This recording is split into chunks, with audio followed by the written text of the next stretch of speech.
Yeah, this one was a loss. I died here.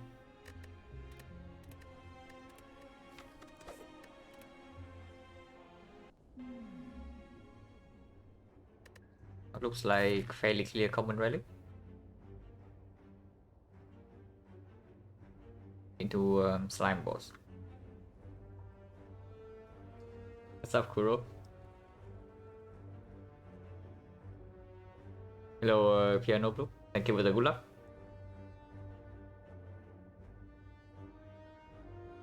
Well, today I woke up and suddenly learned that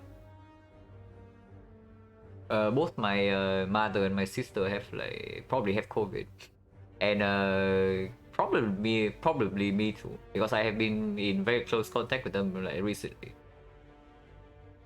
And I mean, my head is a little bit fuzzy and I'm slightly feverish, so that's probably it. Well, good things though, good news. First of all, we are all triple vax, so probably no real danger. And secondly, this just makes the incident of me tilting in Slater's fire yesterday seem so freaking trivial that it probably just detilted me immediately after I learned about the the news. So my head is probably not as clear, going to be as clear as normal, but my mental state is probably better. So on average, it's probably the same. Good morning, someone. And hello, Cookie Bot. What the news during the game? No. I woke up today and then learned about it, just today. Yesterday I did not know. Hopefully you won't get it. I think I probably already have it because my head is slightly fuzzy and I'm also feverish. So basically it feels exactly the same like the side effects after I took the vaccines. And as far as I know, right? As far as I know, the vaccine basically sort of gently introduce your body to the symptoms, and then to the gentler version of the virus. So the side effect is basically roughly the same as the symptoms you would get when you actually have the thing. Of course, it's not nowhere near as severe if you are not as when you are vaccinated, but it is still roughly the same. What happened to my earthquake? I mean, I'm fine, but there's a decent chance I actually have COVID now because I learned today that my mother and sister probably both have it, and I've been in very close contact with them just recently. Yeah, maybe not. It can also just be a normal fever. But either way, we are all triple vax, so probably no real danger. But doesn't matter. We take common relic here. Probably very clear. I will feel better too. Thank you, man. Depends what vaccine I got. Yeah, I got I think 3 shots of Pfizer. But yeah, common relic. Wow. Well, that's not a very inspiring start, but we'll try to make this work somehow. No neo reverse. No. We do not get 10% here. You saw what happened when we got the 10% fight here yesterday when we took 5 fights. What happened in the 5th floor? Speaker being untilted. No worries. Because I know that the chance to brick on common relic is roughly 50% anyway. So it's basically a coin toss. And even if you lose on the coin toss, right, it still advances the relic pool by 1. So otherwise, maybe I get the Zuzu here, and then I have nothing for the whole act. But now I don't know. Now maybe this guy can give me. I don't know what common relic would be good against slime boss. Maybe Vazra. Yeah, maybe Vazra or the wood would be pretty nice. But Zuzu bracelet. So what does this say? Potentially this question mark slightly better, but not much. And floor 6 elite, dangerous, especially since we cannot count on these being fights. So this elite is not takeable because then it means that we are taking one fight before floor 6 elite. No upgrade, no potion, no cards. So this is dead. Let's not go here. And if we cannot go here, and this is Force Burning Elite into... I mean, Dark Late Shop is not so bad, but Force Burning Elite right before Slime Boss probably forces us to use a potion, so I don't like this too much. It probably means the only path is on the right side. Akabeko, Marbles... Yeah, those things actually do not help against the Slime Boss. Like, Bag of Marbles front load on turn 1, right? Very good against hallway fight, very good in Act 2. But against the Slime Boss, it doesn't do much. Because it does not improve your split. Unless you are severely lacking damage in the first place. Then it probably allows you to split on turn 3, instead of taking 38 to your face. But whatever, right? We try to go here. So, starting here is basically just better, because there are 4 fights no matter what, with the Zuzu Bracelet. But by the time we get here, I don't know. Something has to go terribly wrong for me to opt out of this. But if we want to opt out of this as early as this, we can even go for this way. Take one elite and take a bunch of life loss along the way, because otherwise we are not spending our life in this side. So regardless, we start here. 51. So heroes low HP, but we also low roll damage. So it evens out. We float 1 energy on turn 1. At least we shuffle in both the survivor and the neutralize. Yeah, 3 strikes next turn will kill. If we do not draw 3 strikes, we are set. Okay, 3 strikes next turn will kill.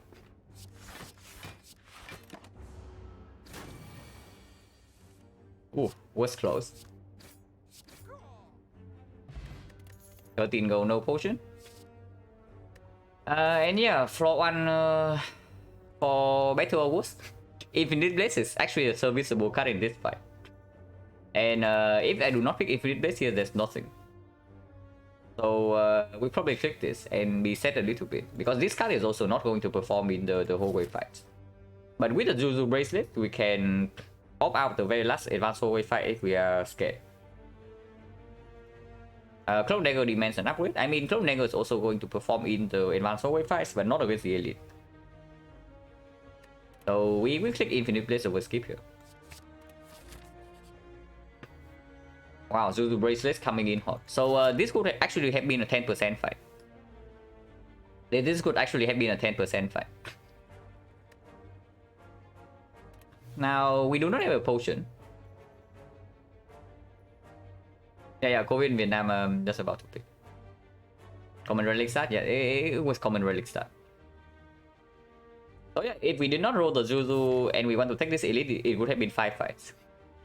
So I don't even know if this is good or bad, because are we taking this or not? Because our pinpointed upgrades kind of suck. But this upgrade is also kind of a dead upgrade. I mean, it's not that bad. Like, upgrading this right now is going to hurt us later on. But it's going to be good against both the Sentries and the Knob. Against Lagavulin is probably not that good, but it doesn't hurt us.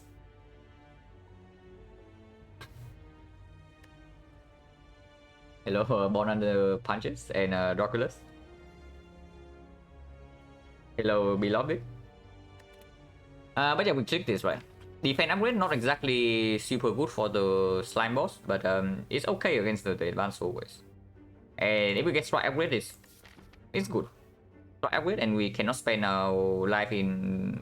I mean, I should not say that, because this is still advanced hallway into a floor 7 elite. So if we click this, we might be forced to rest here, or we are straight up dying in this fight. But doesn't really matter, right? Because right now, at the current situation, we do not get a potion first floor. And the card reward was also fairly bad, like Infinite Blaze over real damage. It means that there's actually already a chance that we cannot take the floor 7 elite regardless. And if we cannot take this, right, then we absolutely should click the Shining Light. If we have a high chance of taking this, then I think this is not so good, because this probably reduces the chance that we can safely take this one. But the chance is already quite low. So I want to hedge for the case where we cannot take this regardless, and then we have to spend our life like somehow in this side. Hello, Southern Touch. Personally, like Juzu. I mean, I don't know about liking. Infinite Blaze upgrade negative in the late game, absolutely. But depending on your relics, if you have like something like Mummified Hand, maybe a kunai, then it's not that bad. It's going to be bad in the hard fight, and probably also time Easter. But in other fights, it's not too bad. Could be worse. Is this a terrible case where we go left? I don't know, because I depending on what this hits, right? We click this and then we see. Because with the Juzu, the chance that we get a healing event from question marks also increase a little bit. Wow, a Whetstone. So effectively, we click we click Scrub Ooze 3 times and got a Whetstone. That's what happened on this draw. Oh, that's pretty good. Let's understand. I'm going to bless is strong follow. Yeah. Could have been worse. Yeah. I don't know about could have been worse. It probably could not have been better, because if I have to pinpoint pick like 2 upgrades in this deck right now, it's probably going to be like maybe Strike Neutralize. So double strike is like close to as good as it gets. Yeah, double strike upgrade is very good here. Probably can go here with the double strike upgrade. I mean, we just fought the cultist, so the effectiveness of double strike upgrade is reduced a little bit, but in the draw 1 fight it will still deliver. And also probably going to be good in the advanced forward fight.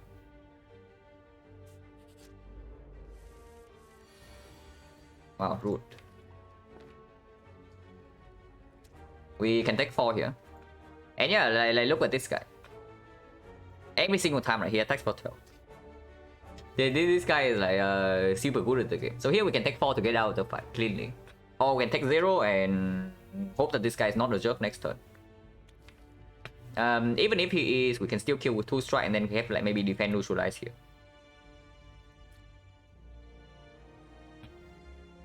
Which always make next fights easier. It does make the next fights easier, but you see right here, like at least for this fight, I mean this guy is a 13 HP, so the strike upgrade can be relevant here for sure. Do we take 4 here or not? Or am I being greedy? Now, next time we fail to draw this strike plus 2 out of 7, we actually need to spend all 3 attacks. Otherwise, we triple block again, this guy attacks every single turn. So the fight doesn't advance. Makes no sense, but I take 4. I just take 4 here because this guy can attack again for 12 next turn and he doesn't stop. And the best block card in my deck is already in my hand.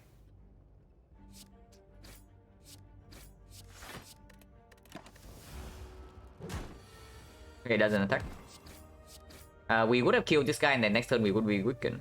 This guy is at full HP, so let's see if the 4 damage was is going to pay off or not. So we deal 6 here. I mean, we can also play Infinite Blaze, but dealing 6 is probably straight up better. Up defend. This guy is still at 18 HP. He's dead now, but he would be at 12, and then next turn we have a guaranteed kill. So we would have taken 0 if I went for the greedy line. But yeah, only 30% chance this guy doesn't attack on turn 2, so I did not want to bet on that. And we did not even have guaranteed lethal on this guy. So I paid 4 HP to hedge, got back 5, but this potion is not damaged. So quick slash over nothing.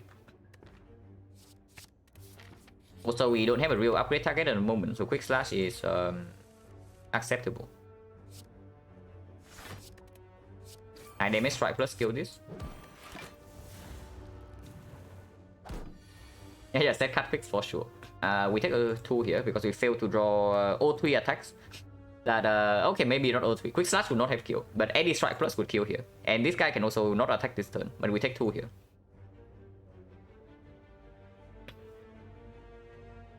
Scenario plus EV doesn't work out. No. We would have taken more than 4.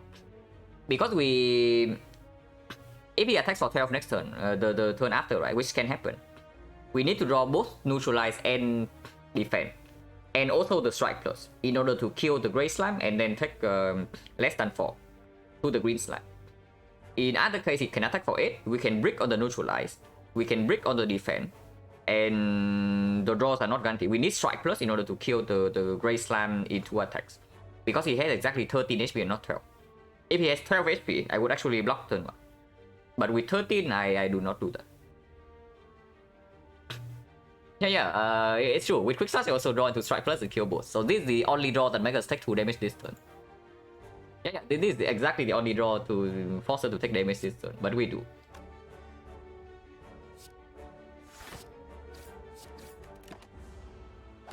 But this is just a silent experience, right? You play silent, you expect this to happen. No potion. So 50% now.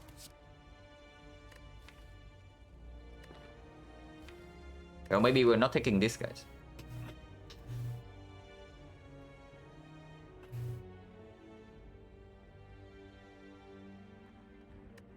Yeah, another one.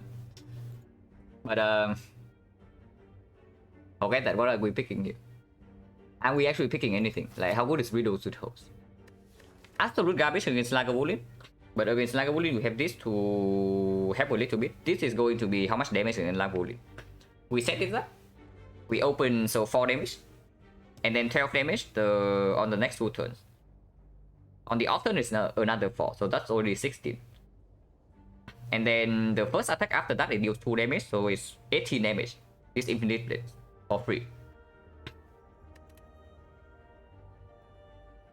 I do not want to click this, just so you know. And honestly, I'm even thinking of clicking the whale here.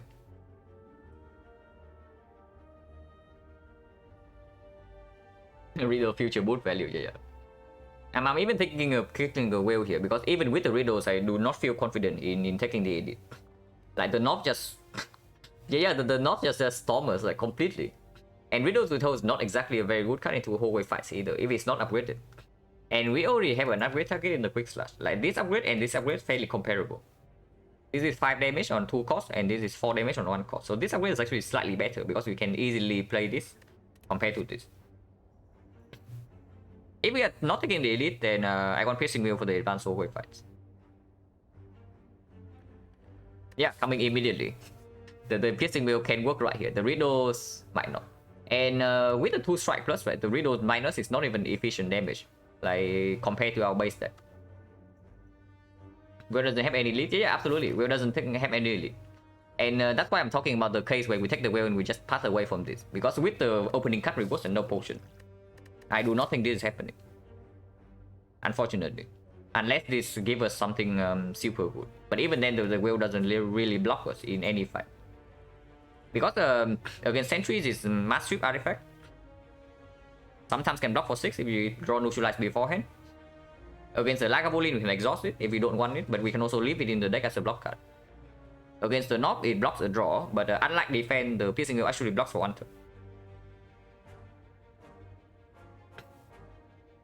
Carolot has his strength on next fight. I mean, I can also hope for a 5 potion plus a terror here. If you are talking, can get something good. You do not pick riddles because you might see strength potion later. You do that in the other order. Picking riddles here because you might see strength potion is exactly like picking accuracy in this spot. And that is absolute nonsense. I mean, accuracy actually is a bad example because we do have infinite blades. But imagine we don't have this and accuracy is here. You pick this for the strength potion. It's exactly the same thing. And it's terrible. It is a terrible idea. So I just pick Piercing Wheel and we go to advanced hallway.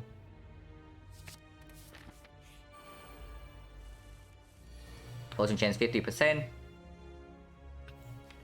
I don't think I will take 1 here. I want to take 0 here if possible. And with the Piercing Wheel in the deck, it's possible. So Strike Plus here deals 9, Infinite Blades only deals 4. Afterwards it's going to be better here, but we need this guy to die next turn. So, I mean, we can also Quick Slash, like pay 1 damage. But in exchange, there's a chance that we draw into neutralize or Piercing Wheel, which full blocks this guy this turn. And then we can play the strike here. But 2 out of 9 only. Not exactly good. And if we draw into Survivor, it would be bad. If we draw into Strike Plus, it would be bad. Reading this one is honestly not a very good idea. Because 16 is also a very bad number. So maybe I should just not do it. Yeah, probably should just take 1 here, right? Like, trying to talk myself into blocking this hit is probably a garbage play. The Quick Slash just enables 1 strike lethal next turn. But Infinite Blade still allow for 2 strike lethal. Strike Plus will not kill alone, but it's only one draw. The only one draw that will matter next turn if I play the Infinite Blades here would be one strike and nothing else. And we also need to kill this guy in 2 or 3 turns. So I think I want to play Defend Infinite Blades here.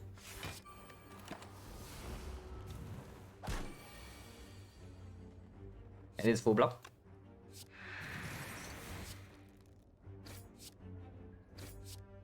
Still full block because the base attack is only 6.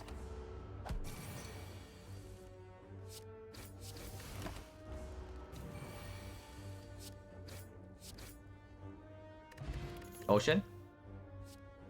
Dagger Spray was second Quick Slash. Now, both of these do not really mean that we can safely take the knob or the Lagavulin. But the Dagger Spray might allow us to take the sentries because we also have Infinite Blades as consistent damage. Against the knob, it's slightly better. Against the Lagavulin, this is also slightly better because this gets debuffed twice. But against the sentry, this is slightly better. And this potion is extremely inconsistent, so I do not even know what would be good. But okay, assuming I take the Dagger Spray here. Assuming I take the Dagger Spray here, how much damage do we have against the knob? In 3 turns we draw 18, and we can play basically everything. Assuming we draw this on turn 2, it's going to be 8 damage. I do not think we ever kill in 3, so let's try to see if we can kill in 4 or not. It's 1, 2, 3, 4, 5, 6, 7 energy here.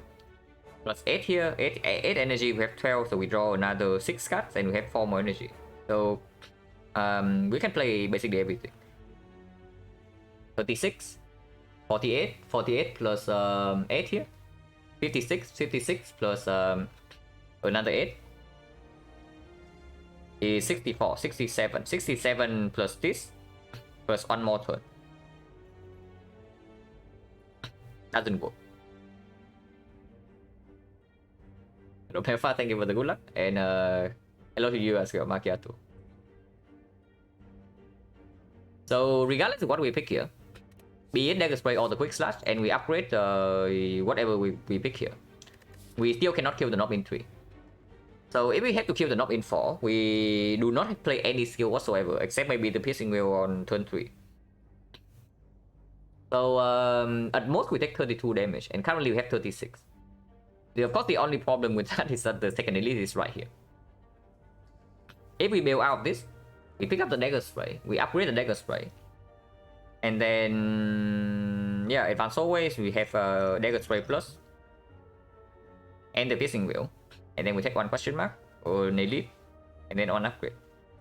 That is very low value, I have to say, but the knob right now currently pushes us to 4 HP. If the colorless spot breaks, and the colorless spot might not give us anything at all. If it's mediocre damage, it also doesn't help. So it needs to be either big damage or a huge block like the Panic Button. Not extremely unlikely. Like, how many hits are there? Neo was common relic. Yeah, Neo was common relic. Hello, Etiosi. That's called Secret Trees. Nice, man. Oh, hopefully I can get a streak started as well. And not the bad kind. Because if we lose this one, we are also on technically on a streak. Yeah, there's the bomb, there's Hand of Greed. Flash of Steel is not real damage. There's a trip. So there's trip, Hand of Greed, bomb, potentially Apotheosis. So 4 hits, maybe Swift Strike probably doesn't do it. But Swift Strike might allow us to... No, not really. With Swift Strike we have like 83 damage in 3 turns. So we are still 2 damage short. But we redraw to 1 card, so there's a chance that we top deck an attack and then we get like 89. And 89 would be enough to kill. Yeah, Flash definitely not good enough. So not exactly super good. Mind Blast, how much damage is Mind Blast? And honestly, yeah, against the knob, if we see the knob, we probably call colorless on turn 1. Just because of the bomb Apotheosis and the trip. And yeah, if we see Mind Blast, it's also at its best on turn 1. It's going to be 9 damage then. Actually it's 10. I mean, could be worse. And we are on 36 right now. This can be healing event. This cannot be a fight.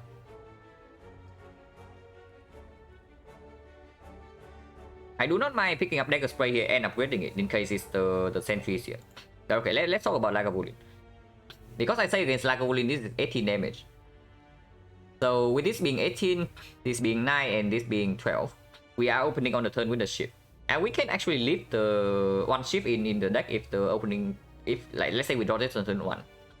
And yeah, we draw this on turn 1, and on turn 2 the open is not very good. Then we can wait. Also against Lagavulin, this potion gets slightly better.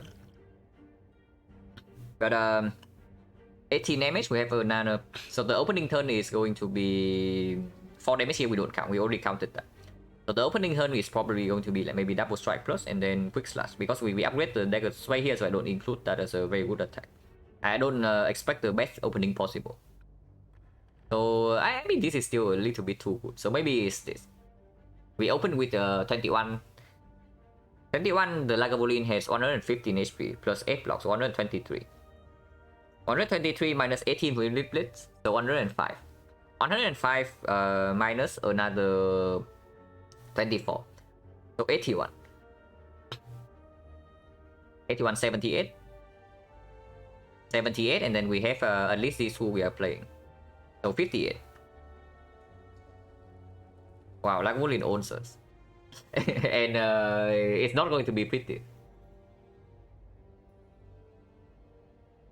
Yeah, it's not going to be very pretty.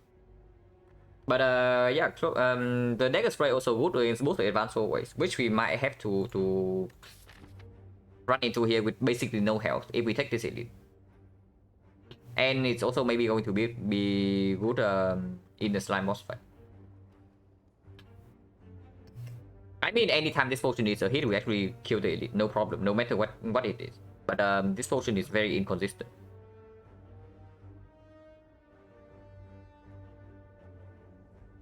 Regardless, like, it has to be dagger spray here, right? Regardless of whether we take the elite or not. We take the elite, dagger spray is still reasonable against the knock and better against sentries. Against Lagavulin, it's worse on the quick slash, but Catalyst Sword is slightly better in that fight. And if we end up dodging the elite, then the dagger spray is also necessary, because then we are playing the slime boss fight with no relics. And if that's the case, we need real AoE damage, otherwise we die. So dagger spray into upgrade dagger spray. And if we say that we never die to the knock with this potion, then we probably should still go here, even though Lagavulin can own us. This potion can bail us out. And yeah, this upgradable quick slash in case it's sentries. Don't legend. You arrive at the start of the run and potentially also the end of the run, when we run into this 4-7 edit with basically no deck and no potion. But yeah, we go for this. 86 HP now, so we did not. We drew too many attacks. Discovery over Swift right here, right?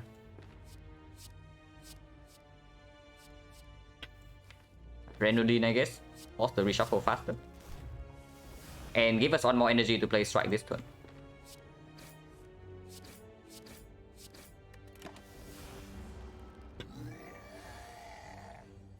Wow, we are screwed, guys.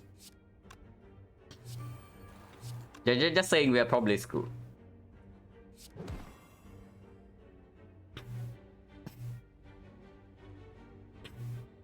But Discovery also did not give damage. Like the best damage in there was Endless only 4 damage. So effectively we use the potion for 6 damage only. And Swift Strike would have been, maybe it would have been better, maybe not. And also, yeah, we shuffle out the best attack in our deck, so redrawing into this is impossible as well. And Infinite Death on turn 2, so it deals 8 damage as expected. So currently we have 20. 25 energy, we need to deal 31 with 5 energy. Not impossible, but also not super likely. We can die here. Blocking this is complete nonsense. Is it? Wait, hang on. Survivor is just positive, right? Because Survivor right now means that we take 4 damage more next turn. 4 damage more next turn, but we only take 2 more this turn. So we take 6 more in total, and we block for 8. And if we have to take turn 4 hit, we are dead. So Survivor here literally cannot be wrong. So we play Survivor. Defend is wrong though. Defend I do not play.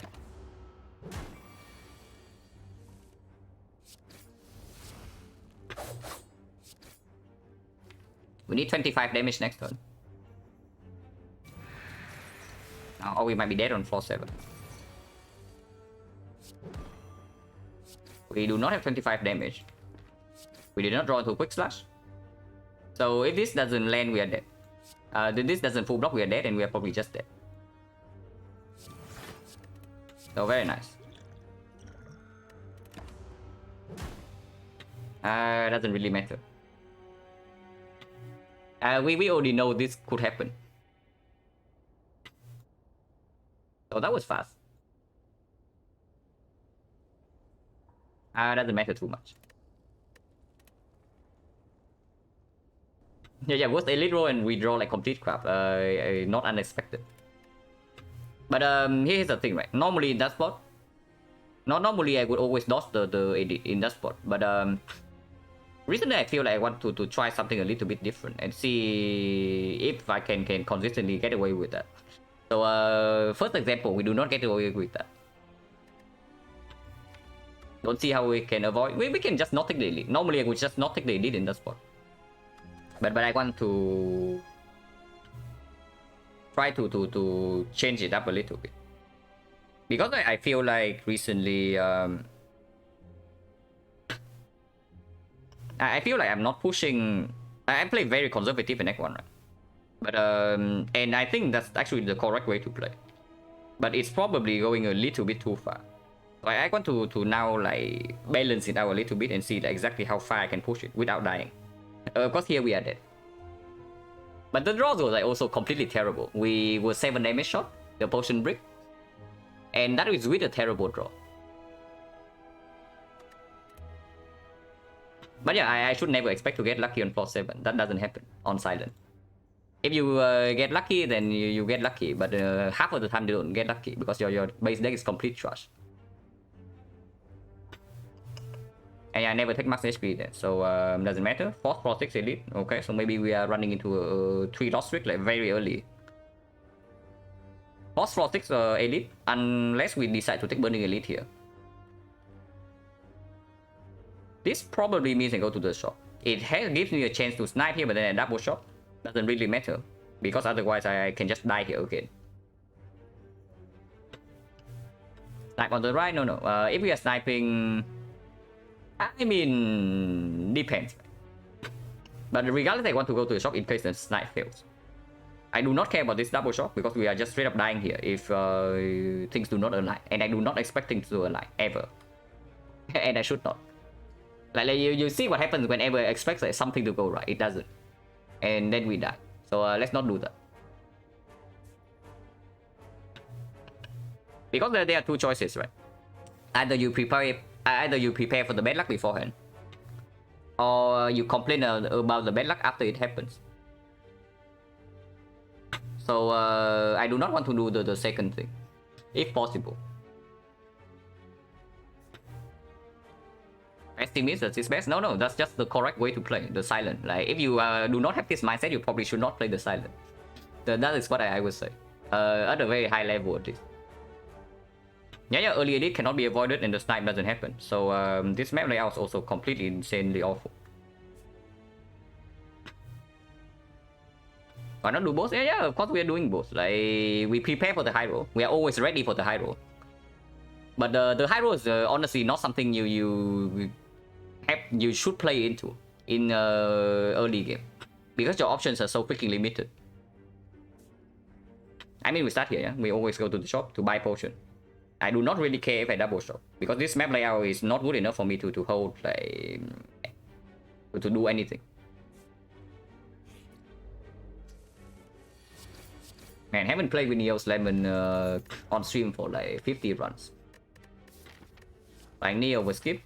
Backflip is slightly good for this fight, but if we run into the potential knob here, Without the snipe, we are dead if I pick the backflip, so let's not.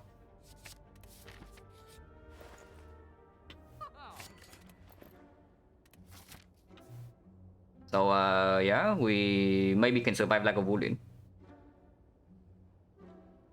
We still go to the left with the 3 elite path and potentially still a snipe here. And this can also give gold for the shot not to be super dead. Yeah, nice potion with the terror as well. Complete trash. With the terror already, I don't know how much I want deadly poison over skip. But the thing is that like immediately after this elite, the second elite is here. So if we do not pick a cut, this is going to be our deck into the second elite. Even if this snipe succeeds. So are we really doing that? Now deadly poison is potential upgrade target. Terror upgrade, not super relevant in this spot, especially not with the flying knee. And flying knee upgrades only 3 damage.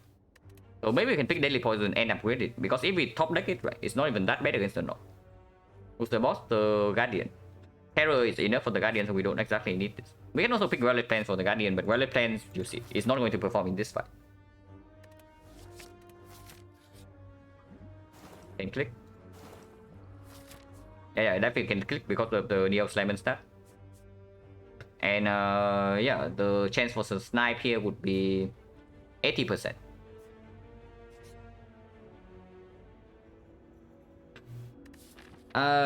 Transforming, even if it's the Guardian, it's probably still a defense transform this board. And it is on how to know when to pick up poison early. I mean, so first of all, the most obvious use case for this card is when you die to Lagavulin otherwise. The second use case is against the Hexagons, and you do not have damage cards in your deck early. Because like, this card is bad, right? But it still improves your base deck a little bit. And it's going to perform into the Hexagons or the Guardian. And right now, right here, I pick this card. Just because of the reasoning I just talked about. If I do not pick the card, right, and we snipe this elite, we are not going to have like, we only have one more card choice here. And then we run into a second elite. And this one is not a snipe. We have to do this fight normally. And then that is why I still want to have like at least some kind of a deck. Best surprise with 80% chance. I mean, after the last few runs, maybe you should not. But we can transform defense here, even though it's the Guardian. I don't really care. Well, transform defense into footwork. That's a little bit weird, but whatever. I guess we can pick up on block card to fill the slot. And yeah, here's a good potion and then the good relic and her good card. I mean, I am playing very fast. I know I am playing very fast, but I don't know. By being nice, I mean, I don't know about being nice. Because you also see, right? This card is basically a brick in the Guardian fight. And right now we remove one defense already. Even with the footwork, our block density is still going to be low in the Guardian fight. So if we are not careful, right, we can still die here. We probably do not die along the act with these potions and the relics in the red form, but we can actually die to the Guardian. So be alert. Because I know how I could. Right now I'm still feeling completely fine. Not exactly tilted or anything, like just a little bit tired because of the fever. But if I die to the Guardian because I do not pay attention and I think that the Act 1 is going well, then I could be tilted. So better not do that. This guy has who needs to think. Yeah, that's what I thought, right? And then I died to this guy 3 times in the first 50. Exactly with that reasoning. With this kind of stuff, who needs to think is the Guardian. And nobody dies to the Guardian ever. And then you die to him like 3 times in 50 runs. So probably should not do that.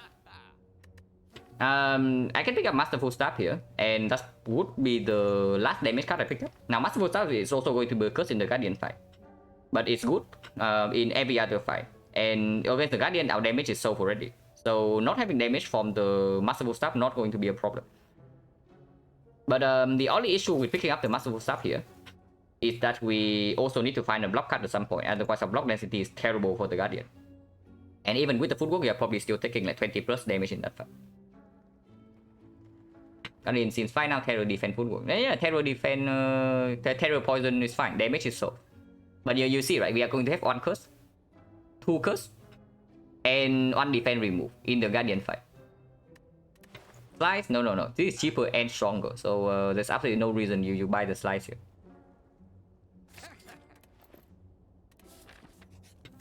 And upgrade red form. First elite was the sentry, so this is either knob or Lagavulin. So the red form upgrade will deliver in whatever this fight is. So we can do that. The other upgrade we want to make maybe daily poison, maybe footwork, but not right now.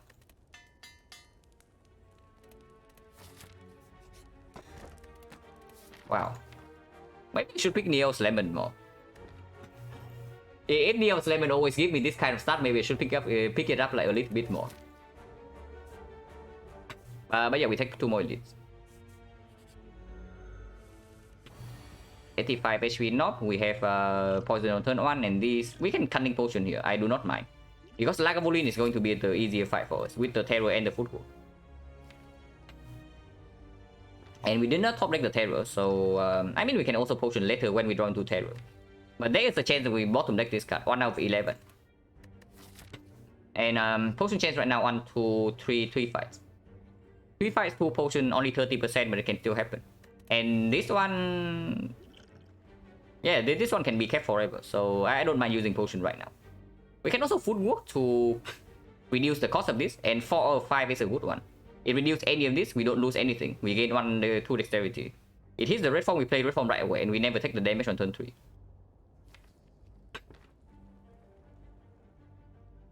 And if it hits the defense, it's bad, but 1 out of 5. Yeah, we can also play the red form immediately.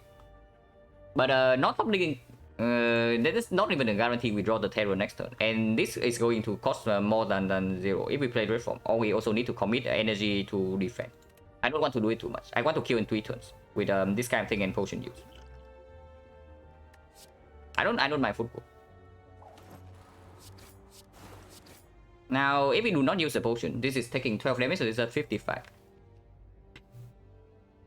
55, this always has 18, so it's actually at 37. And 37, if we exactly bottom deck this card, we have 41 damage in our deck, so that would be fine. So the bad case would actually be we bottom deck this card, and this is on turn 3. So we bottom deck this, and this is on turn 3. Turn 2, we draw maybe 3 attacks, and turn 3, this is only going to be 4 damage. So in that case, we are going to have 4 damage here. Plus 20, so 24, 27 only. 27 plus 18 is 45, it's not enough. And we do not kill with our potion either way, right? Unless we draw terror next turn, and then we can also play Masterful Staff. So fairly unlikely. I know this potion is strong, but I'm not willing to take a big hit here, because I think we will need HP in this fight with this kind of deck. Yeah, and also life loss events as well.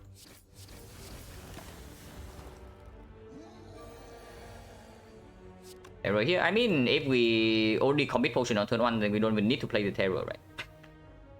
Next turn, worst possible raw 15 damage. So this guy is at 28. 28 plus 14 is enough, so we can play defend, flying knee strike defend here, and we guarantee to kill next turn, no matter what. Okay, double check. 7 from poison, 14 from this, so 21 is at 14, and we have at worst 15 next turn. And yeah, footwork also blocked, so 2 more. Cool. Accuracy with Mummify Hand when we don't have anything. Prepare is actually quite a good upgrade before the Guardian fight. Absolutely increase the block density a little bit. And then drawing into block more often is enough. We don't need to have many blockers in hand. With the footwork, we only need to draw into them more frequently. And prepare helps with that. Of course, the downside of the prepare is that we cannot upgrade deadly poison before the Guardian, so our damage can be slightly weak. Even with the terror, but we can also pick up like 1 more damage card. Hello, VM service. You already missed 1 run. We just died to floor 7 knob. But here we are with Neo's Lemon and decent relics and decent card. There can also be dagger throw. We just fought the knob though, so I don't want the dagger throw too much. Prepare is fine. Prepare is fine. Count this. Oh, the boot going in.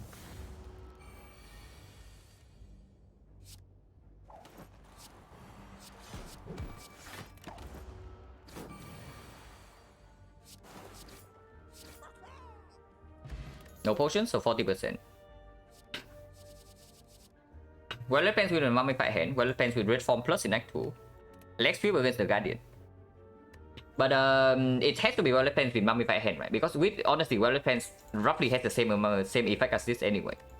Especially when we have the food go. Like I said, we don't need to actually draw into too many block cards. We only need to have like 1 or 2 of them at the right time. And this guarantees that. And yeah, we already have mummified hand, already have red form. It's probably clear. So the well depends in this spot. Because it's also going to work against this fight. This fight is either Sentries or the Lagavulin. And in both fights, the well depends can deliver. And yeah, we also get a pyramid after this. If I do that.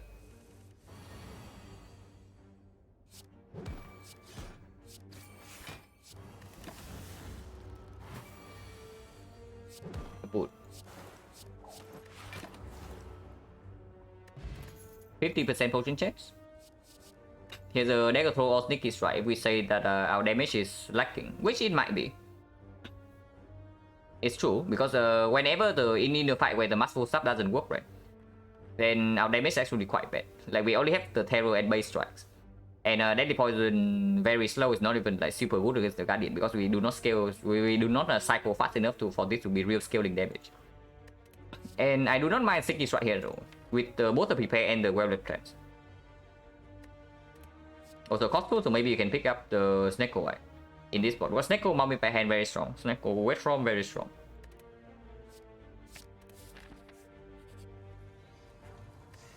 Oh yeah, we want upgrade, so it's a free upgrade.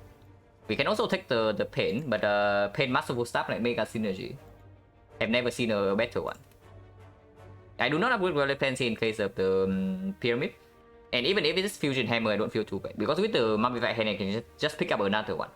If I really need to retain 2.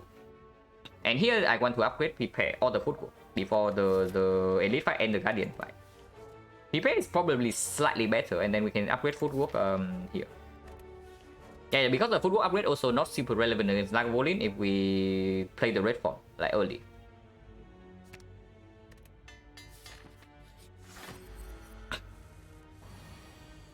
And yeah, with the terror, with relevance, with footwork, there's no need to use this here. Potion chance right now 50%. So drawing into these at some point would be nice. But I mean, with the boot, we can actually take our time in this fight. Yeah, okay, cool. Can this guy ascend this bane and play our whole hand? That's probably the line.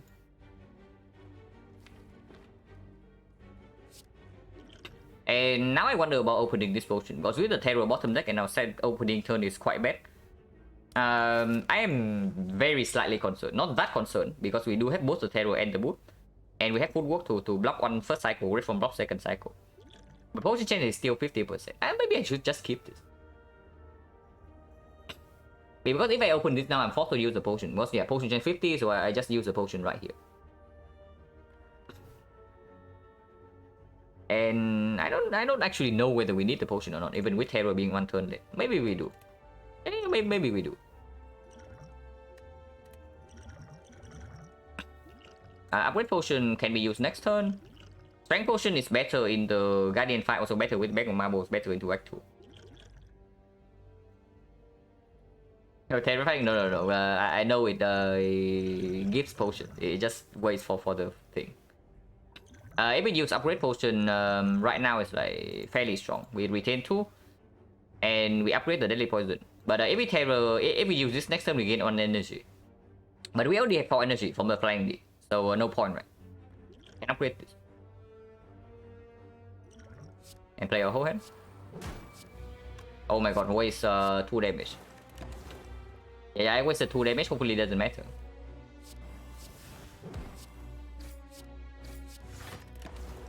I mean, we're not taking damage in this fight after this. We can red form right now.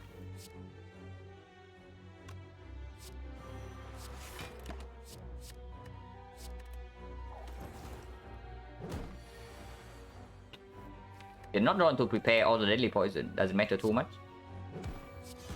But we can hold this for next turn. It's guaranteed lethal.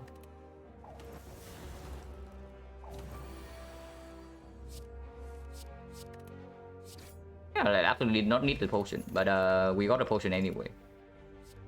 If it's a red with the prepare with the terror, or CE because it's CE.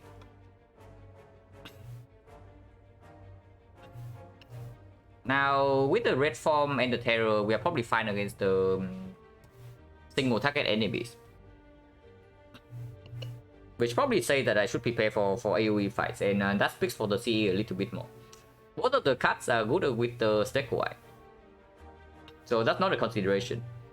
The Wild Fans also speak for both, so that's also not a consideration. So effectively, this is what just what is stronger in Act 2. And CE is probably slightly stronger because it also instantly opens up the case where I pick up Catalyst from this spot with the Wild Plans. To install only skip the next one. Yeah, we die on floor 7 to the north. After Bricking Potion and Floating 2 energy. And also drawing insanely badly in every other turn. So everything was going wrong. But I also knew that if everything was going wrong, we could die. Before I stepped to the edit, but I wanted to do it anyway. Yeah, because the reason I feel like there's still some room for me to grow in Act 1 with how I play the act. Like being too aggressive will kill you, but being too defensive can also kill you later. So I want to find a better balance eventually. So of course this time it did not work out, but doesn't matter too much. Because it's not like we cannot get better. This upgrade is either on footwork or terror or wild plants. Now I do not want to upgrade this in case of pyramid. And this upgrade is good against the guardian. And also probably also in Act 2, especially with the mummified head. With the CE now, upgrading this is no longer relevant. And if we pick up XencaR, this upgrade is also dead. So it's probably footwork upgrade in this one.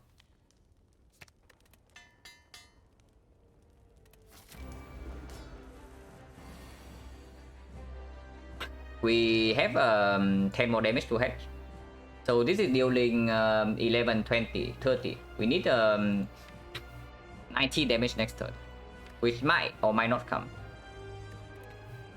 But now I'm even thinking of strength potioning here because this hand is not exactly what I want to see. Didn't say that our block density is slightly low, so where are our damage cards? Damage would be nice.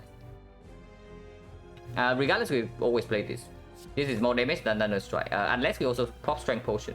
But even then, I still want to pop this to scale the damage later on. Even honestly, even if we have to take the hit next turn, is not going to be a problem. So I do not want to pop both potions here if possible. I'm willing to pop the explosive, but I do not want to pop both potions.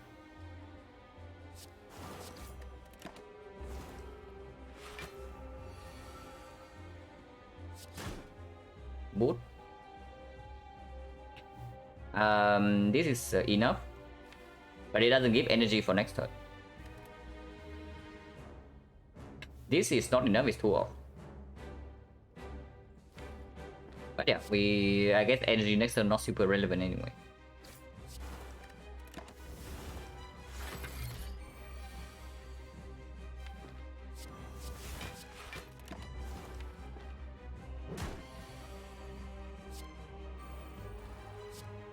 Draw first, so that footwork has a chance to hit a defense instead of this. And also shuffle this thing out. I mean, it doesn't matter here. Actually, it would not have matter unless we draw exactly into C. And then the discount can matter. This is better next turn. And also means that Masterful Staff only goes to 1. If we attack now, we take the same amount of damage, but Masterful Staff goes to 2. And we don't have neutralize for next turn. So holding this is super clear.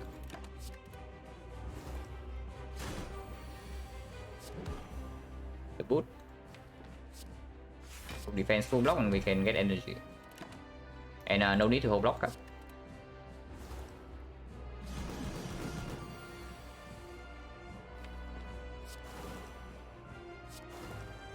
This is splitting, so I don't actually want to do that because next turn, I mean this alone is full block, but it can also, we can just wait.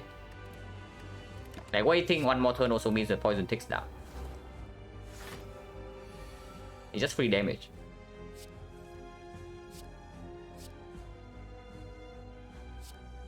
Can sticky here into daily poison. See.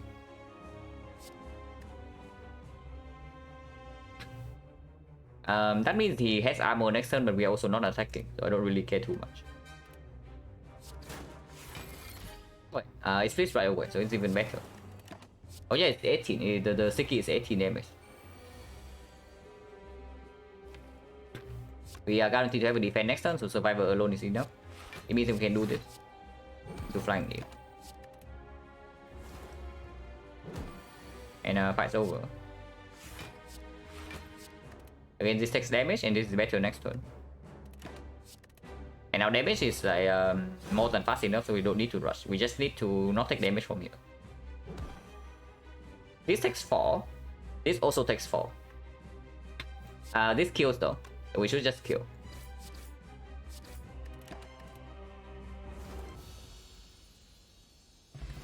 Duplication is very good. Bullet time, if we say we want XencaR. Bullet time has synergy with both the pyramid and the XencaR. Also some synergy with the world plants. There's also alchemize.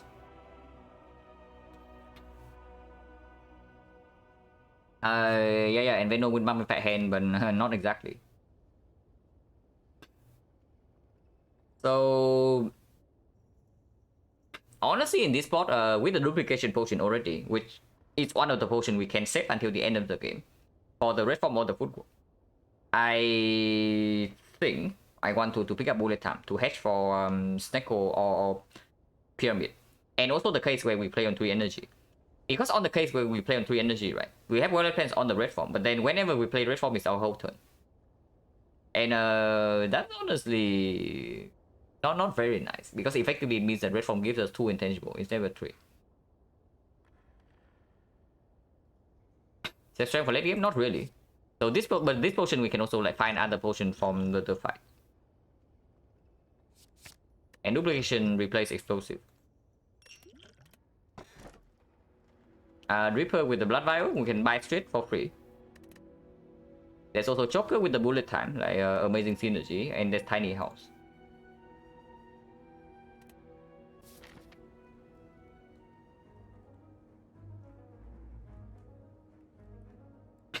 So buy straight completely free. We do not actually need to have an upgrade before the first city. How much do I care about early shot? Not that much, but we can decide by this point. This way give us a fire before the elite, but then it's advance always 2 in a row. Going this way, we do not get a fire until here, but then we can take late question mark instead of in Act 2, and we can still pass for this. We can avoid the shop, and we can fight for late question marks. And right now, buy straight is very good. Apparition also quite good with both the copy dipper and the red from well plans. Yeah, we can also take the tiny chest before the elite. Either way, we start here. Avocado. Goes here. This is only 15. So these 2 would be full block.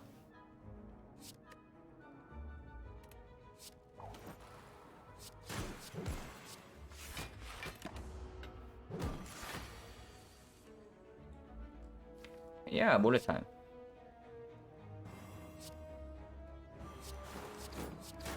Should not have done that. Yeah, definitely should not have done that. But we are still intangible next turn. Do not want to take this 1 damage because of Masterful Staff, and the strike doesn't deal damage anyway.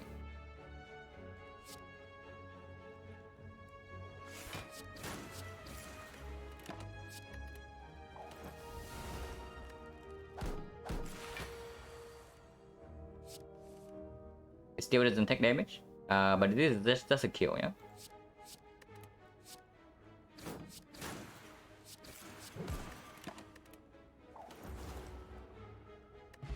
XencaR.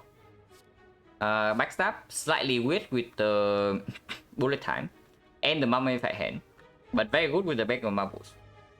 So I do not mind this, like one copy at this. The boss is automaton, so it doesn't work that well in that fight. But against automaton with footwork plus Violet Plains red form, we probably have no problem.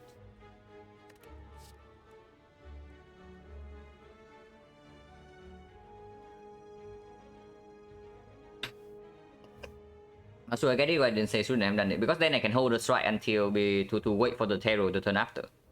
Like playing 2 strike in that spot does not do anything. And I have Violet Plains in play, so it was just bad. Because retaining either gives more damage with the terror later and can also line up with the bullet time. So I just lost a little bit of damage by playing that strike for no reason. That doesn't matter too much. Regen potion with the Coffee Dripper seems quite good, but strength potion also decent. It's not that good, the strength potion. We do not have any multi-hits. It's good with the terror, but it's okay. Regen potion is going to be bad if we see bites or apparition here. But if we see Forgotten Outer, Regen potion is going to be good. Because yeah, we don't have Golden Idol and we are still we do not have Golden Idol. Yeah, we don't have Golden Idol and we have Coffee Dripper. So Forgotten Outer Regen potion would be good.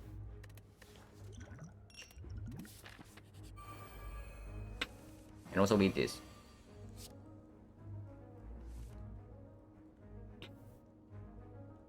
This is 18, 16, 34, 34, so 2 strike would be a kill. So something like this kills and full block, yeah? It's 18, 34, 52. So it kills this and we full block. How this previous run die? We died to floor 7 knob. Knowingly. But it doesn't matter too much.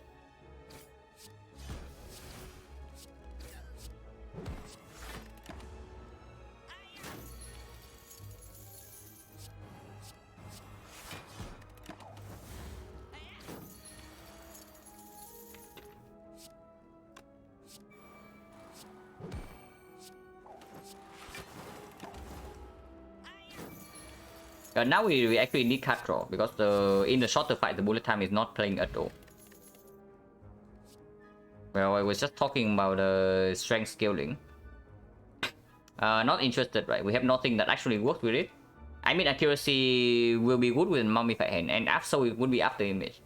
But still no reason to pick this up. We actually don't need the front load damage with the backstab and the Sticky Strike. Second terror definitely not, and Dagger Throw also not necessary.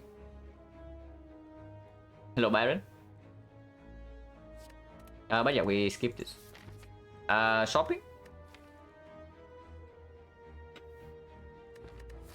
Honestly, not a lot of reason to go to the shop. Except, unless you say that we want to go to every shop to fish for the mirror. To duplicate our red form. Pick it as if it was green. If it was green, probably. Because then the front load damage goes from 15 to like 20. And after terror is 24. Yeah, we can also just go to this shop after burning it. Yeah, I can read with the regen potion. And Necronomicon right now can work with Sticky Strike and the Masterful Staff.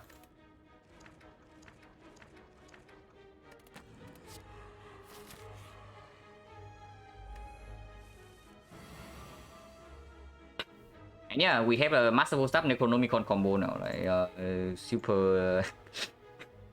But now we need Cut even more. The bullet time is not performing at all, especially after we even add the curse.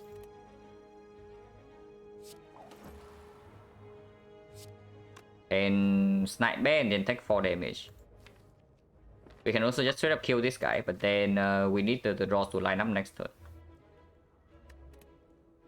And we have CE potion chance right now is 1 potion drop and 1 fight, so 30%. Yeah, Riddles from last game would have been good here. 30% after this fight is going to be 40, and this can still be Bites Apparition. But I guess Bites we don't lose max HP, so saying that this HP is only for Apparition. I guess I don't mind Regen Pot here too much. And we have the Violet Plains Footwork Plus, so we can stole this guy after these two are dead. We don't even have to play CE. Oh yeah, it's always Tiny Chest, it's true. Like 3 question mark. So yeah, no reason to hold on this to hold on to this potion. Absolutely not. Exactly to on base, so very good. And we kill Romeo next because this guy is way easier to store. Everything is correct and red, yeah. And quite fast. Last one, lemon strong start. It's just lemon plus strong start. Like there are not a lot of things to think about in these fights, at least at the moment. In the elite fight, we draw badly enough. We can think about this potion use. We can also draw into no block. So right now this potion is still regenerating me for 10, and we take only 8 here. So it's actually still better to not kill both of them right now. I can kill both of them, but it's still better to not kill both of them. But only if I do not take a single point of damage after this. I mean, we also can get 4. It makes no sense, right? Because I can also let the CE kill, and then we get a 4 HP regen. Otherwise, I take 8 immediately, so at most I gain 2. So it makes no sense. I just gain 4 here with it. Double check that is enough. Wait. No. We cannot let the CE poison kill. Wait, we can CE the pointy. We can CE pointy. No problem. Yeah, we can CE pointy instead. We do not have to CE Romeo. So we necro this. We CE this and then play all the attacks. It dies to the poison. Okay, not all the attacks. Only this one. It dies to the poison. We regen 4 HP and we do.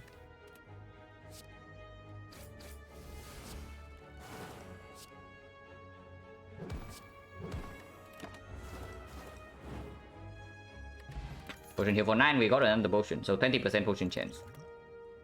Garbage. If anything, Sucker Punch plus. It is a weak chain, which we currently don't have. Of course, we would like the leg sweep for Mike 1 to come back, if possible, but currently we don't have that. I don't know how much I like Sucker Punch plus though, with the red form in the deck, and we can still pick up leg sweep with footwork plus. And red mask fat loads weakness already. So in very short fights, the weakness does not exactly play. Because we have fat load, red mask, and the red form.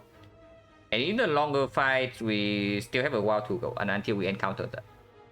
Right now, I would like to see something like Predator or the Dash. Predator would be super sick. Like Necro Predator into bullet time wallet plans is insanely powerful. But not this. Any chance? I think it is okay with the Dripper and if we are going here. So this gives us even more incentive to run into Burning Edit. And I don't key that. Boop. Slamming red form immediately. Slightly risky, but we do have Sticky Strike Necronomicon. 20% potion chance only. This forces us to kill by turn 4. And this turn we have we can play our whole hand. So effectively this is 34, 43, 43 plus 5 is 48. 48 plus 15, actually plus 14. 48 plus 14 is 62 damage. This guy's at 110 now, and we can have to kill in 3 turns. I mean, it's possible. We can also use this to get maybe Panic Button or Dark Shackles for 1 turn after Red Form runs out. Yeah, if we don't play Red Form right now, we also don't redraw into it. It's true. We don't have real cut draw in this deck. Take 2 damage, get cool wounds, but Masterful Staff is like Necronomicon now.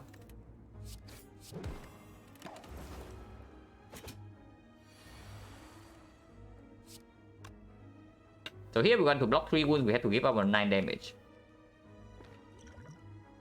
Damage is slow. The damage is quite slow. But we still have this potion.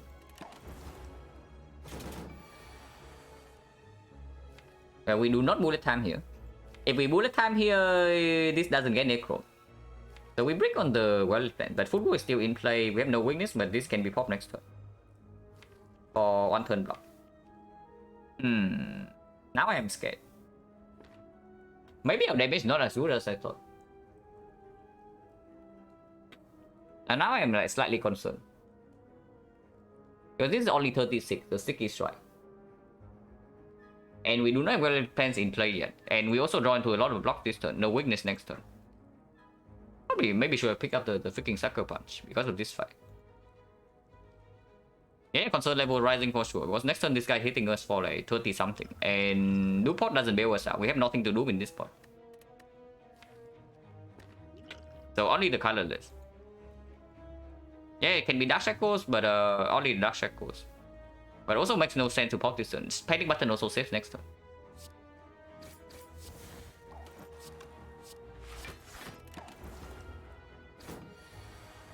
Seven times 5, still no thing. There's still no potion. Secret Technique doesn't help. Jack of all trades can reroll. Panache gives 10 damage right now, but nothing else.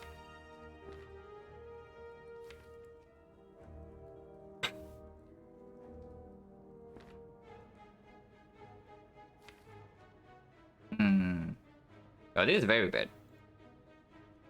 It's actually very bad. We can die next turn. Yeah, definitely should have thought more. I'm definitely playing too fast. I can already tell. We're definitely playing way too fast before I step into this elite fight. But I mean it's fine. I really say that my head is not exactly like super clear today. So it doesn't matter too much.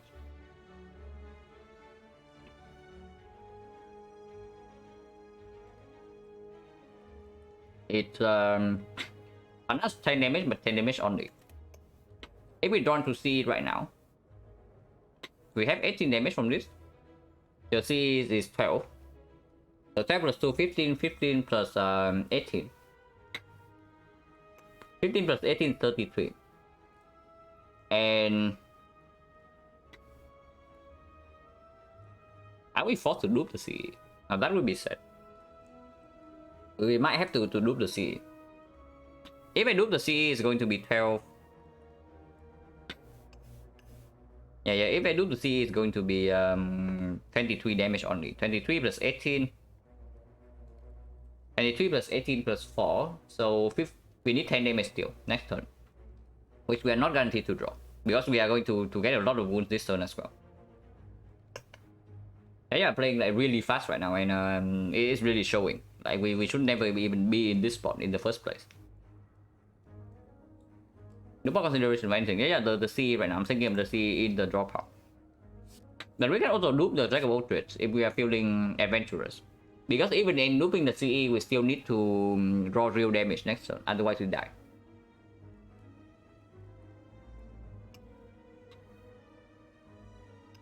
If anything should have probably just loop red form in turn 1. If I evaluate this fight properly, I probably would have loop red form on turn 1 in this spot.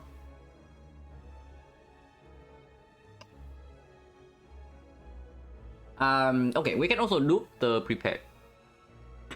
Looping prepare, pause the reshuffle right away and we don't draw into the wounds next turn. And we also get well plans. Actually, I like that quite a lot. Like looping prepare, that is. We can even get yeah. If we do prepare, I can also take the secret technique. I take the secret technique, get the loop the prepare. Draw 2, discard 2, draw another 2, discard another 2.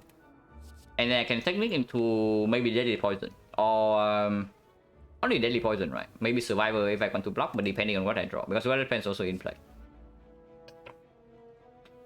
We can also do Jack of all trades. But Jack of all trades doesn't guarantee anything. Because like, okay. So double strike is 18. Double strike is 18.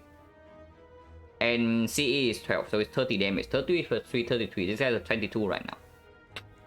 22 damage means the next turn we need to draw into... And we shuffle out 2 strikes, yeah? And this guy is going to be unplayable.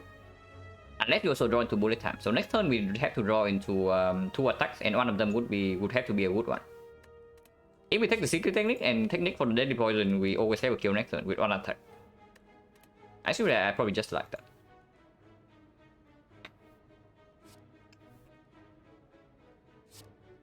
And okay, loop the prepare in this spot. There's also a line where I technique the CE and I loop this thing to force the shuffle like 1 card earlier. Because otherwise I need to discard 3 cards, 4 cards, and discard 1 here. Potentially also have to discard the technique.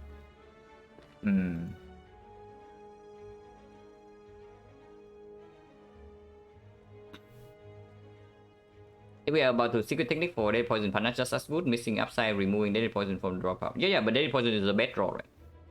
Deadly Poison is definitely a bad draw next turn, so we don't want to draw Deadly Poison. So this is just straight up better if we line that up.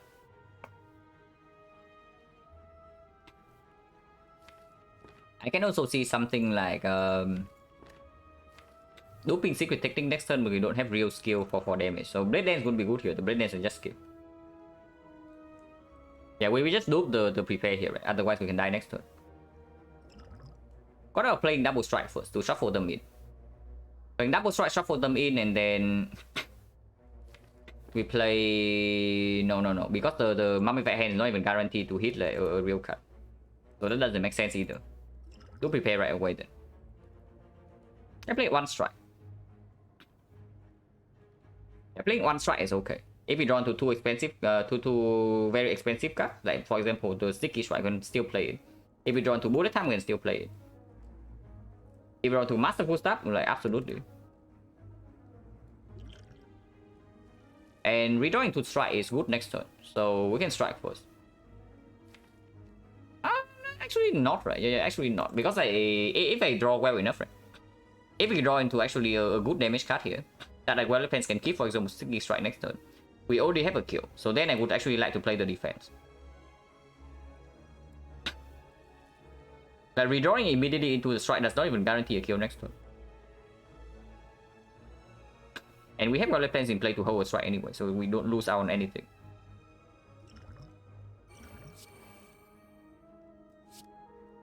Honestly, I'm even down to take 35 here, but nah, yeah, discard 2 defense in this spot.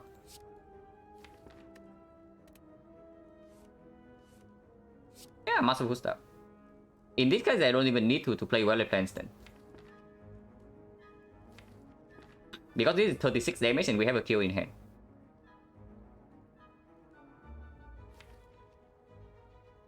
Yeah, we have a kill in hand. So don't even need to play this.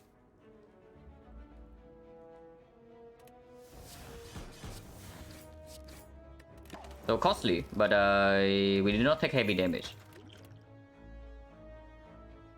Skill Necronomicon, skill for energy, and apparently we actually need more damage. So skill seems fine. There's also blur with the footwork and well plans, but blur with well plans make less sense, and it also makes less sense with the red form. There's also 1000 cards with mummified hand, but this demands an upgrade. Like if I have 1 card upgraded, I would rather it to be this one. And yeah, this also works with the flex spot. So that was pretty bad, but at least we did not get like mega punish. It's 36. Another 36. Another 18, so 54. 54, 70, 79. We are 20 damage off from killing the Chosen, and we have see. I'm down to just hitting. I'm down to just hit Chosen here. Wait, what's happening in the chat? Like the chat just broke for me. Yeah, it's just the upside down emoji does not display. And in the Nightmare, I mean, of course, we see Nightmare, Mummified Hand, Tungsten Rod, Red Form is we can turn our brains off for the rest of the run if that's the case. But for now, we still have to be careful because you saw in the bootstrapping, like I did not think about the situation for like 1 second, and we were almost in a very scary spot.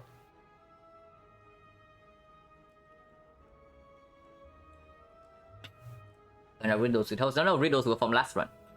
The riddle was from the last run. But if I see the riddles in this run, maybe I can pick that. Yeah, for sure. With the Wood and the Necronomicon. So we can still hit the Chosen because of the T. And with the Red Form in the deck, Tungsten Rod, we also have time.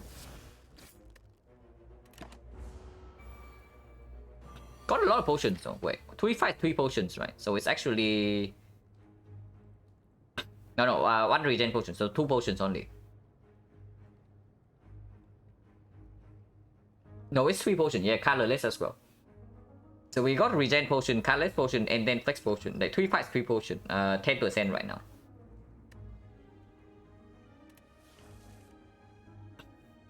Kill this immediately. We can also kill this immediately, and we probably should.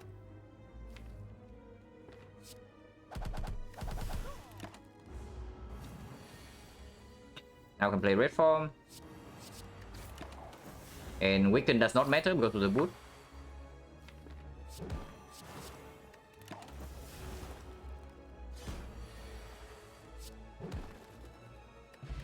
It's still... Oh my god, I just pick up an unupgraded one, man. I literally just pick up Skewer Minus. And then here you are. I mean, it's still good, right? I think I picked this up still. But now we can stop. Now our damage is good enough after I pick this one up. And also our potion chance right now is 0%. We took 4 fights and got 4 potions. How interested am I in upgrading? Like, what is the upgrade? Well, Fence can be a decent upgrade. This Skewer can be a decent upgrade. The Terror can be a decent upgrade. And yeah, honestly, probably the Terror, right? It's probably the Terror. And it's still better than taking Advance away. Even though potion chance is 0%, so we cannot throw away a potion here.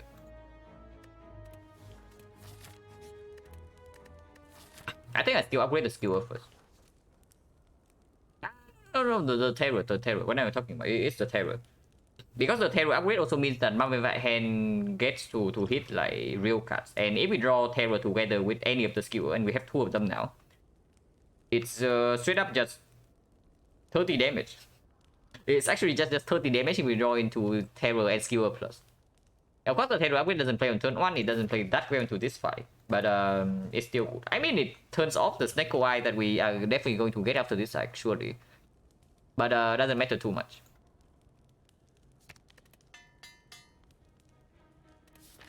Yeah, question mark. Buy space still available. We have 5 strikes. And the butterfly and the coffee dripper. 79 gold into the shop. Yeah, interesting. So there's no nightmare, but there is a catalyst. It's too late for this. Unfortunately, it's too late for this.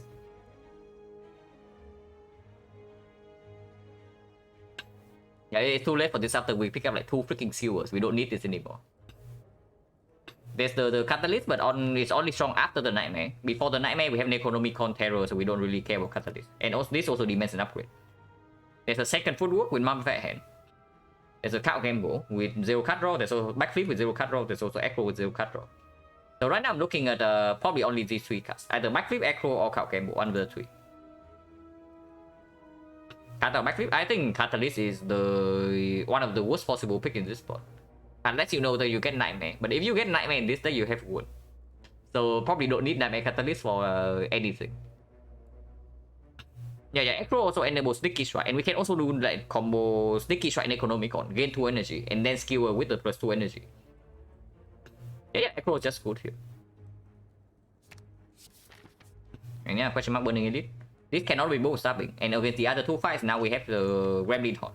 Gremlin Horn deals with both fights. And we have CE to deal with Staples. We have like Necronomicon this to deal with Gremlin Leader with the Terror upgrade. Here is our bites, guys. This is our bites. But we can kill this guy on turn 1, so we should do that. This is 120 damage, so way overkill. It means that we can actually drop. Defend here, and this is actually still 90, so we still kill this. Wait, we can just kill both. If we strike here, backstab here, and then Skewer here, it kills both. So let's do that. And we get Gremlin Horn energy from this. Oh yeah, the line is actually clear.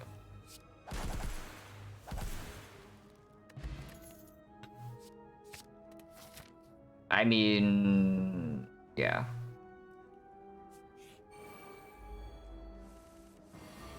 I think I probably should have picked Neo's Lemon more often. Now I see why this option is the quote-unquote highest win rate. Statistically highest win rate, so objectively correct. Now I see. But 18 exactly kill this, and then we get the draw. Do this as well. We are floating so much energy here. A skill is coming in hot. Yeah, skill is coming in hot. Holy cow, how much damage is this? You're just freaking dead, guys. Yes, you're just freaking dead, guys.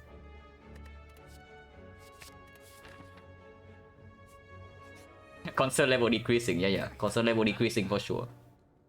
There's also an apotheosis if we want that. Oh my god. This doesn't really work second hit, but first hit is still fine. And yeah, paper crane is fine, remove is fine. We cannot get bites anymore. So remove is fine, paper crane is fine, apotheosis is fine, acro is fine. Paper crane not exactly that strong, but it has synergy with the red mask. And if we also pick up apotheosis, then the neutralize also upgraded. I don't mind this. We can do all three, right? The cow is not needed. The cow is good with the Necronomicon and the Mega Marbles. I mean, it's not good with the Necronomicon. Second hit doesn't work, but it's effectively enough damage to basically kill every fight. So yeah.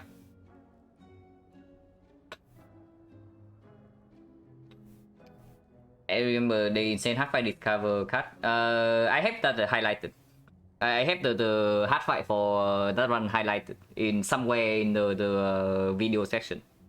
So if you want to rewatch the fight, it's available. Might be stuck with only on red form. I mean only on red form. Yeah, we remove strike here. It's clear. I mean it's not that clear actually. Maybe we can consider removing this. But if I pick up this thing, then maybe it can pivot to catalyst. And yeah, crane is fine. Echo is fine.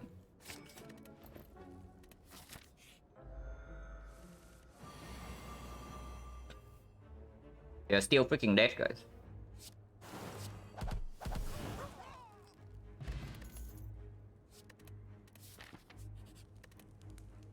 I mean, we are quite strong. I have a feeling that we are like somewhat strong. What do you think?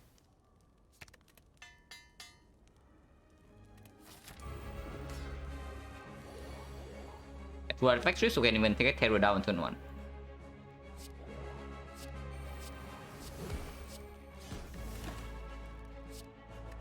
What depends upgrade is next. If we don't see Fusion Hammer, if we see Fusion Hammer, whatever. I mean, I kind of just want to do this, you know, like it's 120, 150 damage. I probably should not, but I really want to.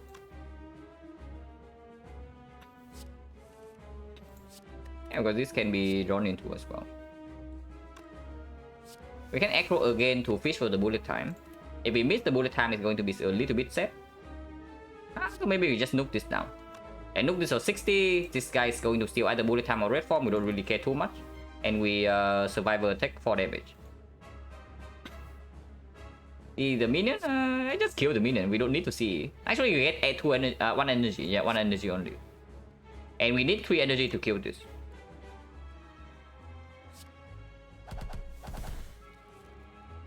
Would have been nice. Doesn't matter too much. Because we can still hold the card. Only prepare. I guess I hold acro then. I don't care about the CE on this median.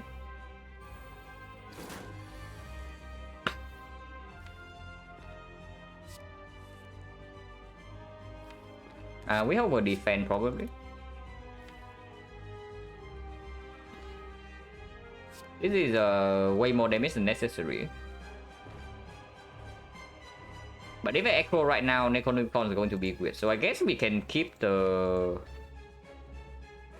Nah, I still acro, right? I don't want to draw into this crap next turn. And if I draw into dash, I can hold it. But this is still a kill. Now we can even play foot court. It hit the dash. Now we hold the dash for next turn, right? How the NM still skill transform? No, I picked both of them. You can see our relics.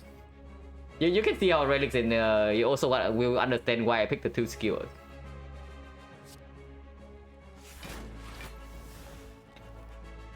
This is 26, and this is less than 26, but he probably dies in 3.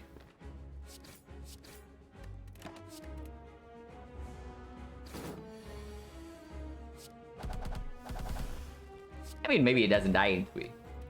We might have to take Hyper Beam next time we draw into this, or lethal. I mean, doesn't matter.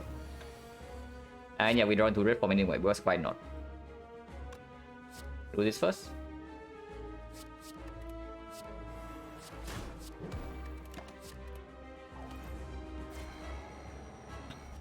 Diminishing return my thinking? Not really. Like, how diminishing is it really when it deals 150 damage?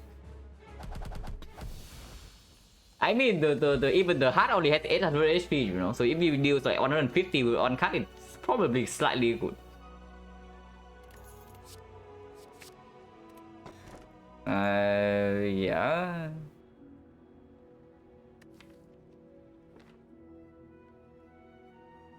I mean, yeah, Neo's Lemon highest win rate blessing, guys.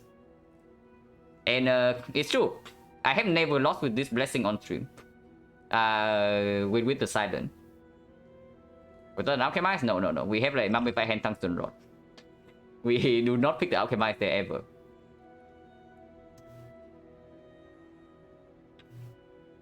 Yeah, anti-gate is actually decent. Energy plays fine, but of course it gives us 1 curse and remove West Stronger with Apotheosis. And yeah, we don't want to draw into this crap. Turn 1, we actually only want to draw into the 2 cost attacks. I don't mind the Kesha either.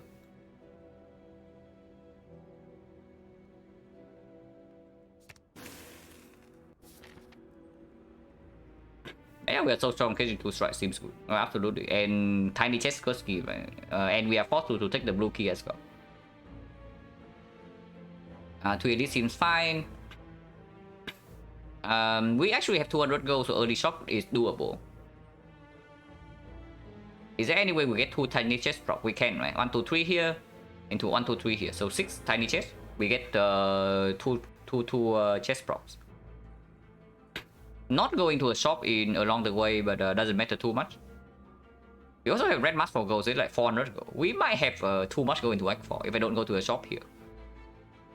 But the shop position also like super awkward unless it's this one. Yeah, I don't like that too much. Probably start here and go to all question marks. I mean, this one, you just need to be a little bit careful. Because like otherwise this is the only one. But still need to be a little bit careful, just a little bit.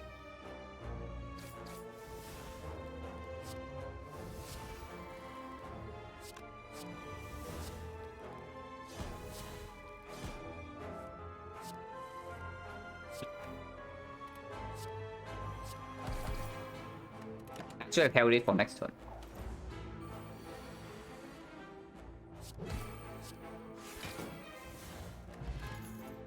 Not interested. Madness? Not interested, so it's -3.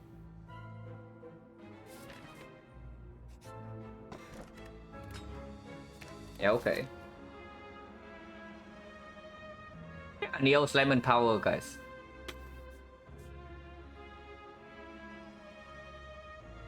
Well, this one's certainly interesting.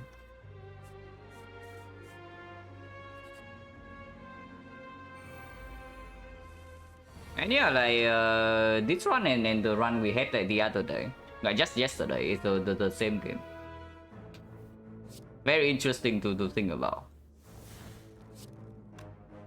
This is 90 damage. We might take 5 damage here, but irrelevant. We heal 2 will be fine.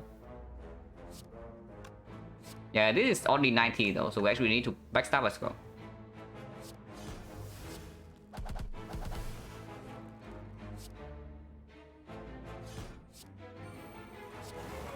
Yeah, take 5 damage, irrelevant. And too easy, need another one. Yeah, I'm playing this for... I'm playing for like quite a long time today. Because I'm like, slightly sick, but I also have nothing else to do. So either I lie in bed doing nothing, or I play Spire. And when I'm like slightly sick, I also don't want to just slam runs and being mindless. Because my fastest clock time on stream is probably like...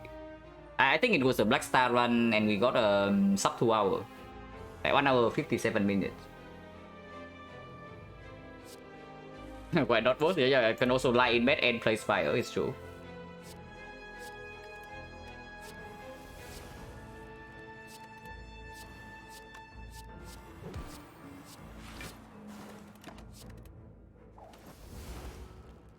Should be that easy. I mean, maybe. We are like 1 hour right now.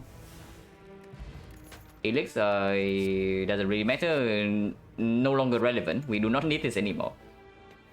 Like we have enough Necronomic Contact already. I would pick another dash. I would say I would probably pick another dash, but not this one. And I will still like tiny chasing on one because fires are now completely dead. So the fires are dead. We no longer need to upgrade any card ever, and we have no Red Side Relic. So probably should pass for this way then. One more question mark. I mean it's the same. Either question mark here or here. Falling? Well, I guess we can say goodbye to one skewer. Like yeah, sure, whatever. It doesn't matter too much.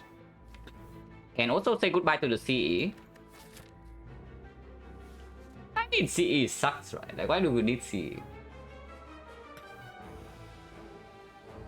I guess CE is okay with the bullet time. Skewer is not. And one skill is enough. One skill is enough. We actually don't need two. He is nice and don't Donika. You think we have any problem at all against Don Donika with both of our apotheosis? And then we nuke one of them down with one skewer.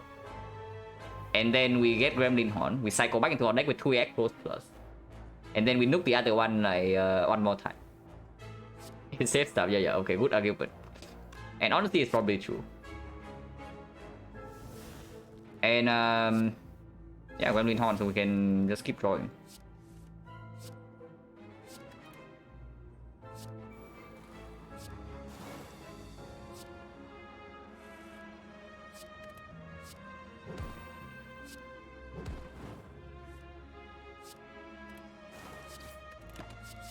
I may bought the paper crane for full price. Wonder how well it will play.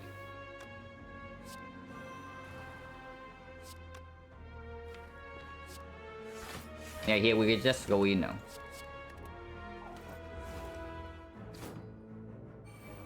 That's an upgrade skill. I mean, doesn't matter because of a bottle apotheosis. But yeah, it was a nice gesture.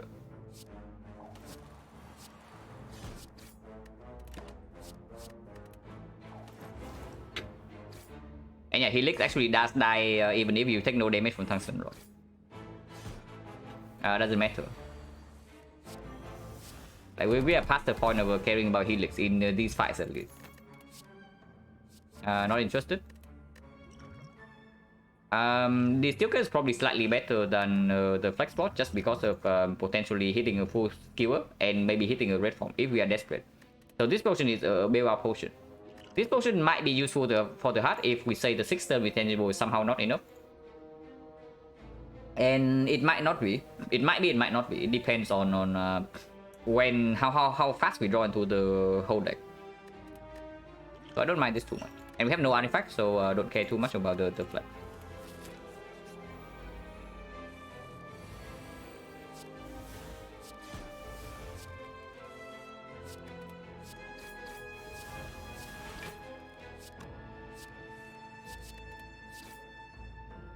Predator I would pick up though. If I see a Predator, I would probably pick that up.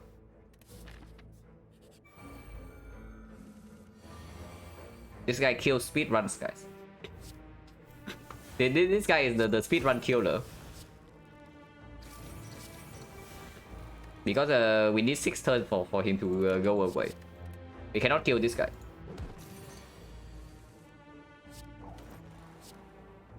Yeah, it ruined the Necronomicon. Doesn't matter, we have to red form now. So we just played red form in past turn.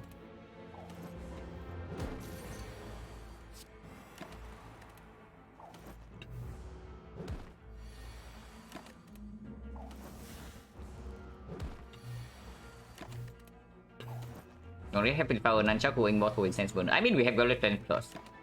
So setting up is not that difficult. Rock Potion doesn't matter, Alchemize doesn't matter, Terror Post not, Poison Stab also irrelevant. I mean, Alchemize can still be good, but whatever, I don't want to bother with it. Yeah, 444 gold.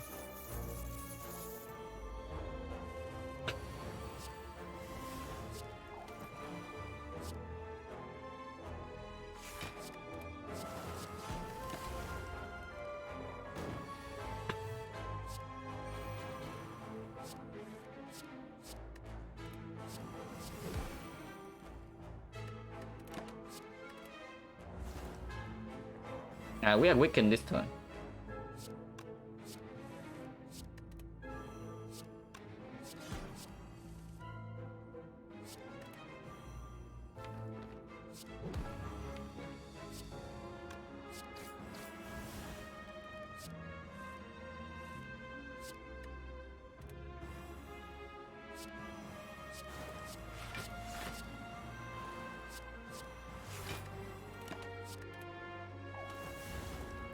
Forgetting Reki, yeah, absolutely. Forgetting Reki can kill the run.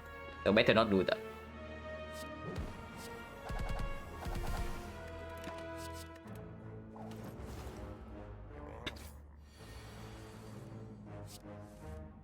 Yeah, Master Staff actually a good attack in our deck right now. Wait, just click out screen.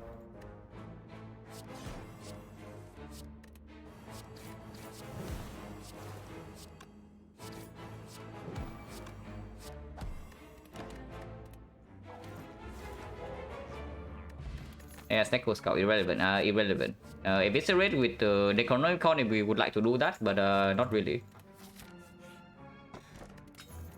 We have 1,700 gold, guys. Like, how are we spending all this? Unless you tell me this has courier.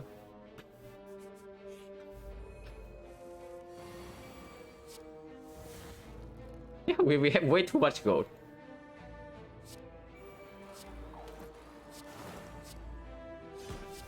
Losing helix here doesn't matter too much. Or it cannot come for the end. Yeah. So the last chance here. Helix got already, so no point blocking.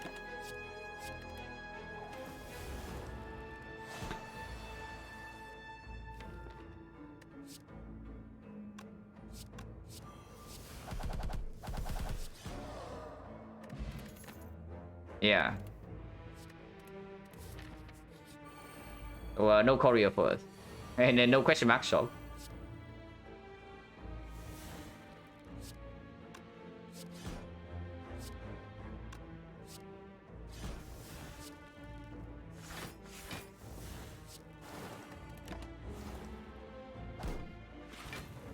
Well, we are certainly rich. We bring like probably more than 1,000 gold to the next run.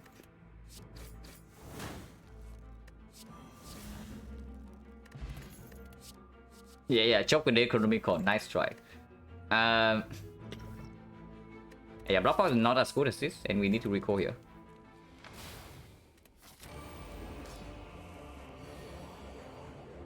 Oh my god, we're taking damage. We're taking damage this fight. Runs over, guys. But real talk, our draws in the first the first few turns can be slightly weird, which is why I want to keep this potion.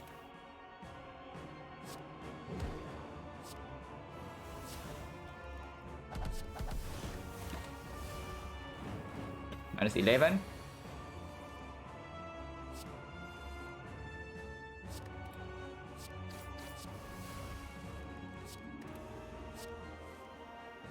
Oh, here we can slam everything. Not necessary.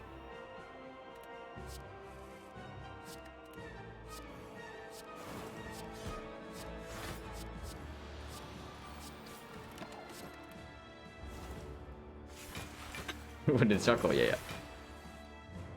Second fight, maybe we need to care a little bit, depending on what it is. Because Awaken one, we just need to make sure we don't take too much damage in the opening turns. Time Eater can be a little bit more annoying, but this also deals 150. So how annoying is that really?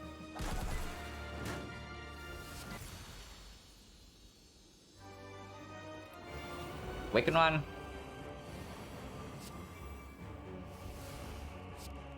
Is full block as well. Probably should not have done that, but it doesn't matter.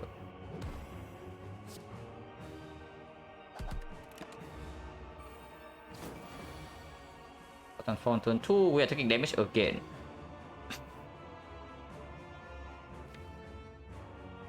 Yeah, we are taking damage again. So what I learned from this fight, well, what I learned from the boss gauntlet is that spear and shield can be problematic, so should not fool around too much.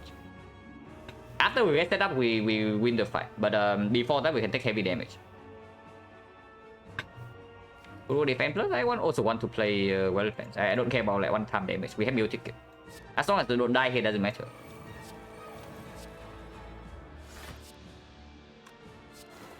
And we can save Art of War, I guess, for double echo next turn. Like 18.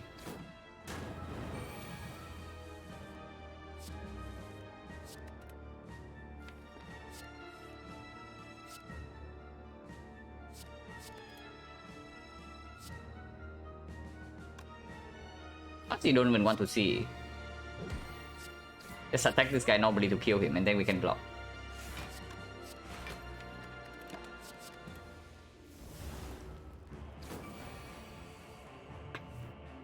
We can Terror first cycle or Terror second cycle. I guess Terror first cycle makes more sense. Second cycle we just double red form and we win in 6 turns. I'll play this here.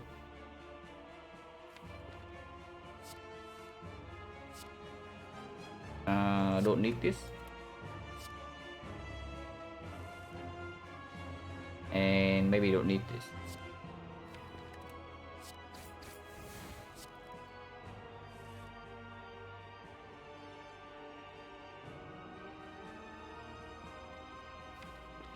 I don't need this damage either. Like.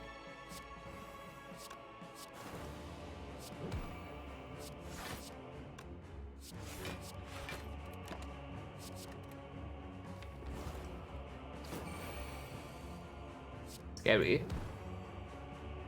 but we take a little bit here only.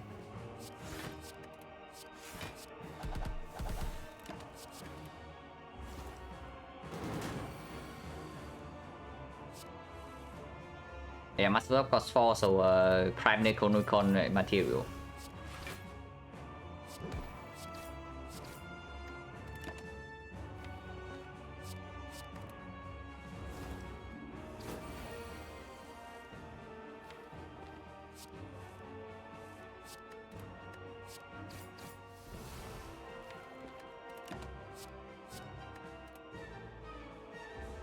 And we don't even need to reform yet.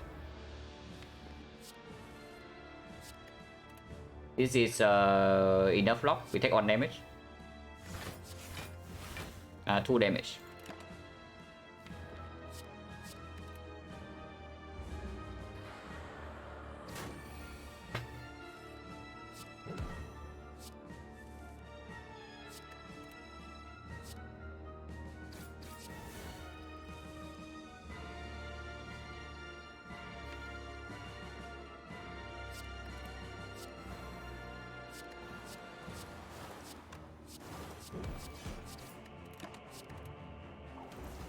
And this is fine. 6 turns should be more than enough to kill it from here.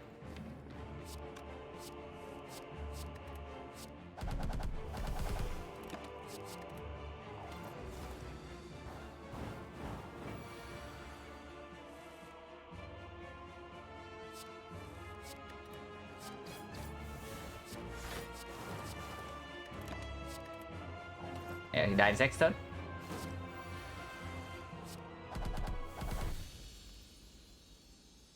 But yeah, we have a huge shop, can buy basically everything. So hopefully they are super expensive relics. And that are also good. Also, any card will come upgraded. This is completely irrelevant. Maybe you can play this first sometimes.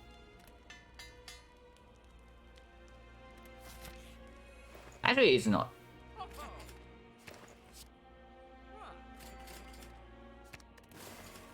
Nothing else worth buying. Backflip is okay. Not exactly good. We have like 3 red forms now, so we just leave this shop. Actually, every card's upgraded, so these are actually not bad.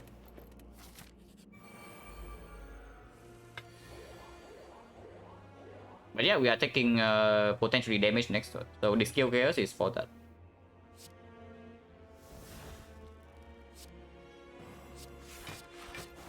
Yeah, next turn scary. Next turn scary.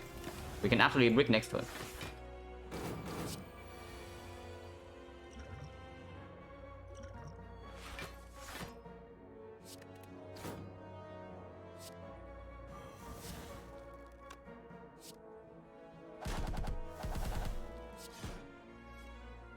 Wow, that was pretty good.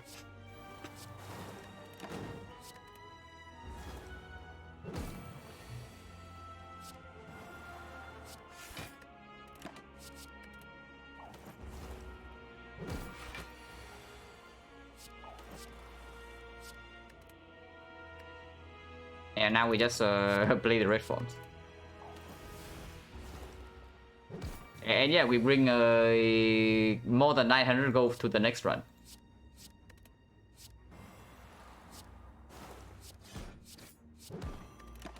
Wood going in.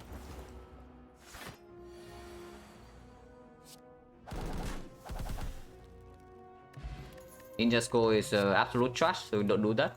This potion is also completely useless. I mean, it heals for 5. But we don't take the Ninja Scroll. Yeah, it wasn't a bad shot, absolutely not.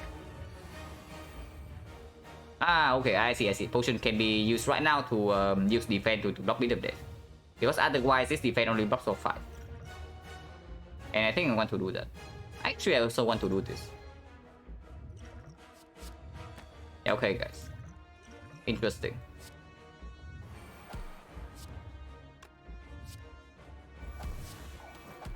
And yes, I play a turn 1.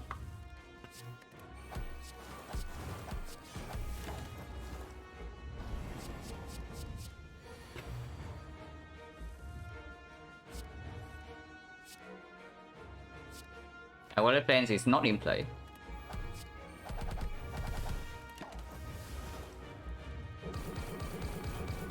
Yeah, we are speed running. Absolutely. This is guarantee hit boost. To get up của.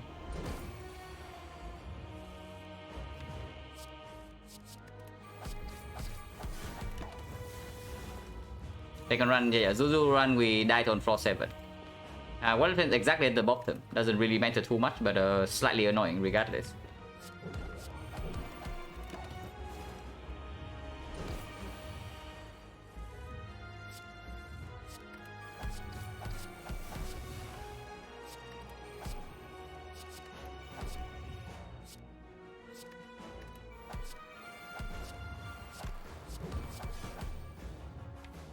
Next time we might not draw skewer, so keep this in hand is fine. Oh my god, the toss animation is like making this run longer. Yeah, the toss animation is actually making this run longer.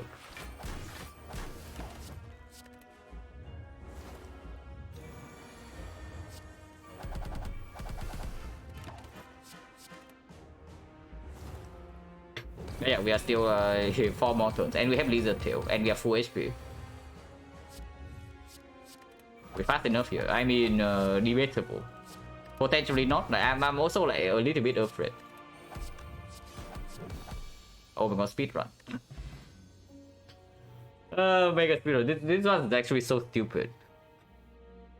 This one's actually so stupid. Like, I have actually not gotten run this stupid on stream basically ever.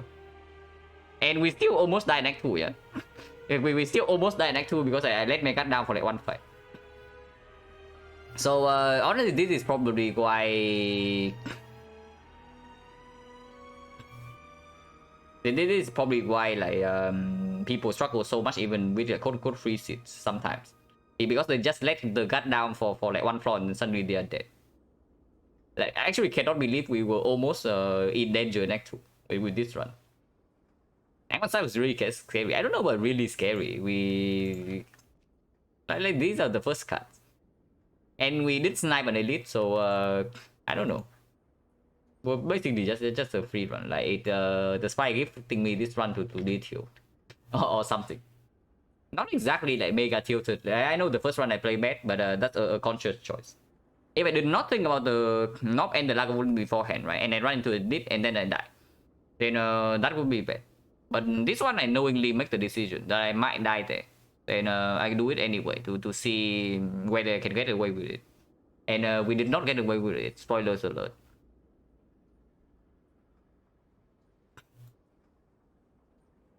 Yesterday giant head fight, yeah.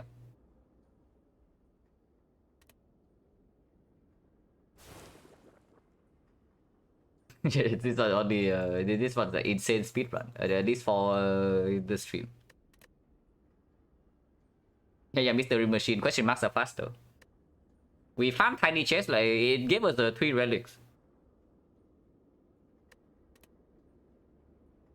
Yeah, pray for Neo Slamon. Like apparently best win rate relic, the best win rate blessing is not for show.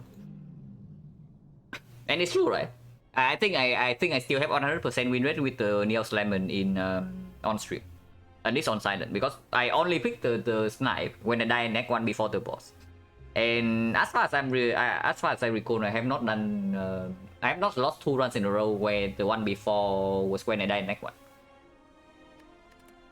Anyway, I can go again immediately. Like run was super mega chill. Oh my god, can I use the gold? Floor 6 elite. Yeah, it is floor 6 elite into double shot with 2 fights only. But can you turn this down? Can you really turn this down? You cannot, right? So we probably just click it. Yeah, we will probably just click the gold and commit to the elite here. For elite path? Oh, no. We take the gold. We take the gold and we go to the 3 elite path. Right, you see how insane this option is? It's effectively 250 gold for free. Yeah, like 250 gold for free. Like, how do you say no to that? And we can use the gold right here. That's the best possible spot as well, yeah? After 2 fights, so we know whether we need to buy potions or not. After 2 question marks, so they also can give us more gold. And then we get the huge shop here. And then we die to the elite because the shop does not have anything. Yeah, okay, cool. But not that unlikely that we actually die here. It can happen. Yeah, saying it, absolutely, but we are not taking that.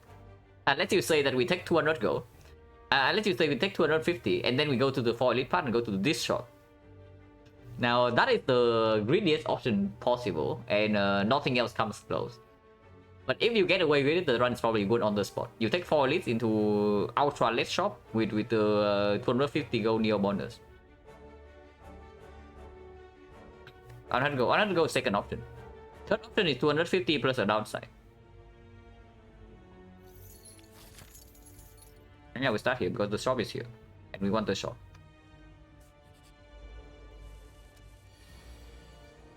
During 18 here makes no sense as usual. Like this is the silent, not defect or iron trap. So we don't kill this guy first.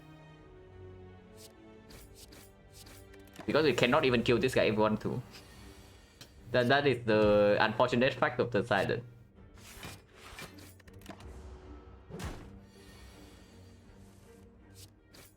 And next time guarantee lethal. Regen potion, not exactly a very good one. Decent card though. Is it Guardian? It is not the Guardian. So what is better? Is it Eviscerate or... Yeah, we bought a little bit of gold to this run as well. Is it Eviscerate or is it Sticky Strike? Eviscerate is probably slightly better than average. Without an upgrade, it's a little bit awkward, but it works also better with the strength potion we can also buy here. Maybe we can buy Akabeko, maybe we can buy strength potion, maybe we can buy flex potion. The sticky strike doesn't exactly work with anything better than the eviscerate, only that it costs 2 instead of 3. So eviscerate is probably just a better card in this bit. Little risky against Lagavulin. Yeah, but against Lagavulin we need something else anyway. Like sticky strike does not cut it.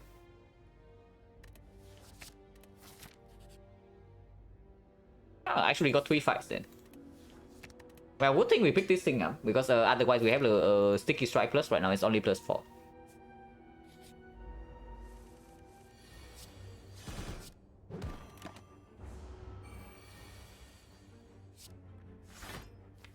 Now this is clear. Can we grid or not? If we redraw to the Eviscerate, we instantly kill.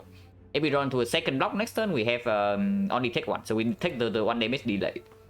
The only bad draw next turn would be 1 defense and 4 strikes. That's literally the only bad draw. Any other draw, we take either 1 damage or less. So no point taking this one right here.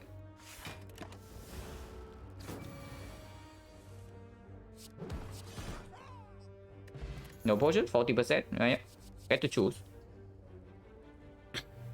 We get to choose. With the Eviscerate, the prepare works better. But Dagger Throw is the card that does not demand an upgrade. Now, we do have an upgrade here though, and we are very healthy with the Regen Potion. So most likely we can upgrade here because the Egg Boss also Hexagons. That probably speaks a little bit more for the prepare. Because AFK did choose 6 max HP for 250 gold. Yeah, Dagger Throw is better against the knob. Is it really better? Because like effectively, like, what is this? If this lines up with the Eviscerate, it gives us 1 energy and it cycles itself.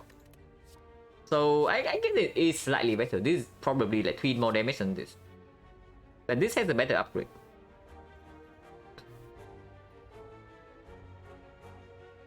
Basically buys an upgrade. Yeah, buys an upgrade, but what are we upgrading in this one? What are we upgrading in this file? Like, are you hoping that we see a card worth upgrading in these floors or what? Because right now we already saw the event that upgraded this card. And yeah, there's no guarantee we actually see a card that is worth upgrading after this. I don't mind prepare though, because the prepare is probably also slightly better against the Hexagons. It's better against Lagavulin, it's better against Hexagons, it's potentially also better against Sentries. It's just worse against Knob, but the difference is not that big. I think I like it, because against the Knob we can also brute force, like even if we take 3 hits, no problem.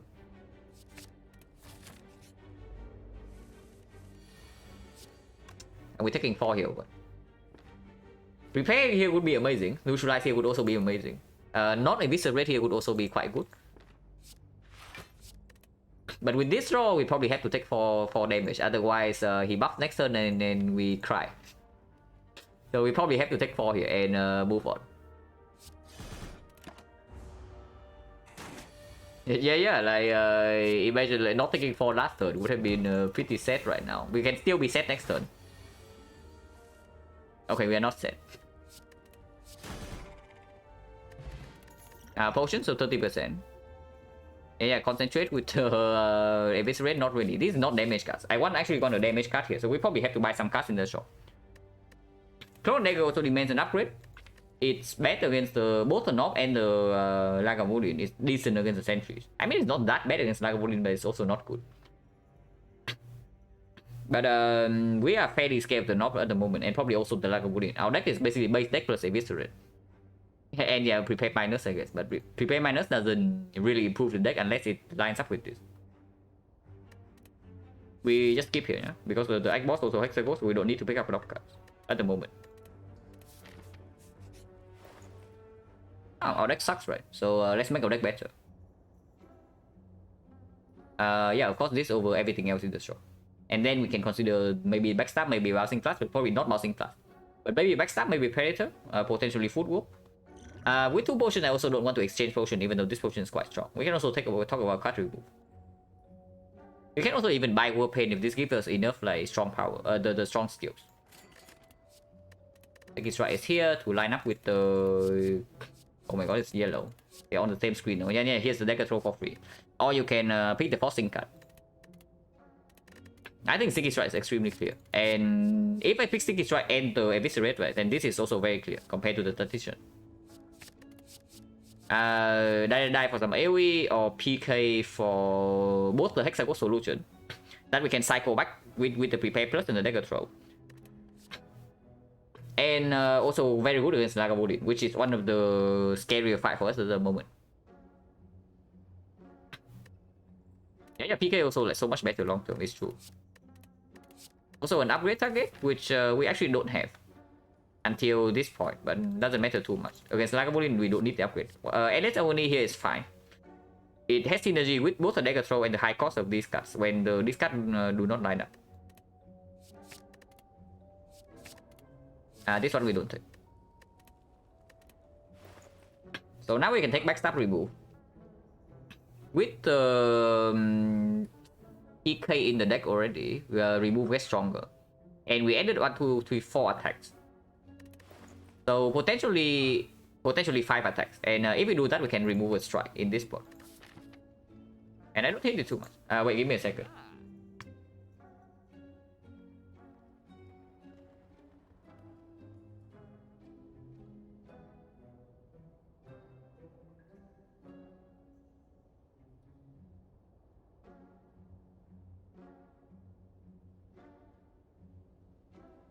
Yeah, is Full on sale ever good here for Laga? I mean, it's okay against Lava Wooling. But it's better against the Knob. It's not even that positive for the sentries. And against Hexagons, I don't even know how much I like this. Like with the PK and discard package deck cycle like this, I want to play fast damage. If I can. And Footwork definitely does not let me do that in rank 1. I think I just take backstab remove and then leave this shot. Warpaint on PK, probably not. It's only PK. I mean, there's also PK. So there are 2 hits and 6 misses. Not that unlikely, but also cost the remove. If we buy Warpaint, we cannot remove. And I think remove is quite strong right now. And yeah, I think I can remove a strike. There's 2 HP a single time on defense against sentry. It also costs 1 energy upfront. Do not forget the 1 energy and 1 cut roll upfront cost of the footwork. Like you say that it saves HP after you play it, but the cut is not free. And if it blocks a kill on a sentry on turn 2, right, you don't even play the footwork. So then you just add a curse to your deck. Because second cycle you redraw to footwork, it's useless. So this card being good against sentry is a myth. Right, it's just not true.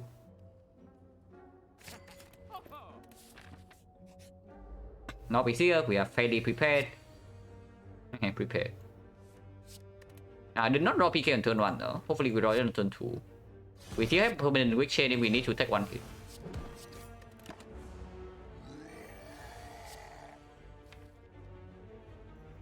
Yeah, okay. So I guess we're still bricking. We have to take 1 hit then because we only have 9 damage left in the deck.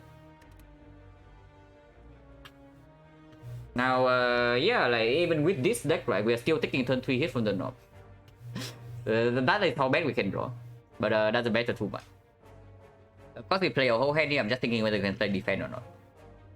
This is currently 26, so next turn we only have this. We are 5 off. We never kill next turn. So if we never kill next turn, defend does not make sense. And I want to use weak pot here because otherwise we take the full hit next turn. So this weak potion right now blocks for 2. And next turn it blocks for... We do not have to play PK. So we can dagger throw into double block. Yeah, weak pot right now, absolutely. But we still need to draw 5 damage after in a blind draw. And we have like 7 cuts that do not deal enough damage. Even neutralize does not deal enough. So actually 8 cuts. So I actually want to strike and defend doesn't make sense anyway.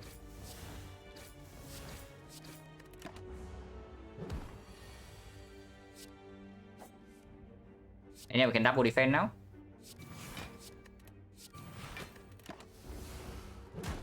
Like 17 from this fight is worse than I would like to, but acceptable. Garbage. Upgrade prepared. Still prepare upgrade over PK, especially with the sticky strike now. I also in down deck. And also this upgrade makes the PK better too. Auto lightning. We can bottle PK. That is reasonably strong. It's slightly weird into Hexagons because turn 2 against Hexagons we might need to block. And turn 1 we guarantee to have backstab in hand. But if we want to draw into PK and in any turn, then it has to be turn 1, right? So we can bottle PK. Bottle prepare, I don't like prepare bottle. Prepare bottle cannot be stronger than PK bottle. Because you see, right? What happens when you bottle prepare? The only good thing that happens when you bottle prepare is that you draw into these 2. But then it means that you do not line up these attacks on a turn where you have double damage. So it blocks out, basically it blocks out the best case scenario for our deck, which is the PK turn 1 into this big attack turn 2. I don't like it. I don't like bottle prepare over PK here though. If I even take the bottle, I can also just not take the bottle. But taking the bottle here seems fine.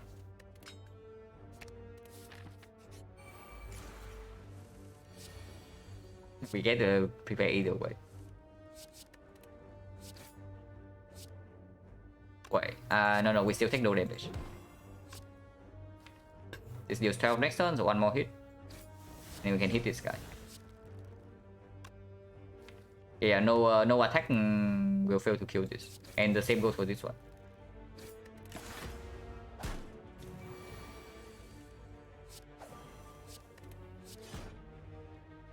Liquid Bronze can solve Hexagons if we did that. So 3 potions, yeah? 1, 2, 3, 4, 5 fights. So 30%. Second dagger throw, acceptable. Works well with the PK, also enables like these two. And this is probably the last attack we pick up. And this is probably the last attack we pick up.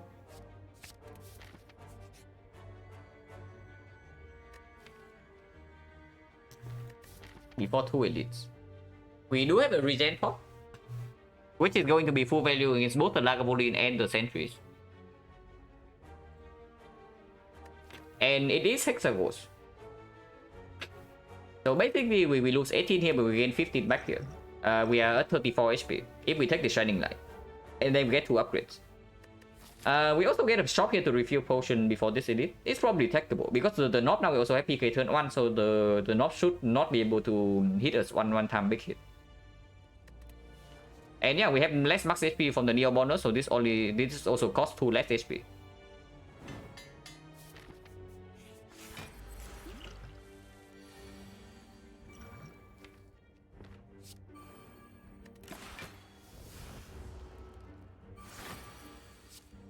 Yeah.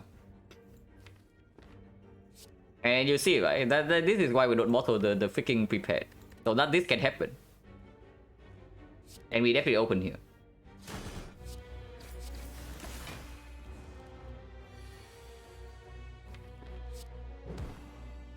Now we can triple block here. Or we can take 1 damage. Regardless, we play this first. Okay, I guess we cannot triple block then.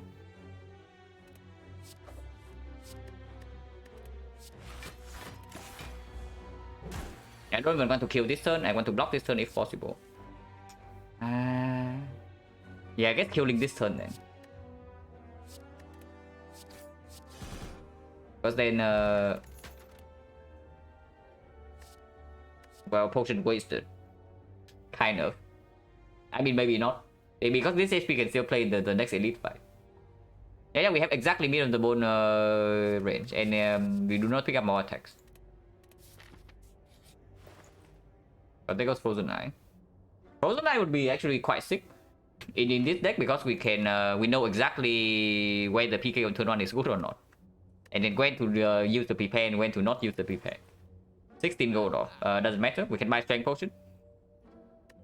We can also not buy any potion and say we are fine against the knob.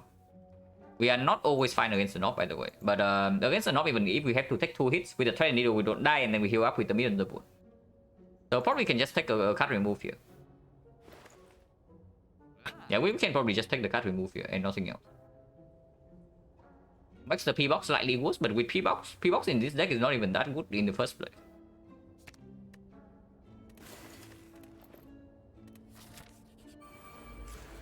Not even the knob.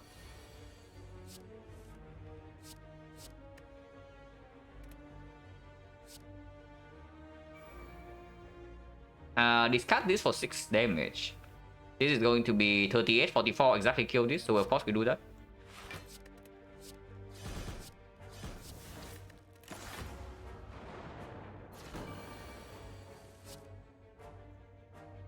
(24, 46) exactly kill this, so of course we do that.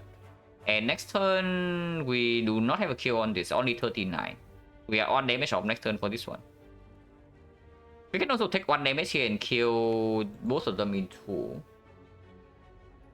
If we don't, I mean, we can also just defend once next turn, so it doesn't matter too much. We just kill this guy right now.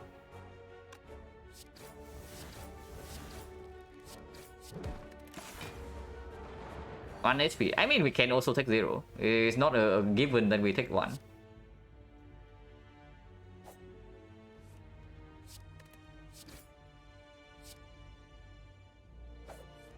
Yeah. Who says that we're taking 1 damage in this fight?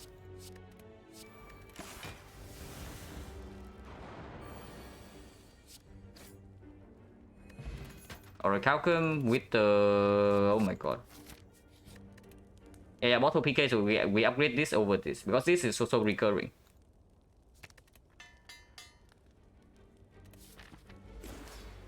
This guy is critting us next turn. The end we draw neutralize, so the crit is going to be huge. The GG, no, our damage is good, but we cannot block a draw yet. We have good damage, but we cannot block a draw yet. So do not think that this one is like any free. Defense -1 block, so we don't do that. We just block for 10, take 14. And with Terror PK, we actually do not need to waste the Taunt Potion here. This guy is going to be dead quickly enough. Like this is turn 2. Yeah, just setting up for me and the bone, guys. My Threadneedle is gone already.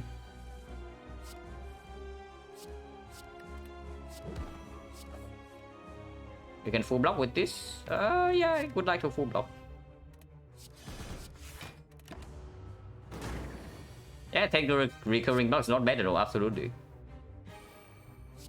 We kill next turn, guaranteed. Okay, we kill next turn, guaranteed.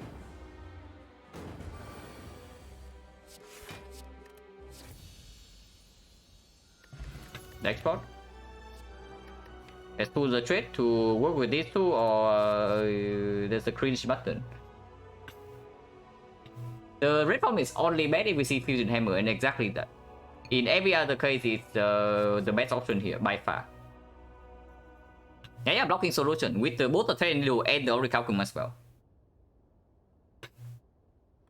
Yeah, the trade is very strong, but it's another card we need to draw into. And third one, we have this guarantee in hand already. This we already have the setup in this thing. So now we need like maybe more front note block, and this is exactly it. Like you don't get better front note block than this card. Yeah, we will click the cringe button. Oh my god. Do not click the cringe button, guys. But I mean, Kite is still almost free energy, so we can do that.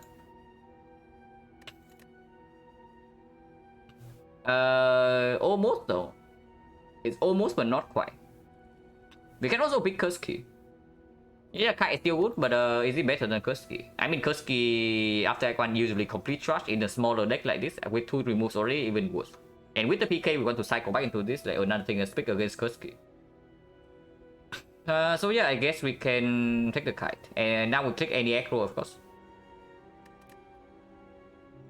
And with me on the bone, even if we are slightly weaker into hallway fights early on, it's still okay. Removes 125 right now, so no reason to actually go to a shop. Also, we cannot afford the relics. We can take 4 elites here, but that doesn't allow us to upgrade red form. But at the very least, I think I want to go here. Going here means that we go to advanced hallway, but with meat on the bone, it's also fine. We go here and we can decide whether we can take this elite or not. If we cannot, we go here upgrade red form, and then we take 3 elites. And that's completely okay. The other path is probably maybe fire into this, into another fire, into like 1 more elite. So 2 elites only, still only 1 late question mark. And we're also fighting, I guess it's just 1 less elite. 1 less elite, 1 more fire. Upgrades, decently important. Terror upgrade actually matters, and red form upgrade absolutely. So having 1 more upgrade is not so bad. But anytime we draw the prepare, we also have 4 energy.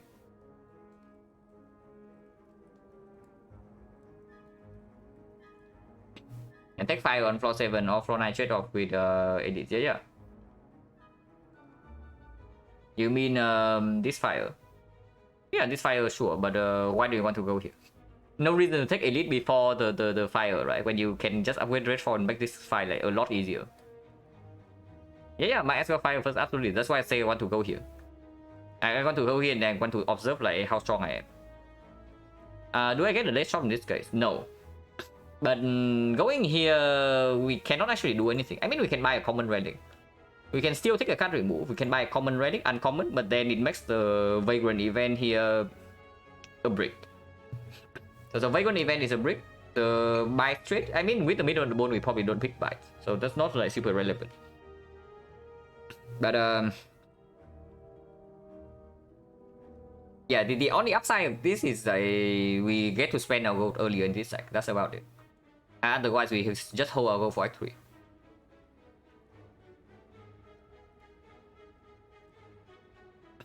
Pinty, thank you very much for the Prime sub and the 2 months.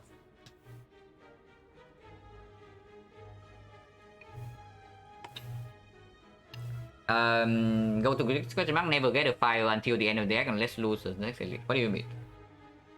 Never get a file unless lose first elite.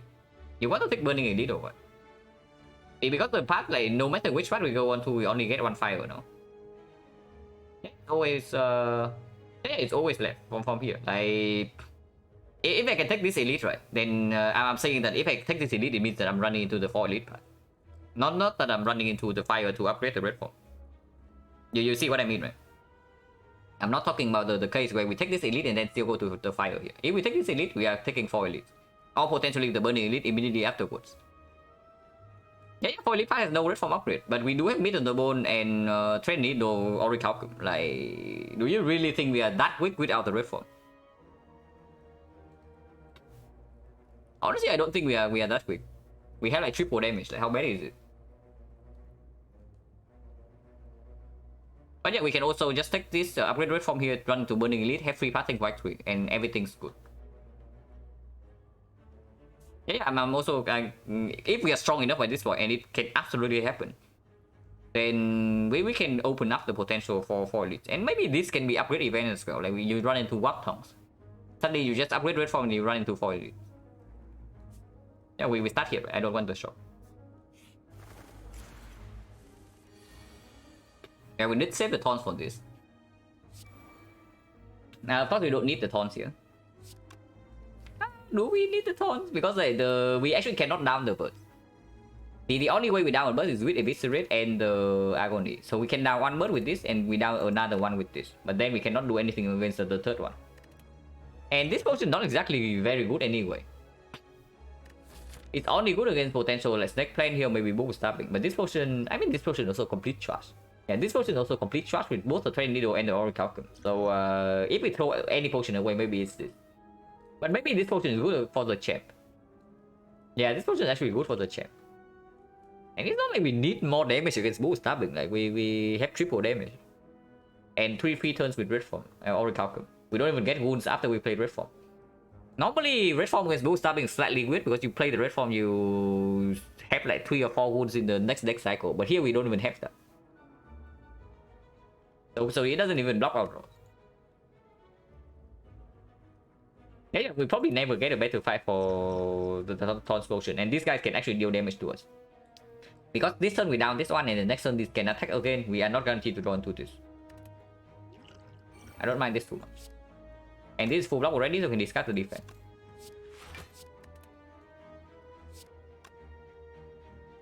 No need to actually terror this, but we can also do that. Maybe I should terror one of the outer bursts to make sure they die next turn before they can attack me.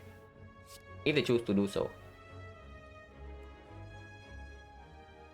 If we just down this is 12 damage into 17. He's at 10 HP. Maybe terror can still go here. I mean, terror is not super relevant anyway. So getting this out, the reshuffle in case the fight is still going on, which should not happen, but it can. Then playing terror now is also good.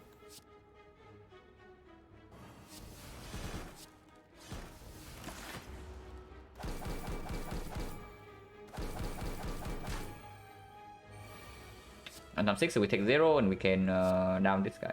This guy dies to 4 hits from taunts, this guy dies from 1. I mean, doesn't matter.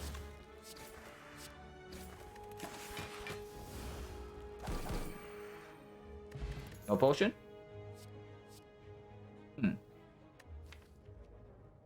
There's a green card and there's a good card. We are not interested in leaning towards shifts as our physical damage. And Wristblade we have seen already. Yeah, we are not interested in leading towards ship with the prepare the kite and eviscerate sticky strike. So this is only basically 6 block and nothing else. And the block also gets worse with the Orichalcum. This, however, works well with both the Orichalcum and the Thread Needle. Conrega Plus cannot be that bad. Yeah, but is it better than it? Because you also see, right? This card is already a card we want to have in our deck later on. And already it works like super well with the relics. It's also fun not block with Slavers, because Slavers, if we draw badly enough on turn 1 or turn 2, we do not have Red Form in play, and then what do you do with this 6 block against the Slavers? Because we don't have actual AoE damage. Like our AoE damage is killing them one by one. So we need to mitigate a little bit against the Slavers before Red Form comes down. And the Will can still block after the Red Form comes down. That's the amazing part, right? You play Red Form on turn 1 and normally you can only block for 3 turns. But now on turn 4 Intangible runs out. We can still block with the Will and with the Orichalcum Thread Needle. We have 10 block plus the Will. That should feel full block for 1 turn. But this is okay. Now defense are pretty bad, but at some point we also need to figure out how to block with the champ. And even with triple damage, like how good is strike? Probably still complete garbage, and we are not picking up bites. See, green card, pick green card, yeah. But the green card doesn't even work here. It's like you see Iron Wave Plus in this spot, you pick it, because that's basically the Iron Wave Plus.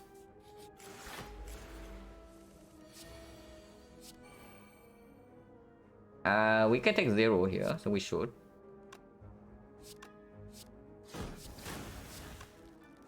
We have 4 energy, so leaving this in the deck is fine.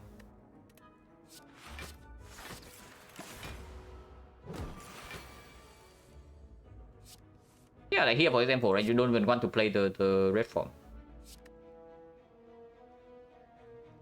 Because then you give up on the sticky strike. I mean, you do not give up on sticky strike, but you give up on 18 damage here. You play red form in this spot. Instead it's full block, and then we can kill with the Eviscerate next turn.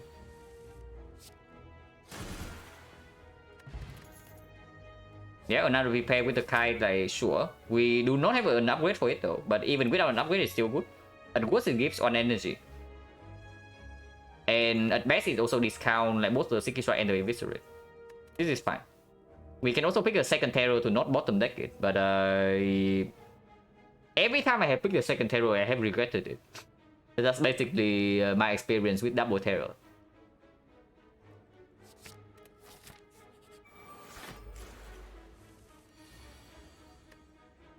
Yeah, we can also open instantly for Reflex with the second repair. Like Reflex, Acro, or good. Well, this fight is slightly concerning. Because we actually cannot slam Red from turn 1 here. I can kill this immediately though. And probably should.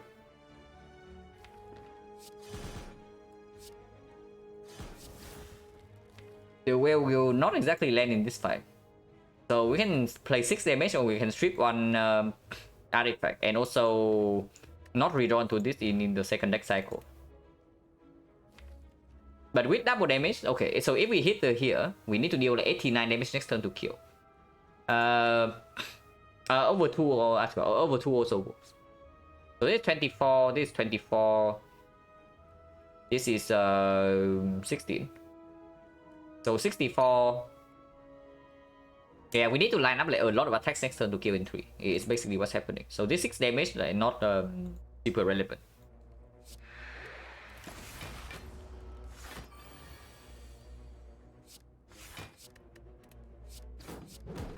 And we're taking a big hit next turn. I mean, it's not that big.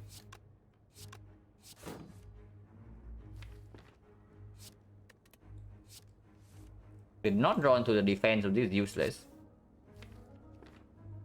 And I guess Terror can also get out of the deck. Because otherwise we need to redraw into the Neutralize first. And then we can strip.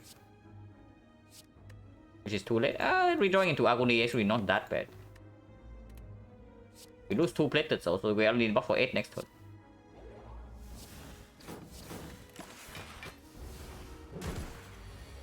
Yeah, mid on the bone is still on the table, so should not care too much. And yeah, strip artifact, so we actually full block this hit.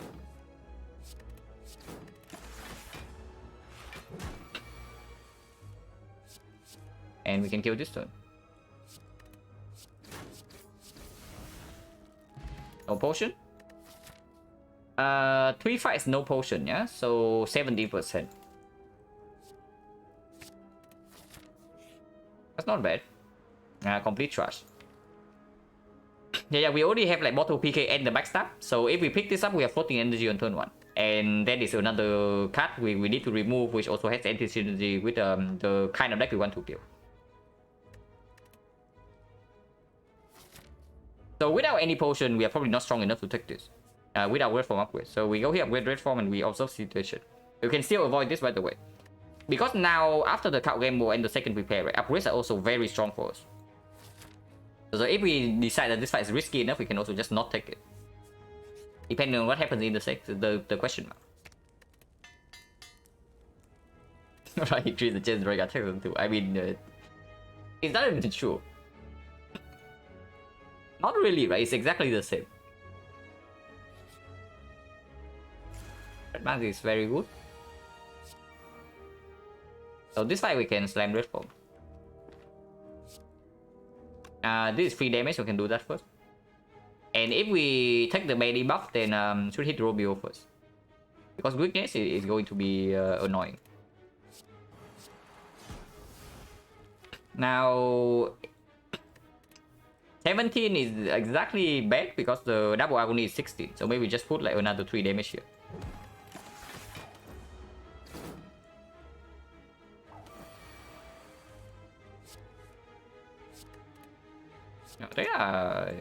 They look kind of dead. They kind of look dead on my screen. Like, what do you think?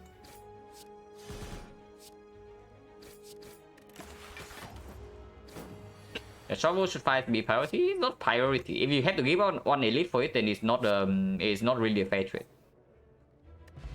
No potion. 80% now. 4 fights, no potion.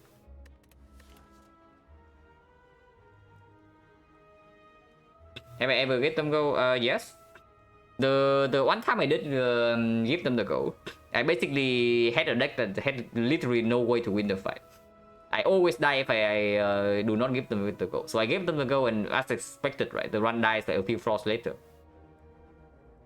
Even the lowest amount of HP I took the fight with was 3. I took the fight on 3 HP on 3 before, and we won that run afterwards. Now Glass Knife is good, but it also remains an upgrade. It is really good though. I would say the Glass Knife is really good, but maybe I just want another Eviscerate. And we have like upgrade to make already, so I don't think I should care about this Glass Knife. But it's a bit better just because it's like 30 gold for once. And the card choice. And the card choice also has a much higher chance of red cards.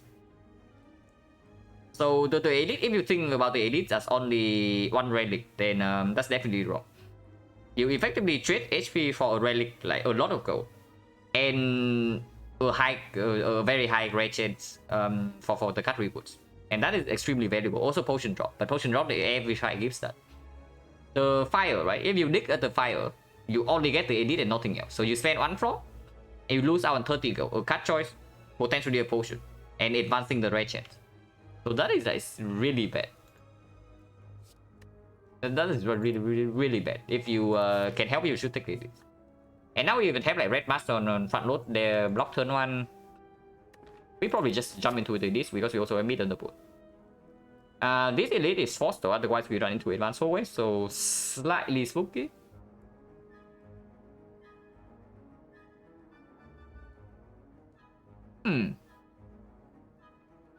Okay, we can probably take 3 elites.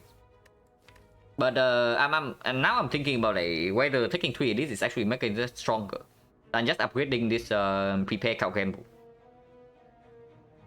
It probably still is. With the red form plus in our deck, like we find a rare card that works with the red form. Suddenly the run is a lot easier from that point. And we still need to figure out how to block with this guy.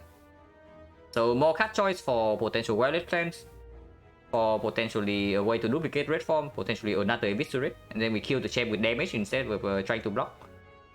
It's probably just good. I eviscerate on turn 1.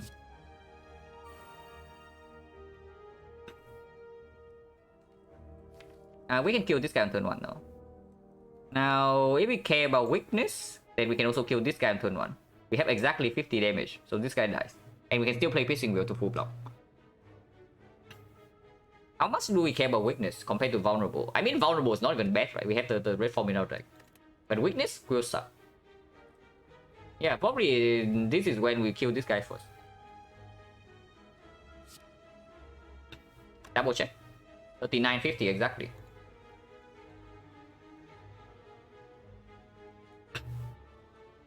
Never get netted? Hopefully not. We can, but even if we get netted, it doesn't matter too much. Because then we do not even weaken, right? And we have like 4 turns to deal with this. And after this dies, right, with the Trade Needle and Orichalcum, we can block for a long time against this guy. He only scales 1 strength per turn. And we still have Meat on the Bones, so we can lose up to 13 HP here.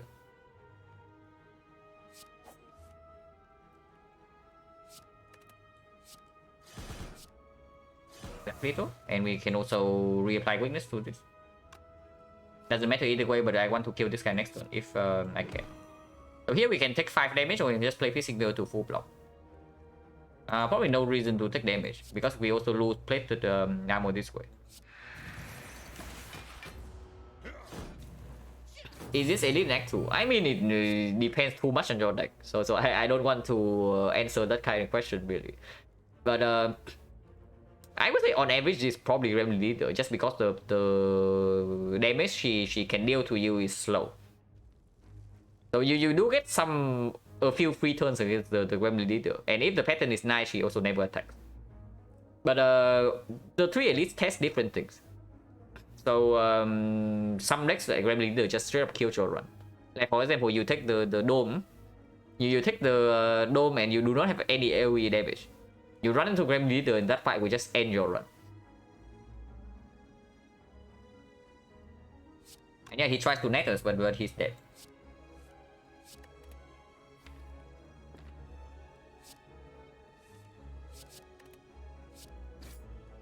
Unfortunately, we are undamaged off.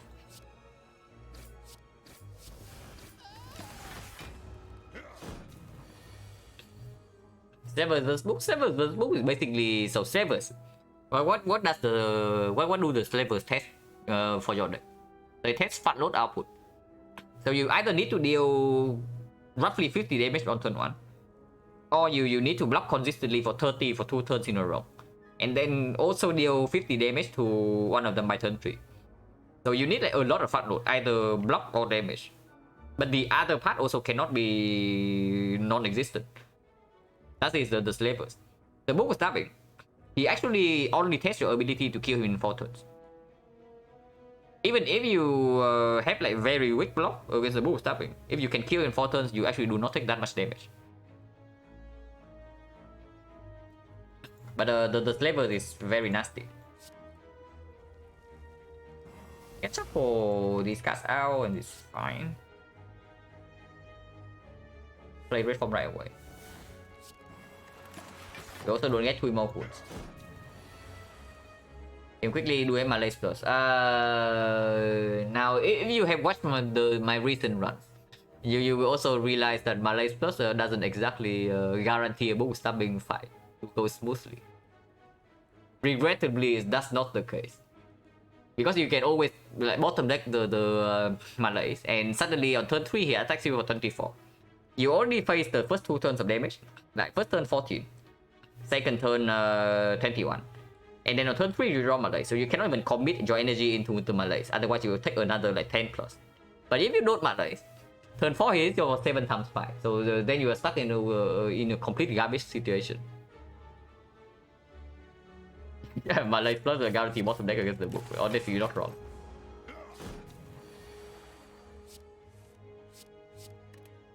Draws in this fight from here was actually quite bad. So now we can take damage like maybe 1 time. Maybe not. If we draw into Eviscerate, it's a kill. If not, we just kill next turn. Or this turn. It could be better, could be worse. We do have triple damage. So the strike deals 27 now, whenever we have like Divinity online. And yeah, if we have Divinity, absolutely, we do not get baited by this garbage. So skip.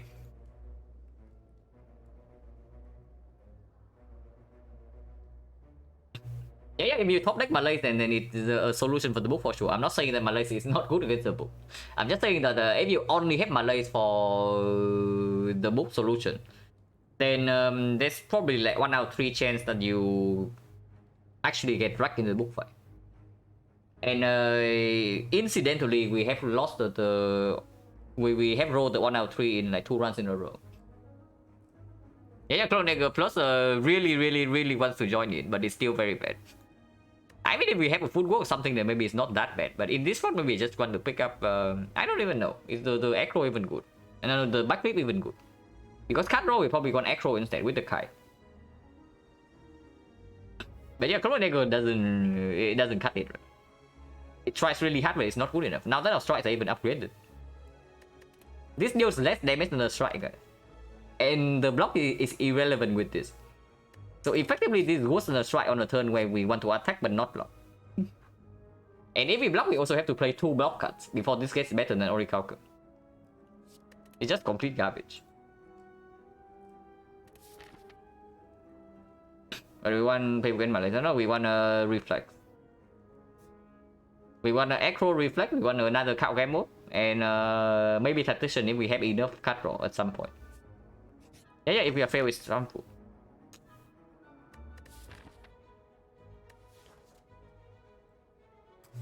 I mean, 23 damage on turn 1 is like kind of good with the red mask, but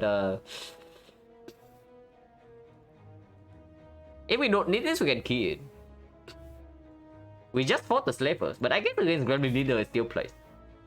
Our Gremlin Leader is actually not very good, by the way, yeah? The Gremlin Leader fight. So maybe I still take it just for that fight. Makes better from Steko. Yeah, absolutely, but we don't have either one. So you do not key a relic because of that. You can key this relic if you say that you never need the 12 damage, and then that's the only reason you can use to not pick this up at this point. But we can still use the 12 damage. It doesn't really matter too much. And yeah, question mark late. Okay. no LS only here. Hey, no. Can be 40k, so I don't want to risk it. It was 40k, oh my god. It was 40k, guys. We almost got tricked. But luckily we did not get tricked. I still have not seen the record. How is this? It's playable but not necessary. So basically, when this guy is playable in this kind of deck, right? If this guy is actually playable in this kind of deck, we probably have already won. Or we have come very close to winning the run. Because right now, honestly, our problem is the lack of cut draw. And if we lack cut draw, we actually do not pick this up. Yeah, we lack cut draw and we don't have retain. So there's no way. There's no way this is actually good. For empty node. Potion chains right now, 1 potion, right? 1 potion, 1, 2, no, 1, 2, 3, 4 red mask, 5. 5 fights, 1 potion for 170%.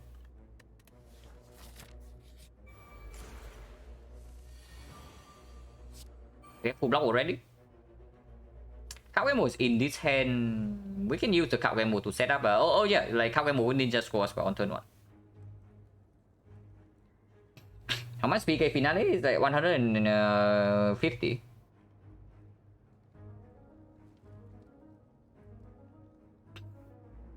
I'm wondering about playing the game mode right now, but it's probably not very good. The only card we want to draw into this turn would be Terror.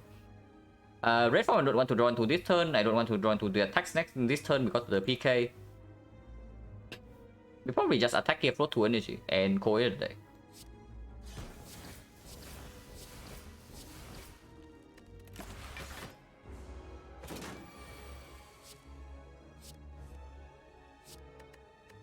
Guy doing the big hit on turn 2. Maybe should I play the neutralize? If I did not play neutralize, I would be at 29 right now, so it's perfect mid range. But now I cannot get out to mid range. Can I? 17, take 10, 10 is too much. So I actually cannot take the mid range right now. So yeah, misplay. Should I play the neutralize? That doesn't matter too much. We just kill them. Wow. Well, you asked for the Malays. Second eviscerate is very good, by the way. Second eviscerate is also extremely good in this spot. So is the leg sweep. But leg sweep is probably the worst out of the three, just because we are technically still on 3 energy. I can't say it's Malays on it. Yeah, it says Malays. But do you see like how strong we are when we draw eviscerate turn 2? If we don't draw eviscerate turn 2, our damage is actually not that fast.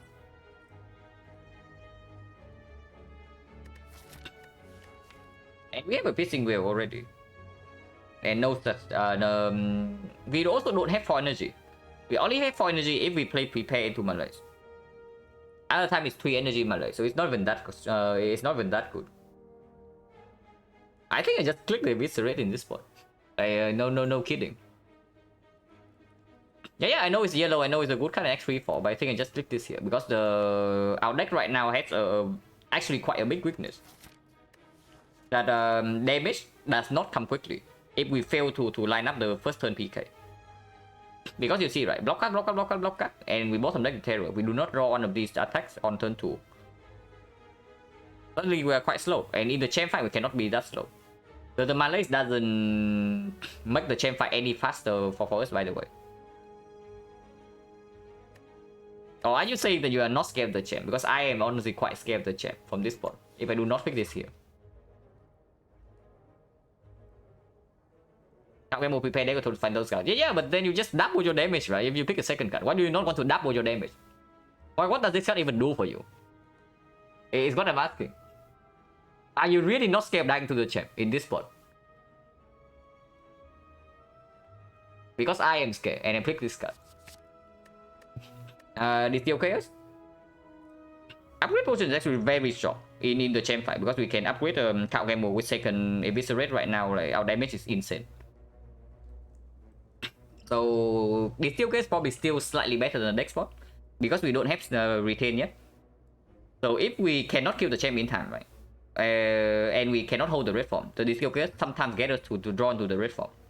Well, this doesn't really do anything when we face the execute.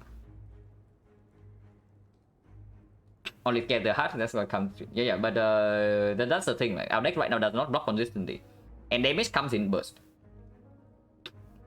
If we have left champ is so absolutely, but we currently don't have that. That is why I want to pick this up. Because like, the champ is only 3 floors away. We only have 3 more floors until we have to fight this guy. So we cannot bet on the champ and we see whether plans in one of these floors. Because yeah, the problem with our deck is that our damage comes in burst. And our block is going to get outscaled. The champ is going to outscale our block once he buffs once or twice. Or if he fails and vulnerable.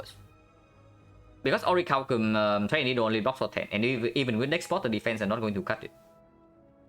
Of course, Malays help a little bit with that because it's like almost permanent weak chain, but we only have 3 energy, so the Malays is not even going to be that big. I'm not saying Malays is bad. Malays is actually insanely good for us because we have Orichalcum Training to block for the turn where we commit all the energy on Malay.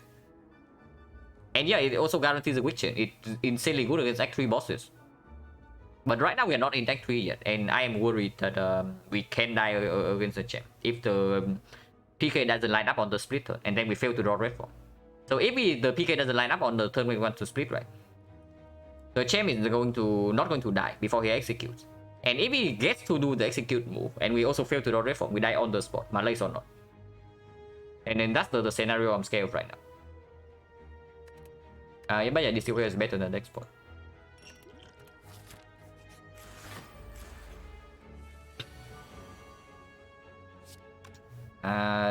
Slam red form, and then we cannot play terror.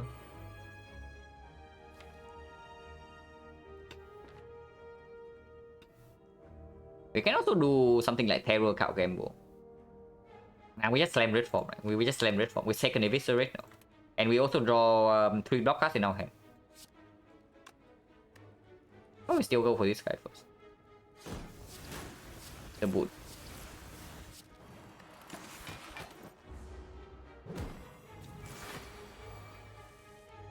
Do not draw this card.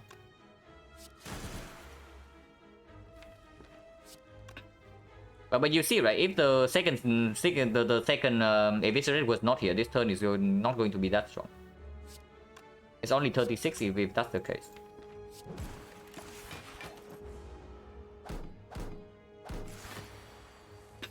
Yeah, well, I would also like to take Meet the Bone if possible. This guy might be able to do it. Yeah, he can do it.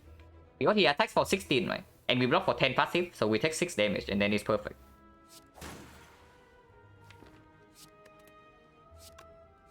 Back dummy.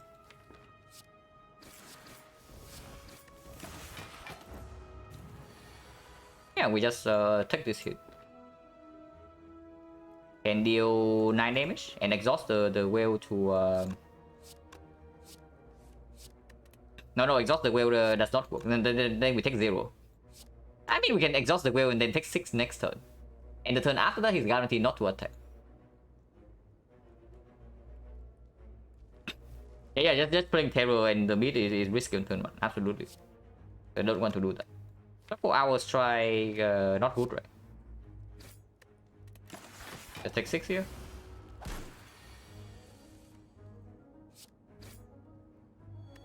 Fire Potion not better than these, and these are not cut draw. Fire Potion potentially good for this, but we also have like Ninja Scroll backstab for slavers already. And I think I want the upgrade pot for the champ. We can use this skill in this fight, I guess. Potion Gen 60% right now.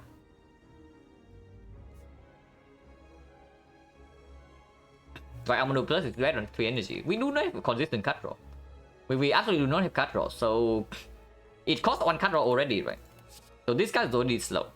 And then the turn after, you do not even have guarantee a guarantee hand that can use the energy. And then don't forget, prepare is minus 1 card in your hand, it's not plus 1. So if you draw to prepare after the arm maneuver, you get 1 less card in your hand, so you only draw 4. But this card already gives you 1 energy, so suddenly you have 7 energy and 4 cards. And this is free. This is costing 1 if you draw into prepare. And every other card in our deck costs 1. It absolutely does not play right now. Yeah, it's completely dead. Slavers again. Just draw kissing on turn 1, I guess. We are still weakened, and this time we cannot burst this on turn 1.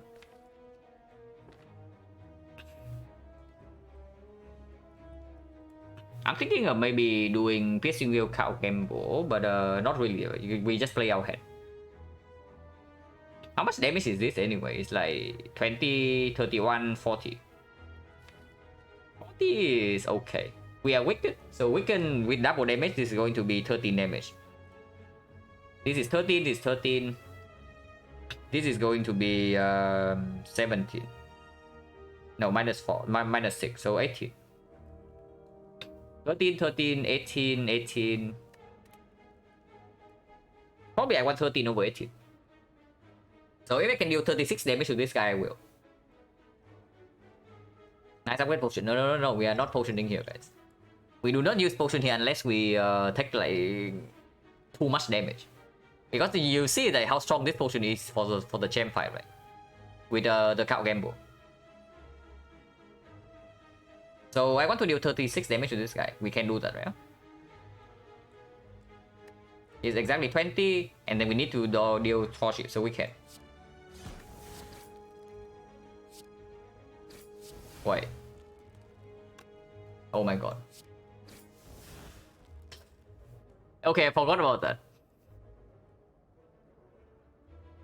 So I just wasted some damage. Yeah, definitely wasted some damage because if I remember the boot, the ship will go first, and then we can distribute like backstab and the strike lead the other way. So we can do some cost and only deal to this to 14, but that's probably a bad idea. So we just put this to 9 then. Unfortunately, we're still 4.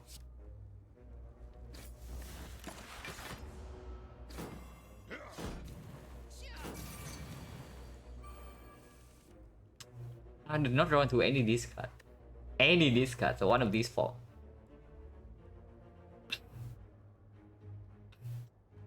So we have to make a choice here whether we Distill Clear this turn or not. If we don't Distill Clear this turn, it can be slightly messy. Now can upgrade? No. If I use potion here, Distill Clears. I think upgrade potion is stronger in the champ fight. Potion change 60%, so I'm willing to potion. But I think the upgrade potion is stronger in the champ fight just because of the card gamble. And I want to upgrade, probably upgrade Prepare manually instead of the card gamble, and then we can use this potion on the card gamble, to the card gamble itself. If a potion, I do not want to terror first. Like waste some damage, doesn't matter.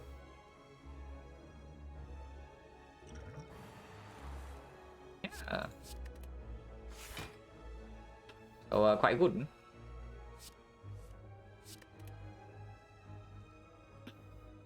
Terror does terror kill this. The true damage is actually 21. 21 weakens down to 15, right? 15 times 3, so 1 off. I mean, whatever, we can still kill both the outer 2. I mean, we have Red Fog in play though, so we don't care about vulnerables. Maybe I should just ignore this guy. Maybe because any damage I put on this guy this turn is going to be a big overkill. Yeah, maybe I just don't want wounds in my deck. And that means killing this. It can be Eviscerate, Sticky Strike here, kill, and then Terror Middle. I can also see that.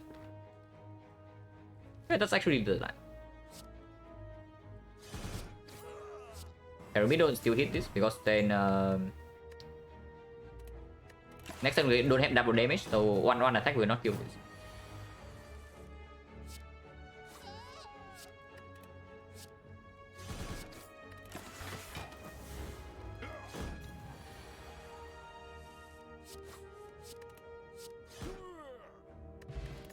No puzzle is okay. The export is back. Potion chance 50%. Second terror is appealing his case, but no. Malaise would be good here. We have the boot against this guy though.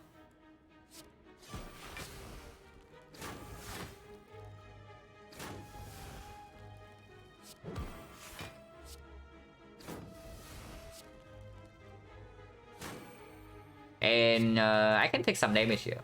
Right now we're taking 8, and 8 is actually quite bad. Maybe that was already bad. You can do this to take 6 instead. You can also just not play this and have double damage next turn. And take 0. I think 0 is probably okay. But that was pretty bad. But doesn't matter too much. Good block.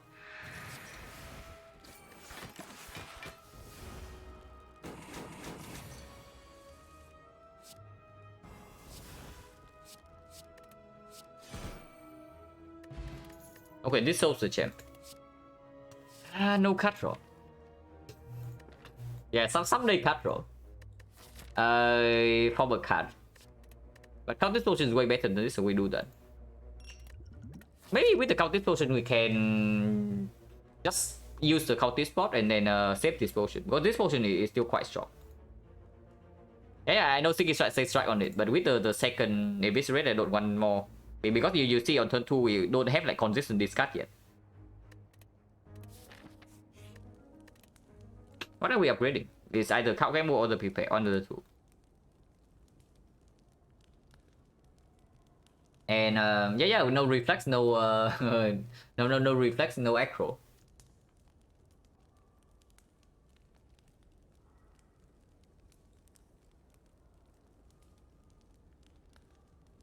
If we use the Countess spot, we probably do not need the Count Gamble. The Gamble Plus is only good in this fight. It's not going to perform in the actual hallways. It will be very good if we see a reflex. But so would be the Prepare.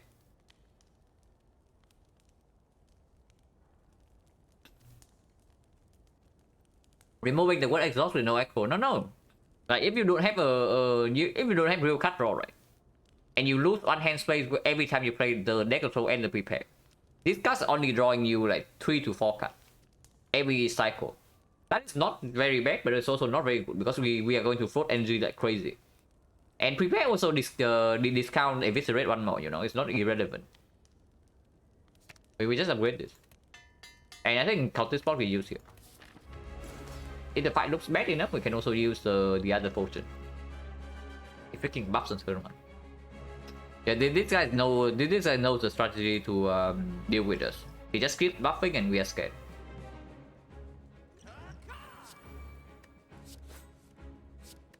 And we do not line up the thing on turn 2. Boot. And yeah, we can wait for the cultist to stack up, but I think I just want to push damage.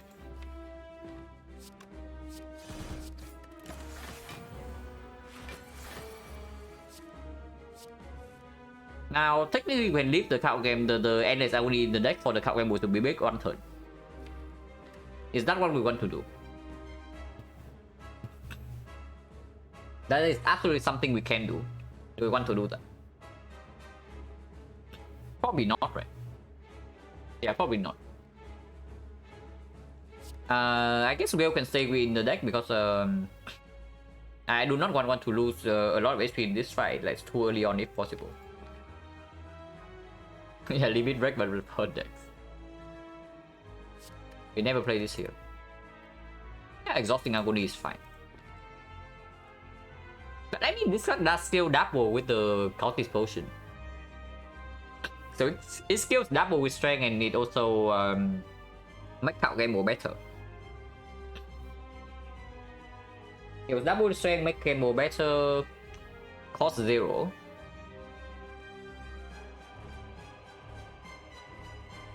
How bad is it really in our deck? Maybe we can keep one copy around. Not really, right? It also, if we do not draw exactly into the card game board, then it also block some discard sometimes. But if this is minus hand space, it's actually just good. Test terror for second phase. No, we terror and we try to kill him before execute happens. If you save terror for the second phase, it means that you say that you always get red form for the execute, which doesn't always happen in our case. I can see leaving the one card here. Leaving both is slightly weird, but leaving one I can see. I can also see just exhausting them all. Just to redraw to this faster. Yeah, it's probably just good, right? To redraw to this faster, because this is the strongest card in our deck. This can stay in the deck, it can also go. Maybe we can stay. When we are vulnerable, this card blocks for us like one turn.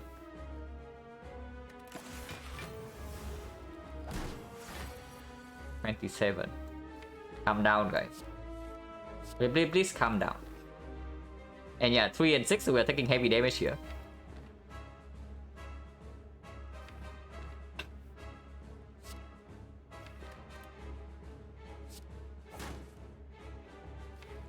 And Terror double defend then. And yeah, we cannot stay in this fight for that long because we actually cannot block this guy.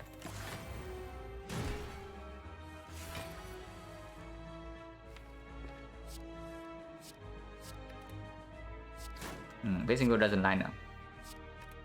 You guys here, but we are weakened. I think maybe we can still go next turn.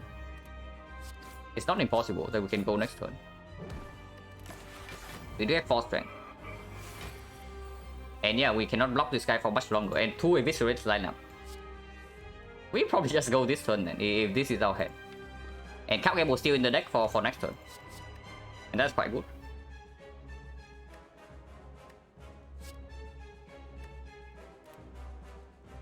Yeah, we just go. And then this is why we have second eviscerate in our deck, guys. This is positive block, we can play that. And 16. We are wishing that happened because otherwise we can easily die here. And red form here probably always live, so I just red form. And also game immediately, but if we draw into this, we miss one. If we draw to PK, it's good though. But we can wait. With the red form this turn, we can wait. Because we also have 6 strength, so terror doesn't matter too much. And we are not weakened this turn. Oh yeah, we win next turn.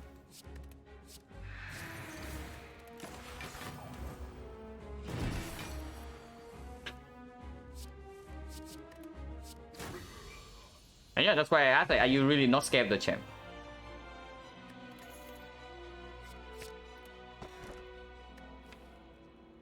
So we can do Dome, we can do Cage, we can do Starter Trade.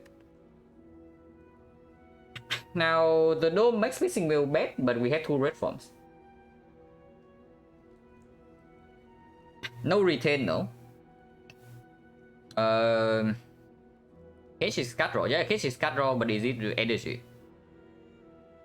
All of these look okay. I don't know about all of these look okay. I would prefer a real relic for sure, but these are like passable, I guess. It's not that bad. I can see the argument for all 3. The strikes are upgraded. The cage improves our draw consistency into PK and discard a little bit more. So technically it does give some energy. Not 1 energy per turn, but some energy per turn. Maybe like, I don't know, 0.2, maybe 0.3. Yeah, none of these are unthinkable. I agree. Is 7 better than card remove? Maybe, because the strikes are also upgraded. And the serpent also improves the PK a little bit, because we draw 1 more card on turn 2. For once drawing 1 more card on turn 2 is actually quite important, because we have PK turn 1. And then afterwards, it also increased the speed we draw back into the PK. But I think I just clicked the Dome here, in this spot. Dome is a free curse. Yeah, but we also have the Million the Bone. I mean, Parasite for 1 energy per turn probably still worth. Because we still are looking for cut draw, any cut draw. And there's no guarantee that we ever see Acro, so eventually we might have to settle for backflip. And then even on the Centennial Puzzle turn, right, without the Dome we also cannot play the cards. Yeah, the Dome is good but feels bad. This guy is troublesome. So we have red mass and a lot of gold. So we got the shop and we can go 4 elites into the shop into 4 elites, which is quite good. We actually do that. So the path is clear. No, the path is actually super clear. So we start here.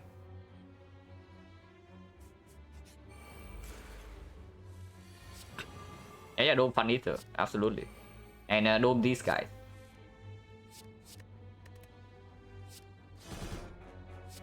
The boot.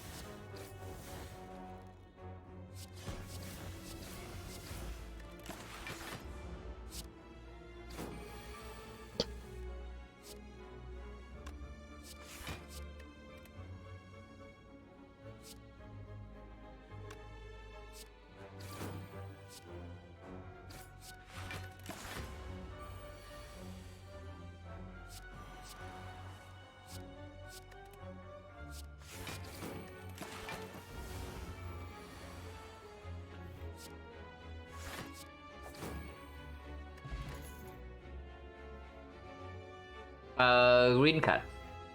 Potentially we have 5 energy now per turn. We do not have a weak chain, and we have the Domes of Piercing with West Coast. So I think this is a very clear leg sweep plus.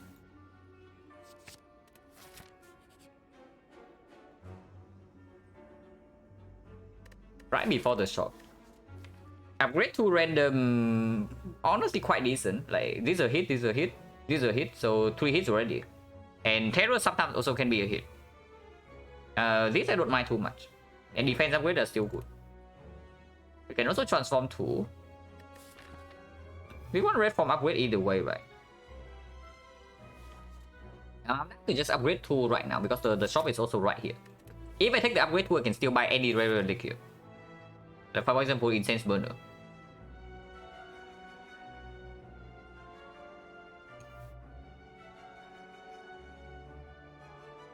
But transform 2 with Panther doesn't give me any upgrades, right? And I still have to upgrade the red form here, also not that strong.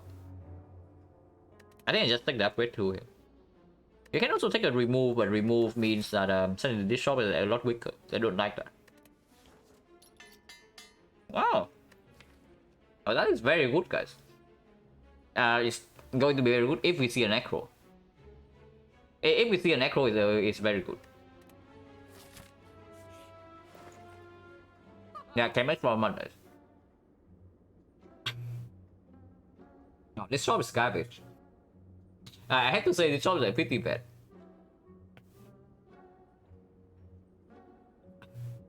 So how interested are we in buying alchemize in this spot?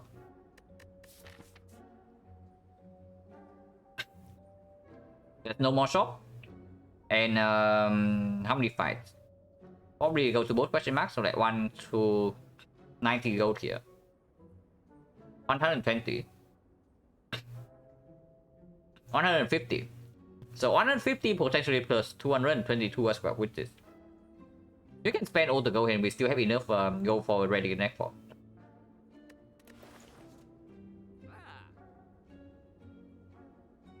And sweep on? No, I don't buy potion. Before I buy the potion, I just buy this card.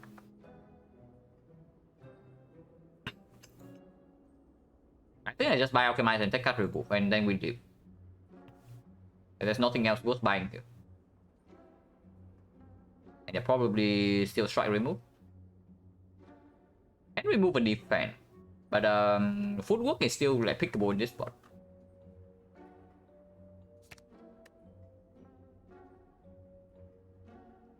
Yeah, strike remove is fine.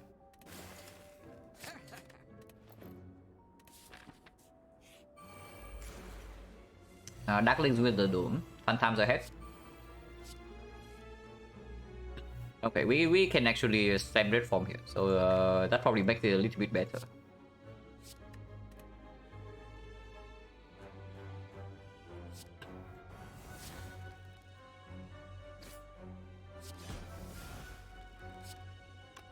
Outright kill this. I don't know if they want that or not.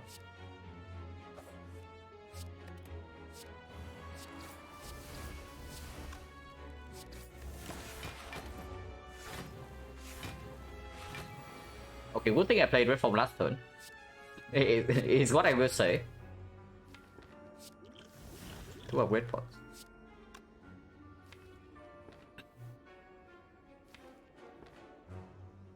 Yeah, we don't play red from last turn. This turn potentially we're taking 50.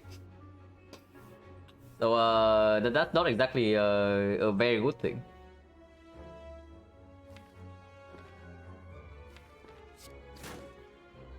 HP is still on attack, but Agony wastes the least amount of damage.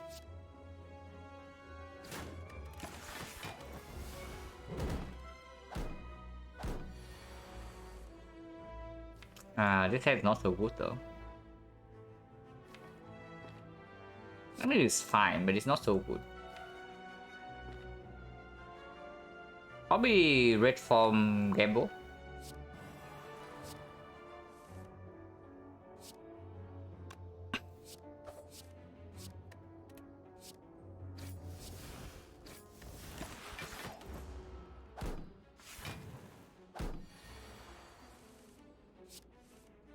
Okay, PK is here, so hopefully you can end them next turn.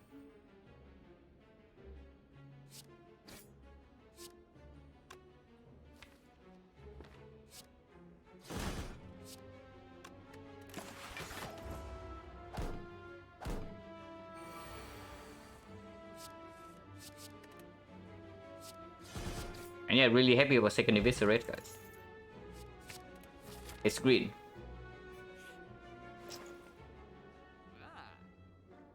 This guy. This freaking guy. He got us, guys. And no palace for us. I mean, palace is not even that good, but of course we have two red forms and no other block, so palace is probably very fine. Especially with the alchemize, right? We can actually save the flex spot with the alchemize, and that's like plus 5 strength. So every 5 in 6 turns. But yeah, we got a outplay, and of course there's nothing to do here, so we leave.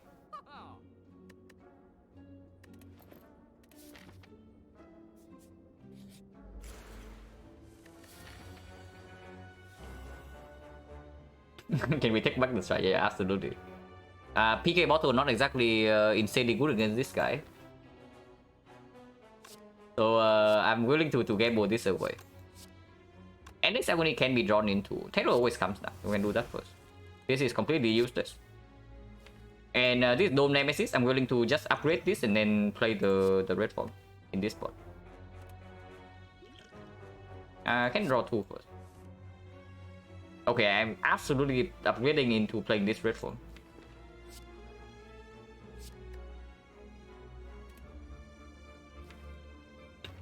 But yeah, next turn we miss out on like some heavy damage.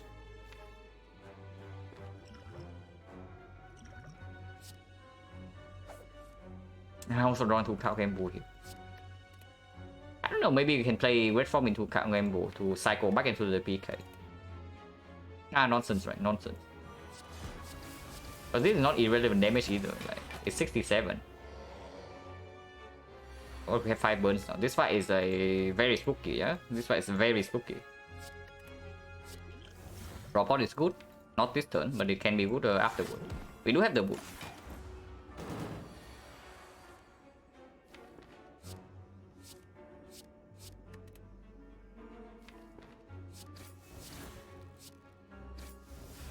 And this guy can shuffle burn again next this turn. So if that's the case, I absolutely want to just draw pot immediately. 4 hour strike is fine, because then if I draw into red form right now, I can still play a Visceral red form. I should not fool around in this fight. If we strike right now, 2 attacks will kill next turn because of the boot. Gamble right now can draw into red form, can also draw into a kill. This will not draw into anything, so we don't play this. Yeah, burns again, so we do not get these 5 burns. And then this is a kill. Yeah, got back the swift potion. It's green. Yeah, our deck just got a lot better. I have to say our deck just got a lot better from 1 card. Yeah, quite nice, right? Upgrade red form here.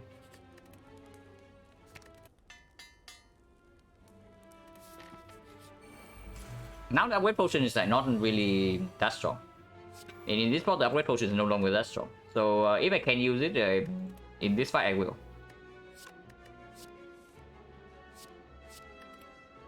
I think we just go all in on the Retromancer herself. And upgrade form is probably better maybe next turn when we draw into the Alchemized Terror.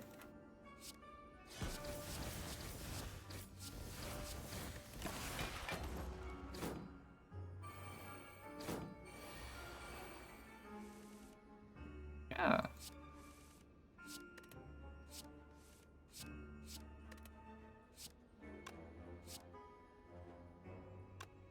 I mean, can I also upgrade this hand? That's probably okay. Need to make sure it's not too much damage. It is too much damage. That doesn't matter, I can kill a deck instead. I do not want to kill before Alchemize.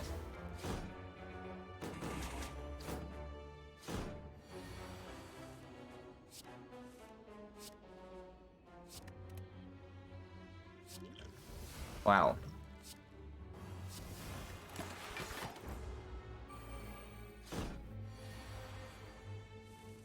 We are smoking this fight, guys. We were smoking the Rectomancer. Pain is not that good. There's a CE, we just literally just fought the Rectomancer. Yeah, we literally just fought the Rectomancer, but CE can be nice for Spear and Shield. Because Spear and Shield, of course, we are slamming red form immediately on side. And if that's the case, we also need to make sure that we kill both of them in 6 turns. Because Dome in that fight is terrifying.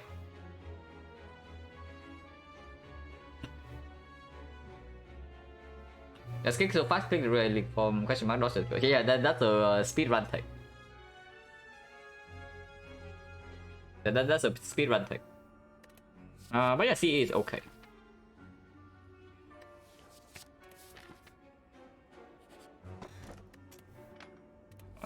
When did we take over this? Like this garbage. I mean, it has done well in Act 2, but I would like to refund this if possible, and we pick up the Mummified Head.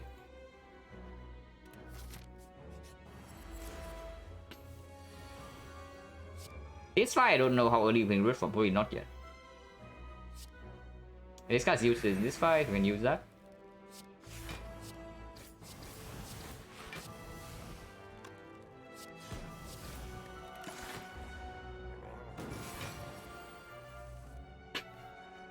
Ever correct to skip fan if we have already? Not really. Because at some point you also have to block more than 6 per turn. And the fan works well if you both attack and defend on the same turn.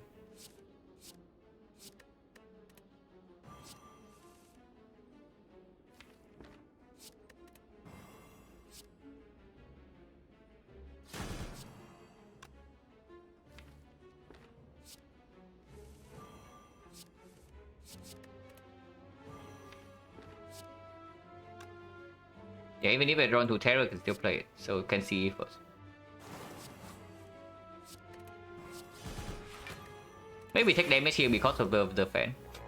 We actually do. I mean, it doesn't matter too, but it's funny. It's funny that immediately after I say it's not so bad, we take more damage because of it.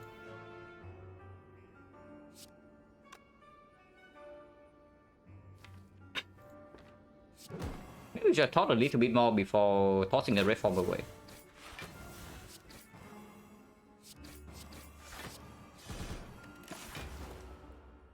Yeah, because this turn we are facing heavy damage.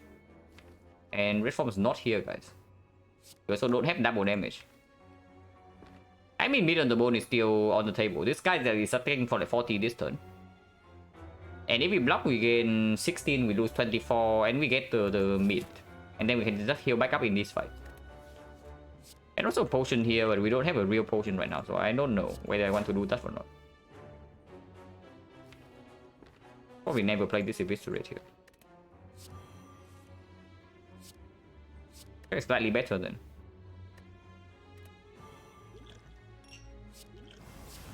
This is fine, we take 21. Go to mid on the bone range.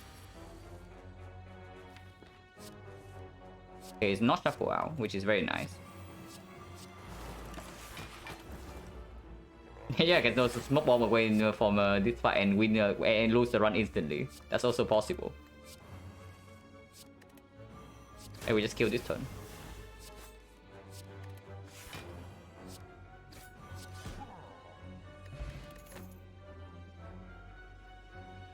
Yeah, I think that's pretty good. Another one. I mean, at some point, too many prepares can be a thing. How many prepares too many?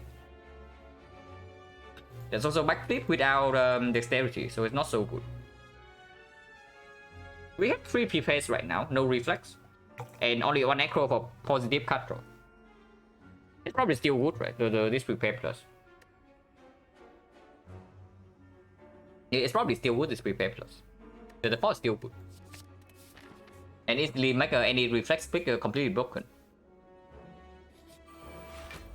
Wow, so we see no real events in this deck with the red mask. Oh yeah, the chip also allows us to do some silly things on turn 1. I think in the time meter fight we pop the cultist though. So if we reroll potion, it should be 3 potion, and I think we reroll it right here.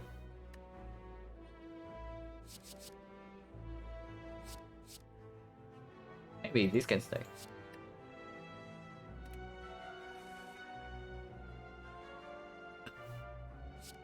I can do 60 here, yeah?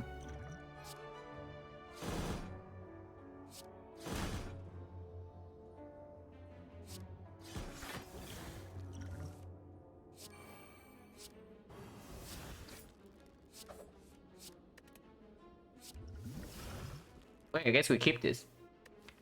So, do we keep the cultist for the time meter? Because if we do keep the cultist for time meter, effectively we have a slime in our deck now. For 3 more fights. 4 more. Gen max HP go. Yeah, we did. Max HP for 250 go. Can deal damage to us, and I guess the C is irrelevant. Honestly, just redraw.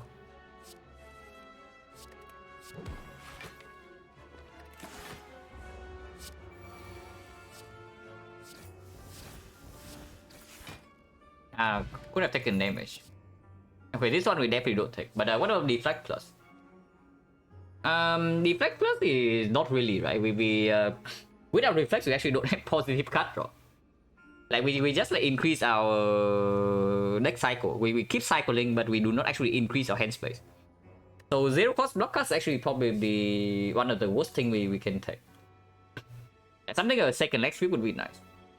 But Deflect Plus, I don't think can actually be good. Unless we see another Acro. Rock Potion definitely not better than this. Transient. This fight we can maybe try to take mid on the bone on. Because after we play 2 red forms, we take 0 damage. So we can intentionally take some damage here. And I think we keep the Countess. I think we keep the Countess. I am reasonably scared of the Time Eater. Yeah, Dome Time Eater is very nasty because this deck does not actually block besides the 2 red forms. And maybe 1 leg sweep. And on turn 1, we already have to get rid of some baggage. So ideally, I want to take 7 this turn. How can I do that? If I play triple shift, 15 damage. And a strike. So it's 24. 24, he goes to 16. 16 weakens to 12, but I block for 8, so that's too much damage.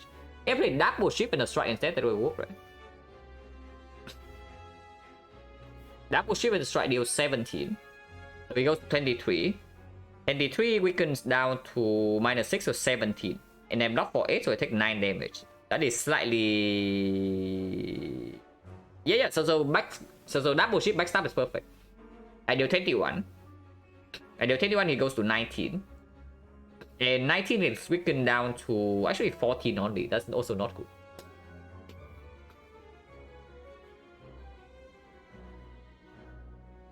Actually, nothing works out. Like, what about backstab and the shift alone and not play second shift?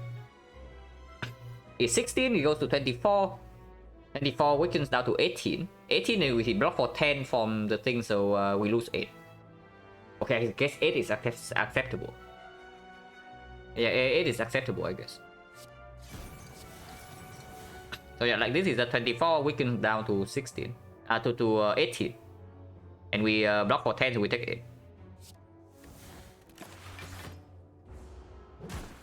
Yeah, mid on the board. Now we just play red form. And we can also play other attacks, but we can also just play red form.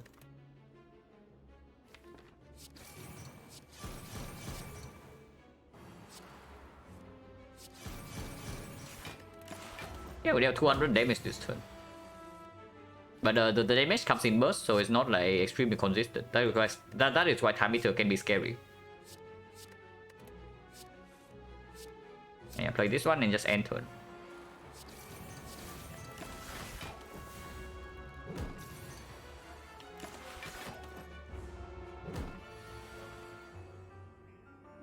Awakened One is not really scary. Awakened One can be slightly bad, but we don't actually play powers. Well, when we play powers, the fight is almost complete. And first phase, we do have the permanent weak chain with XP plus, and our block is not that bad. It could be worse.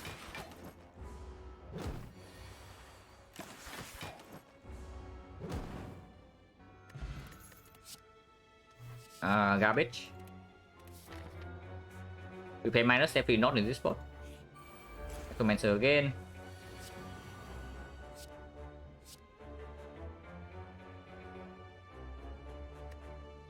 See, discard 2 is probably fine. Yeah, this way we can do CE.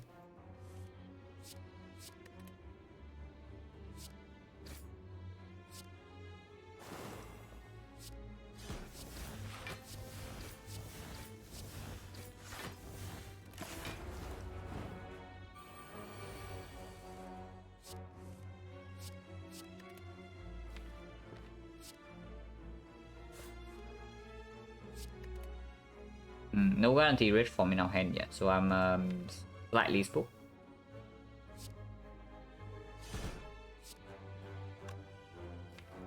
This is just better.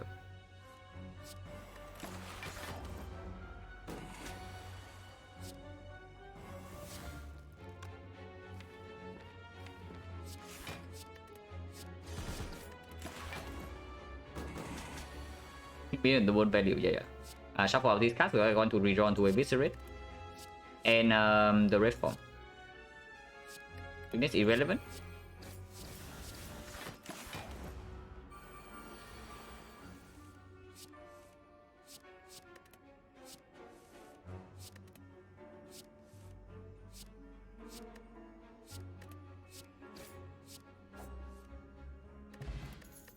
Tornado.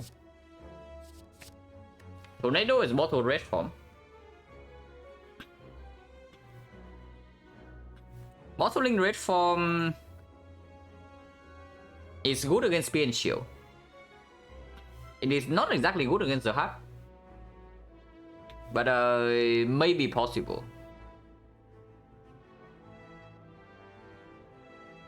But just Spear and Shield is scary enough, right? With the dome, I probably just want to upgrade red form. No, the bottle red form. In the fights where we do not need it, we still have gambling chip. Yeah, we have chip.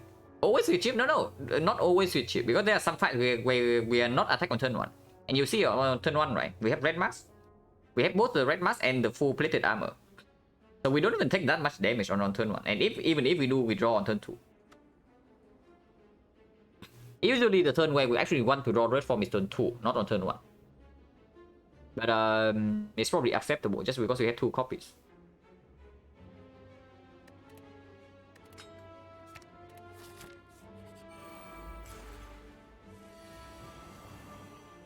Like in this fight, we probably just play the red form right away.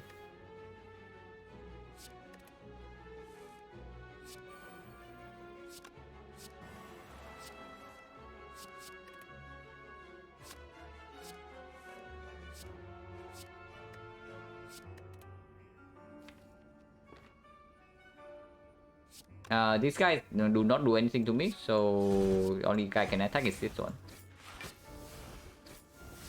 Yeah, has more HP for the... I also block a little bit here, so I can do this. Well, they all attack. That's fairly nasty.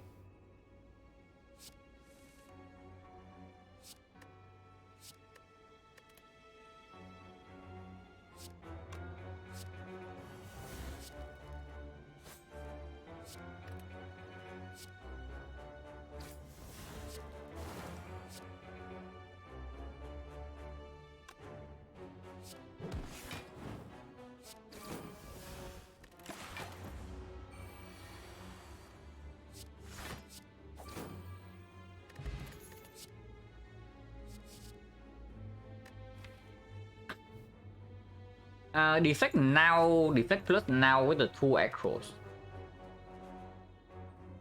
Possible. Not that good, but it's possible. Because our block when we actually need to block in some fights.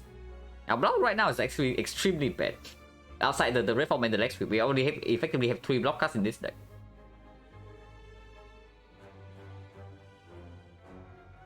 Yeah, Deflector is probably okay in this spot. Because against both the Awakened one and the Time Eater, we still need to block for some turns.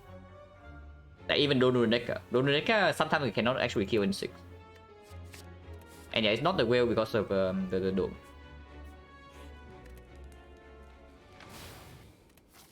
Now this fight is going to be annoying. With both Eviscerate in my hand already, the PK is not even that good for next turn, and I do not slam red form in this fight immediately. Not also not too thrilled about redrawing into this garbage. But this garbage is better than this garbage to redraw into, so I guess I do this. Discard 3. I mean, discarding PK is super weird here. Maybe I should not. Just discard 2 instead then. Discard 2, this costs 1, but no problem, yeah? Yeah, no problem.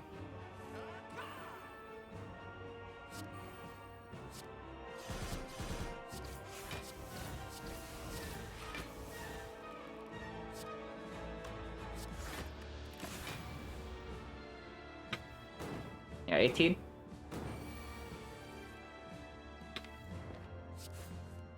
Arrows here. We can save Terror for second phase, but with the cultist bot, like splitting this guy as soon as possible so that we can slam Red Form and play second phase from there is probably fine.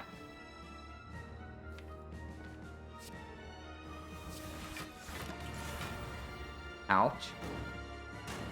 Minus 10.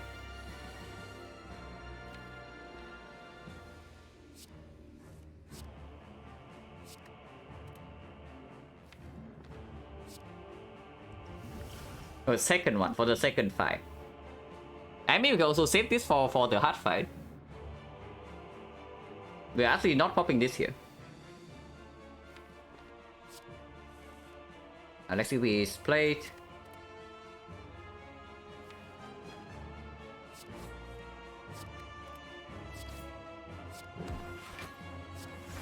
Weak chain, and we have 5 cards next turn. Debuff. Okay, how big is this hit?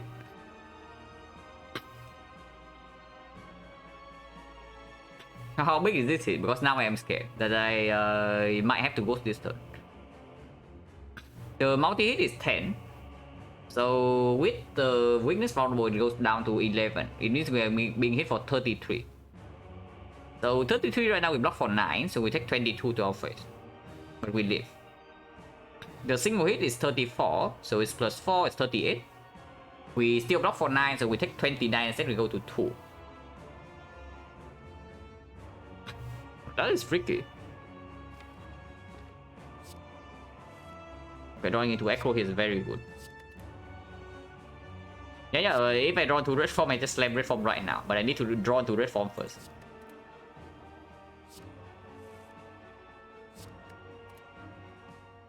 Two more cards.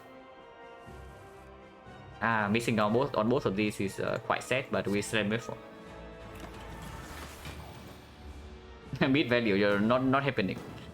If you get mid value in this fight, something wrong has happened.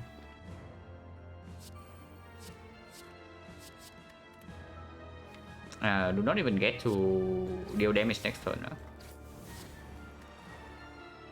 This can go. I only draw 4 on the PK turn.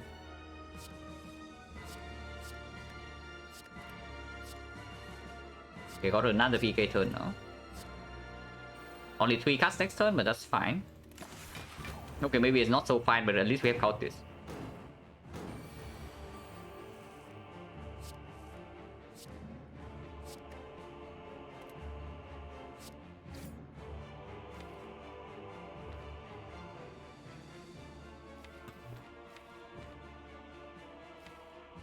How much damage is this next one? 7 strength.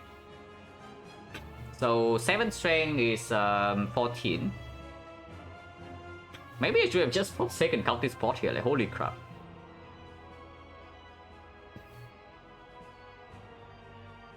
Yeah, 7 strength is 14 and then 16. So not enough to kill next turn.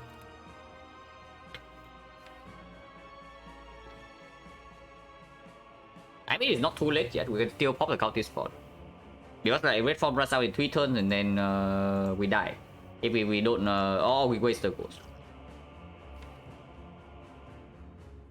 Yeah, honestly, I don't mind. This fight is like freaking scary from here.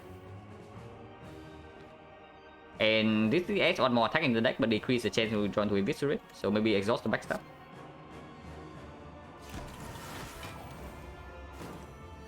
Or debuff again. Okay, I am very scared.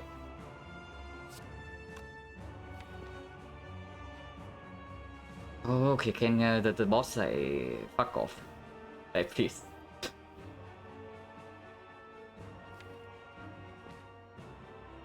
Yeah, next turn we only block for 1 more turn. So if it's a debuff next turn, we have to go into. That is terrifying.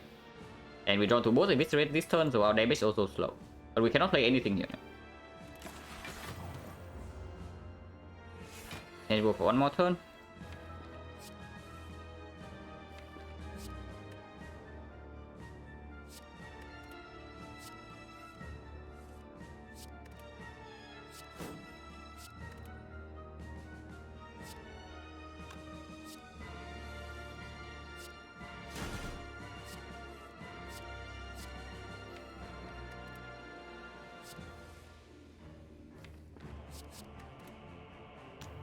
And play 5 cards somehow.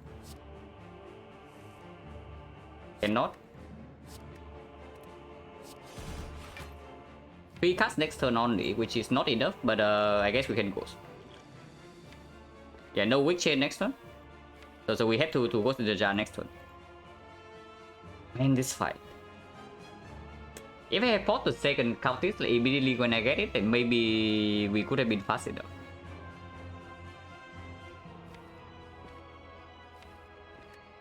Yeah, where nothing can be done here, so we end turn.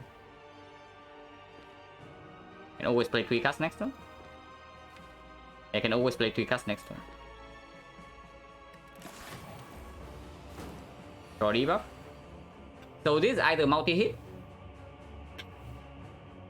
or the debuff. If it's the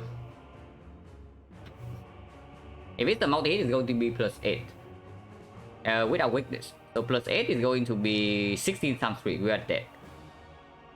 We were dead if it's the big hit, but with the multi-hit. But if it's the debuff, right, we are dead next turn. Yeah, it's dead without course. And next turn we still only draw 4 cards, so extremely problematic situation.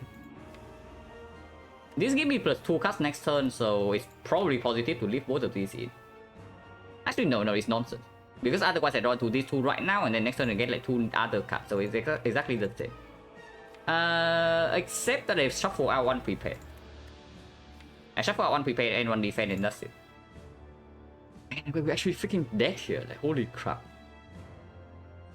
Now, the advantage of not being prepared is that I can actually put 21 more damage this turn, and that might be relevant. So I'll probably just do that.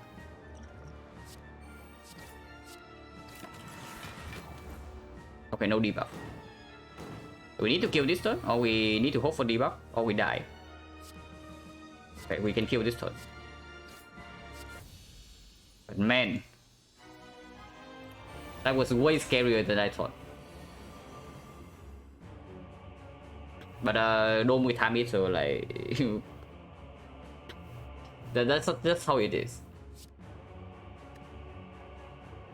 And again we draw like 2 eviscerate turn 1, which is slightly weird, but this card 2 is fine because of prepare. Yeah, that really sucks, absolutely. This play for sure. We want to see this guy. Let's start with this. Block for 10 now, and we take 6 damage, and that's fine. Actually, no, we block for 4, we only take 4. Alright, good luck, thanks for the stream. Hey, have a good time, man. And thanks for watching. Yeah, don't just feel so awful to play with, especially with a deck kind of like this. At least after the time meter fight, we can freely play cards. I think I want to exhaust everything here, block for 12 here, and take this guy is dealing how much? 22, right? 22 weakens down to 16. So currently we are facing 4 damage, and that's fine because we also draw extra cards with the double damage next turn. We have no more attacks though. It is the main problem, but we can draw a lot. Let's get back. What was it again? It was against Starter Trade and the Cage.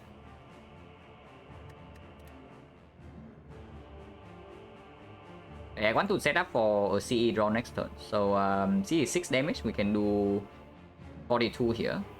We can do 36, which is not enough, but 41 slightly better than 42, I guess.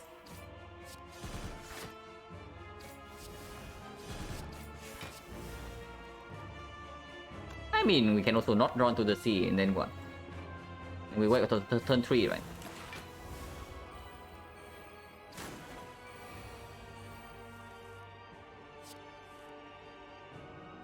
I sure hope we can wait for turn 3.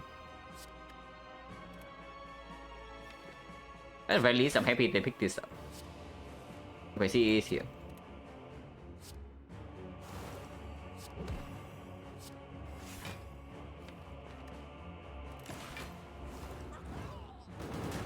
Multi on turn 2 is actually quite good for us. So this normal hit is only 16.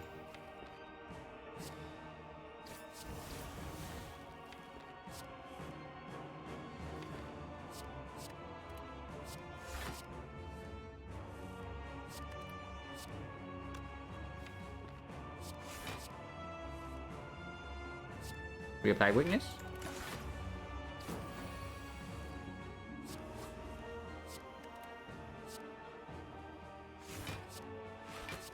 Normal hit is 16 and we take 1 here. Or it's 24 and we take 9 damage. Honestly, this fight we don't have strength, so I probably want to set Terror second fight, if possible. The Piercing Wheel though, strength reset, not that relevant, so I think I can Piercing Wheel right now to not redraw into this. Full block the multi-hit and also full block Wiki. So this one is 24. We need to block for 24 this turn. And we're not carrying here.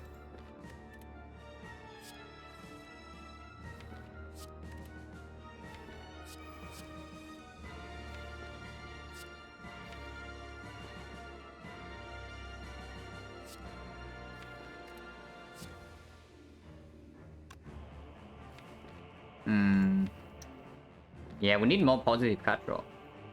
We only block 11, so we take 13. That's pretty bad. At least this way we don't draw and shuffle out 2 Eviscerates next turn. And I get to play Alchemize. This only block for 2 though, so probably actually not even worth it. Maybe dealing 27 is just better. And I want to play Alchemize as well. Explosive is useless. And Season Top will be good here. So we are facing 15 damage. We go to 12.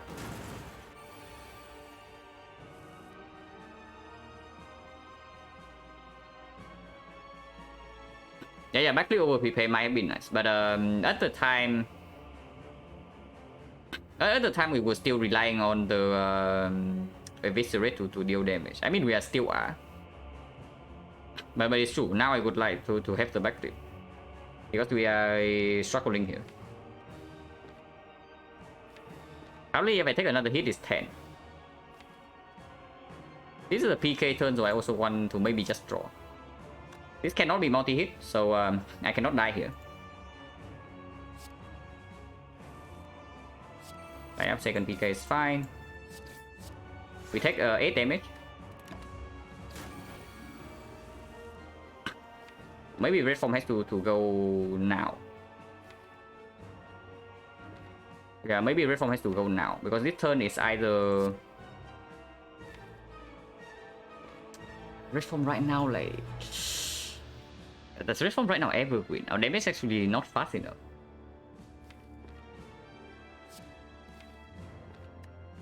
But we have to, right? Otherwise, we can still deal 42 here. It's not that bad. I'll keep drawing until this is fine as well.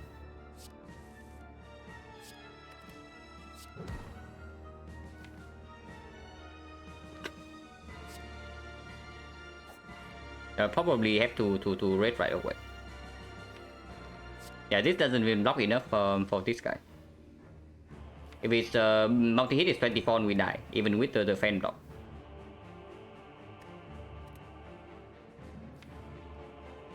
This shuffles out the Eviscerate and the Red Form. We can also play Eviscerate first into prepare. Yeah, that's also fine. And now we just dead here over. Holy crap.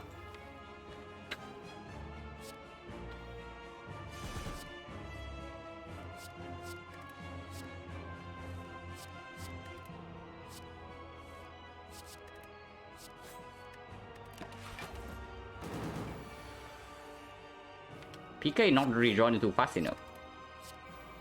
Okay, next turn. If we can kill this turn, maybe it's okay.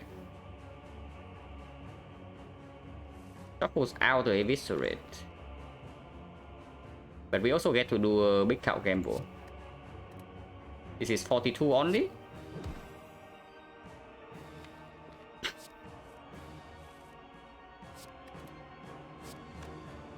66. We need to take an Eviscerate here, all this thing. So this is 72. 72, we still have 3 energy, so we can do another 42 plus 18, so 60. So this is a kill. So we can kill this turn, and next turn we need to draw into Red Form. But for now it's okay.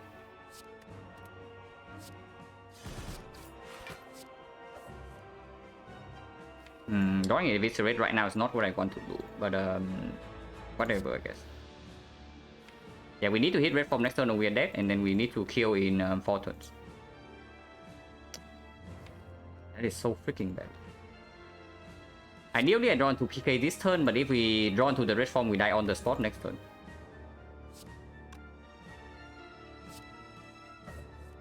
Okay, defend.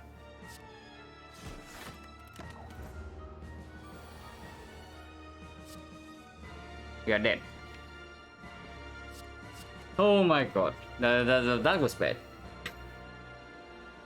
That was bad.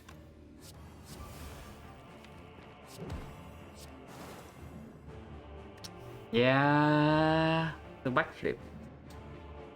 And we only saw, like, even quick question card, we only saw 2 acros and no prepare.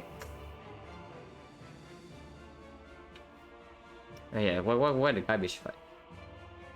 And time eater as well, yeah? If we can preserve cultist potion, we always win this fight. It is another thing.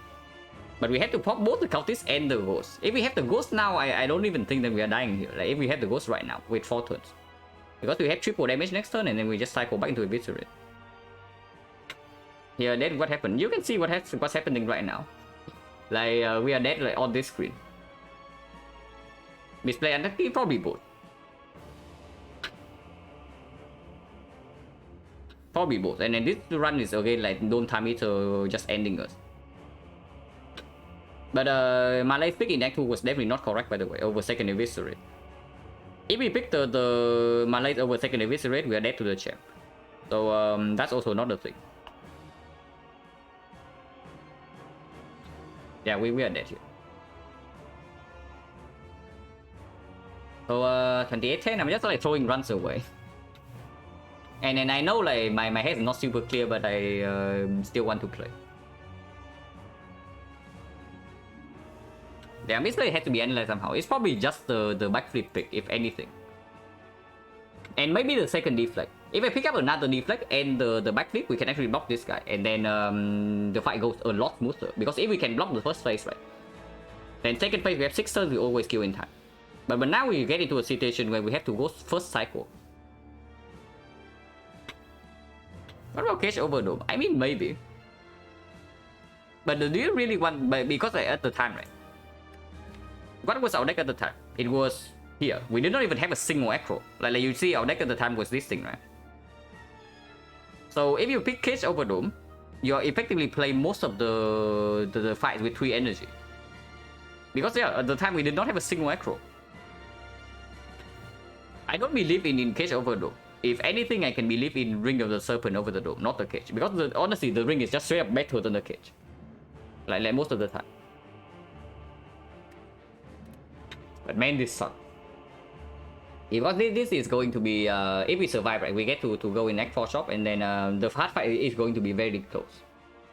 The hard fight is going to be very close. But yeah, we are dead here. Oh, that sucks. That doesn't matter, you can go again.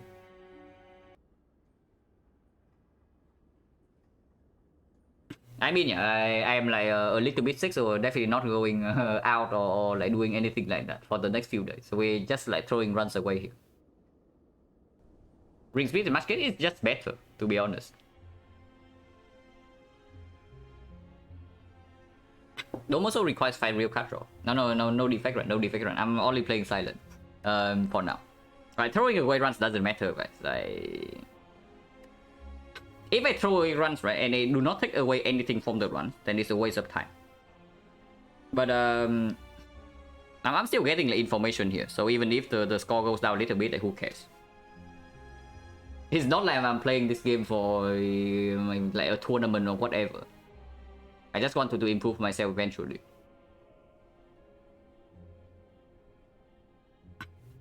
Not feeling well. I mean, it's just a light fever. It probably impacts my judgment a little bit, but not that much.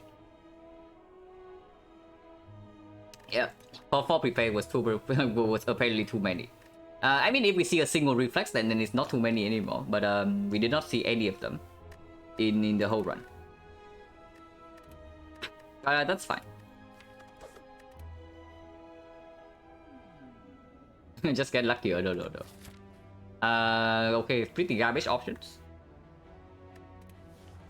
Random Ray transform to boss squad. This map layout does not actually allow for boss squad, but it's takeable. Curse for transform means that we are passing for this shot. So take a remove here, cannot buy a potion. And then if we bring on potion in these two fights, we just lost this for 6 elite. And go here instead, the force fight here, and do this elite and do this elite.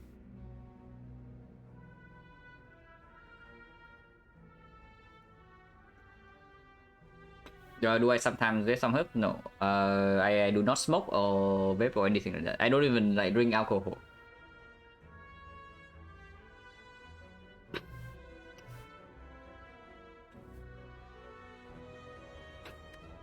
But Curse transform 2 versus random ray. Random ray not as good into hexagons, but I mean, okay. 1000 cuts no longer hit. But Envenom gets better.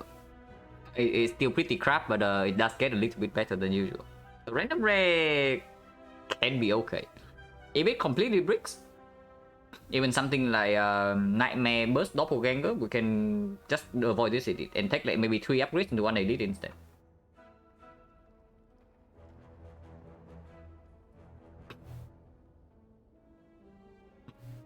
Hate curse starter option. I also do not. Nobody likes curse starter option, but what are you picking here then? Normally I see Cursor Transform 2 is like complete nonsense because you kind of like get remove 2, almost remove 2, but then you also add the cut. So you instantly get rid of the advantage of like killing the starter cuts. But Random Ray pretty garbage, and if we miss we also take a lot of HP loss here. Even the hits, right? The red form is not even that strong into hexagons. The red form is not even that strong into hexagons.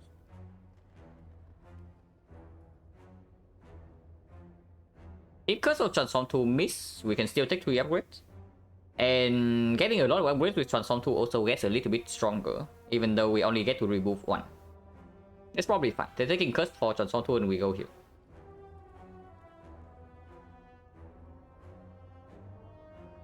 To do Railway Gun Clan, yeah. I think Curse, probably I take Curse more than a lot of players, is what I would say. I honestly don't mind this that much, but if we brick, okay, if we transform to no damage, right? And the Curse is bad enough, we can take like up to 30 damage in this fight, potentially more. But it's fine, we only have to fight like 1 floor with that, and then we get to the shop. Clumsy, so I don't even need to remove it then. Well, that's totally a transform. Now, Master Buta is very good in early game. It's completely useless against Hexagons. And Nightmare is a brick.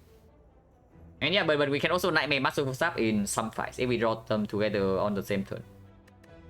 Could be worse, could be better. But with a Clumsy not needing a remove, we do not even need to go here anymore. But I still want to go to this node to open up the chance to take for 6 elite or the fire here. So the pattern is probably still exactly the same. We start here. Actually, here this one's better, right? If we never go to the shop.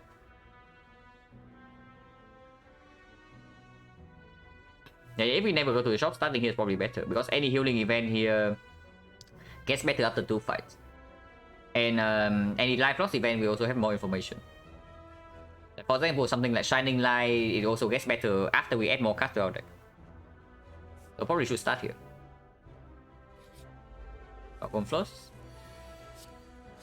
Combo's not in hand, it's not like we would use it anyway.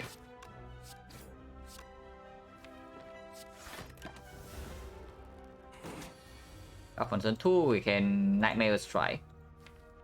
We can Nightmare Survivor instead. Requiem Nightmare. No.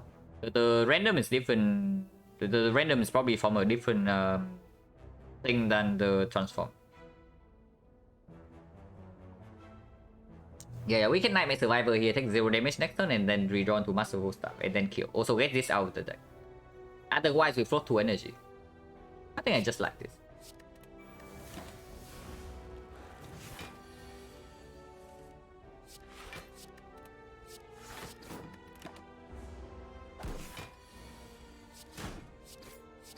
It should deal 12 damage next turn. But if not, we also redrawn to a bunch of survivors. Teleport is good. Sticky Strike has some synergy with the Masterful Staff. The Slice is another Nightmare target, but Sticky Strike also a good Nightmare target as well. Transform just pure random? Yeah, transform is pure random.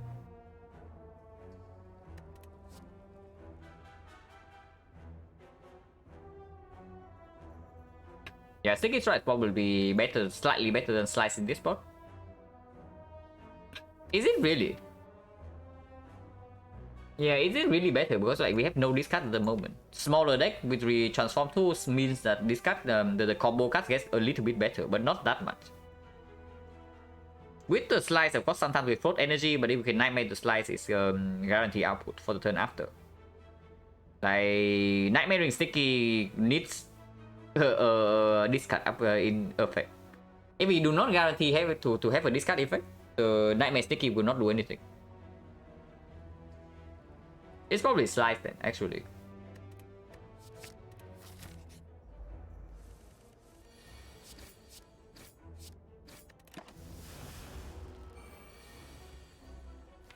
Well, we don't do that here though.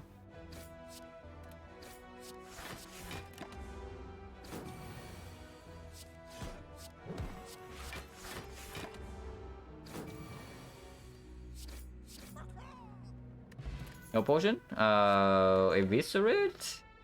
Not really, right? It's poison tap for Hexagons. And Eviscerate has I mean Eviscerate Nightmare is a combo with way later on the run, not now. The staff is also a good upgrade target. Right now we don't have any. Masterful Staff upgrade is okay, but it's not going to play into Hexagons. The poison staff works with the Fear Potion, but Eviscerate also has anti-synergy with Nightmare. It has synergy with both the other two though, so I don't even know. It's probably poison stuff. Because if we cannot take the... Even if we take this elite, we still have like 2 upgrades in this side. And this can be upgraded good against the Hexagons. This upgrade not exactly relevant against Hexagons, unless we find more consistent discard. 102 gold. This guy is freaking drunk, man.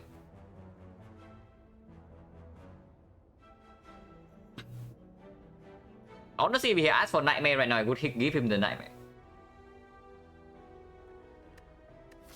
We are definitely not giving up the Masterful Staff. And we are not going to the shop in this side.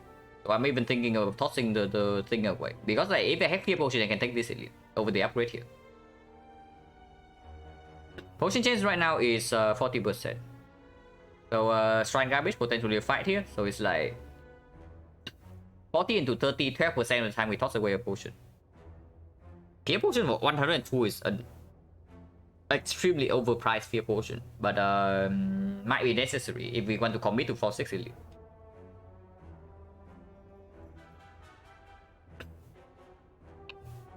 Yeah, we just toss the gold, right? We just toss the gold. In this spot. And this is so expensive. It's good though. At least it's a good relic. Yeah, 13. No reason to take one.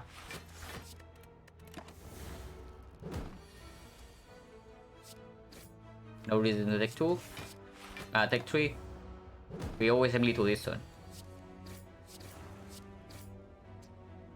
No potion, so 50% now. Eviscerate is like crying a little bit. Footwork not exactly super good.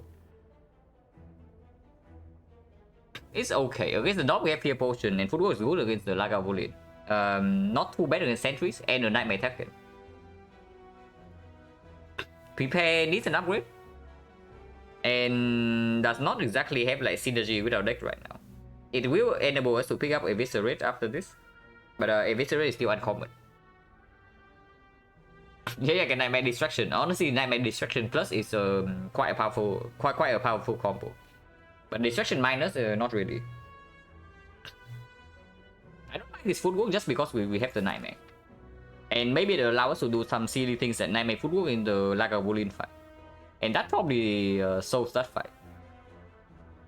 In the North fight, we have the Vajra and the Fear Potion. So how's not a lot of damage if I add this garbage card? These are 10 each with Fear Potion on turn 1, so 40. 40, 19, 59, 59, another 10, 69. 69 plus 6 is 75. 75 plus 10 is 85 plus whatever poison. So it's this 88. And if you draw poison stab, do not draw poison stab on turn 3 is 90. So the knock always dies in 3 with this potion, even if we add a brick here. Yeah, I don't mind the footwork pick in this point. For one Nightmare Neo, how much is Nightmare Plus? I would prioritize the upgrade. But only if the path I'm going on to is not taking a lot of elites. Because the Nightmare upgrade mainly is for Act 2, not really for Act 1. So if you have to go to a path with like many fires and not a lot of elites, and you have a solution for the boss already, then you can hatch upgrade the Nightmare to get value later on in the run. Also with the Nightmare in our deck, like we are instantly open for XecnaR. So that's also something to take note of. Like maybe this card gets a little bit worse.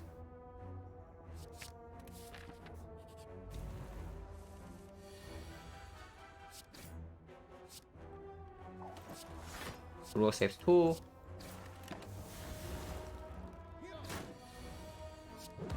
Roll saves another damage. So we have lethal or full block. Yeah, we have full block.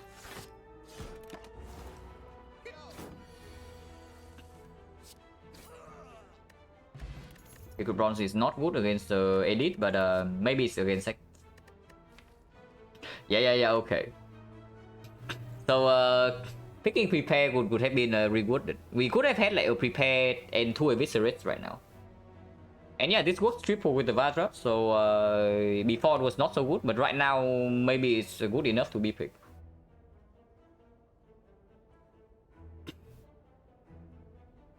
Alright, so yeah, I'm a little bit sick, so I'm not like going outside or doing anything else. Either I lie in my bed or I play Spire on stream. So yeah, I just played Spire.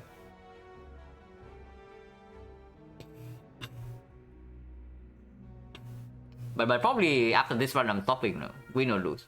Because the my headache can get worse if I play for too long. But yeah, eviscerate. 3 times work with this makes the also works better with the Fear Potion, because like 7 times 3 is only plus 3, but with this is plus 4. So even number is better than odd numbers with the Fear Potion, that is. I play many other games off stream besides Spire. Recently, not too many. But I definitely do play games from other genres. In fact, like Spire is like basically my first card game. But right now off stream, I only play either Spire or Divinity. Divinity 2. Those are the only 2 games I'm playing off stream at the moment. But yeah, Eviscerate is fine. And during stream though. I don't even know if my PC can run it or not, and also fairly expensive. At least I wait for a sale before I even consider buying it. But yeah, 2 potions, we can take the elite. If the elite goes wrongly, we can still go here. If not, we have a 40% chance to throw away the potion in this fight. Sentry, so we can use Taunt Potion. Nightmare Masterful Staff is probably clear, 39 damage for next turn. And I do not mind using Taunt Pot here. The Fear Pot is going to be better in the next elite fight. This might make a difference, it might not, but we can also throw away a potion here, and it's not going to make a difference in this fight, most likely.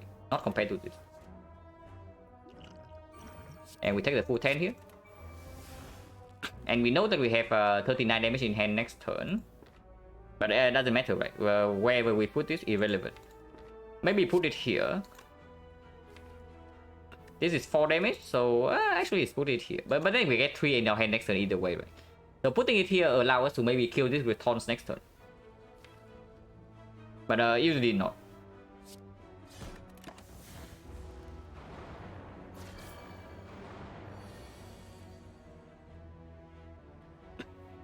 Yeah, we even get to eviscerate, 24 damage. Discard Clumsy, or can we kill both of them? If we can kill both, we can do not discard the Clumsy here. If not, we discard Clumsy and eviscerate like maybe this guy. So exactly to on this. And then 24/7 is a kill here. Next turn we take damage though, if I do that. Instead, if I play Survivor and hit the mid-door guy, I take 2 damage immediately, but I get taunts value on this guy. And then I guarantee a kill on this guy next turn. So that's probably just straight up better. Yeah, that's probably just straight up better. I put 31 damage here. This goes to 7, and 7 is exactly 1 strike kill.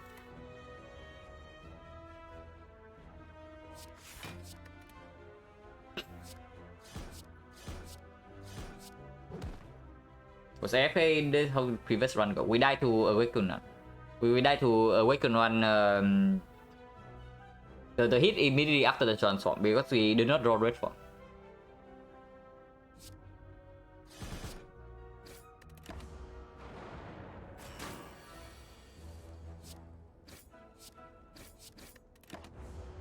We draw the footwork though. Hopefully we draw lethal somehow. Yeah.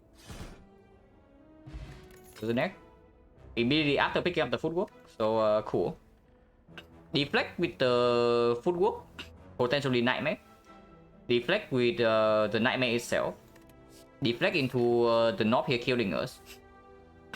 But okay, real talk. Deflect is not that bad, but it's probably not good enough to be added in this spot.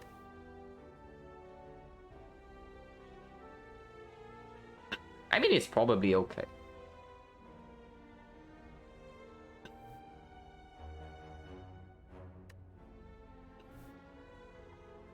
Set up nightmare, no, it's too early for that. It's way too early for that.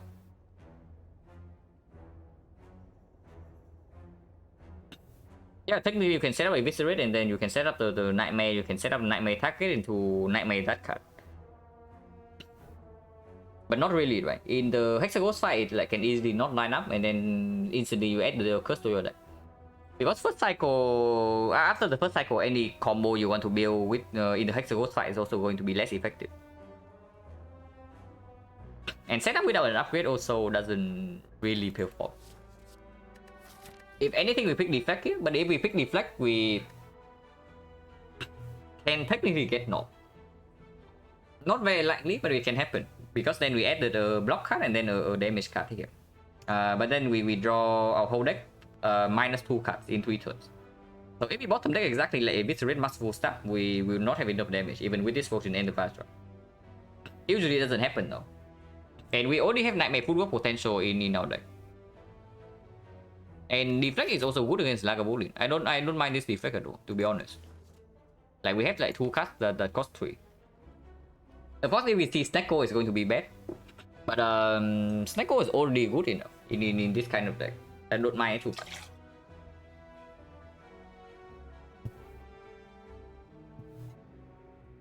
But yeah, Deflect is probably fine. Unless you say that we need Deadly Poison for the Hexaghost.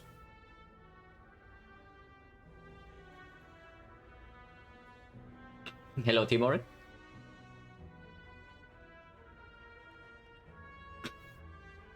Do we need Deadly Poison for Hexaghost? Maybe we do, because this card's complete trash in the Hexaghost fight. We have no discard, so this costs 3, and we already have a Poison Stab. And next side, either Hexaghost, the knob or the Lagavulin.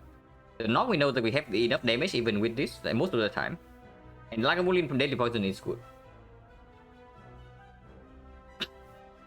It is an upgrade though. I don't even want to do that. I think I want to upgrade like maybe Poison Stab, maybe Footwork, maybe Eviscerate, maybe Nightmare. Instead of the Deadly Poison minus. Yeah, I don't mind the Deflect in this spot.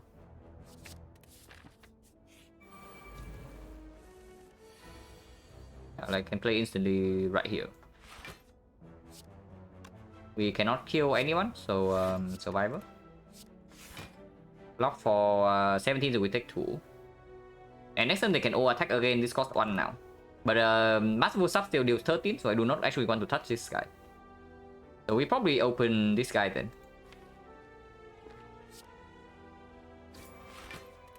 Because he deals 7 damage. If I kill this guy instantly, we actually take more damage.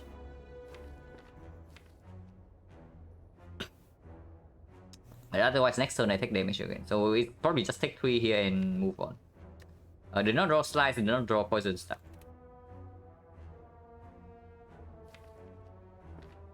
Yeah, this guy also has to buff and these two also have to attack for us to take more damage here. But it happens. These guys never attack next turn though.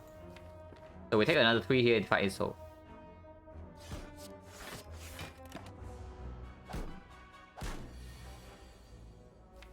And I made the slice if we would like to.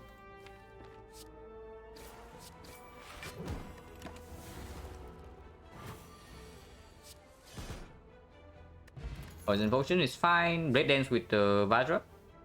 Prepare with the Eviscerate. But Prepare is another card that needs an upgrade.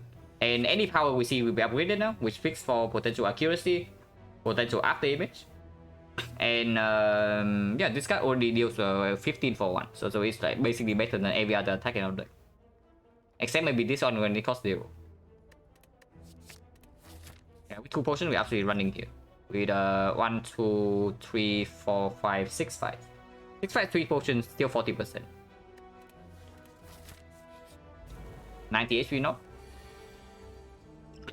Do we need Fear Potion? Because Fear Potion is very powerful. If we use Poison Potion here instead, what happens?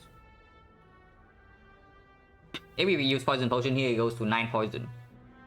So it's like 9, 7, 24. 24 and we deal another 21 here. 25. So it's 49 damage in 3 turns. This guy has 41. 41 is 15. 7 each, but we cannot play Eviscerate together with this. 15, 7, 7, 7. They are not enough. So I guess we will still Fear Pot. Because I actually do not want to take a big hit here. Like getting upgrades in our deck is quite crucial. We did this upgrade, this upgrade, this upgrade, this upgrade, and potentially this upgrade as well.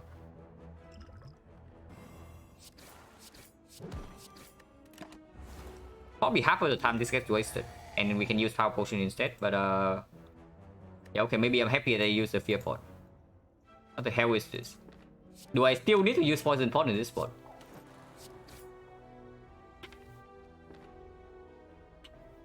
So this guy's at 38 right now.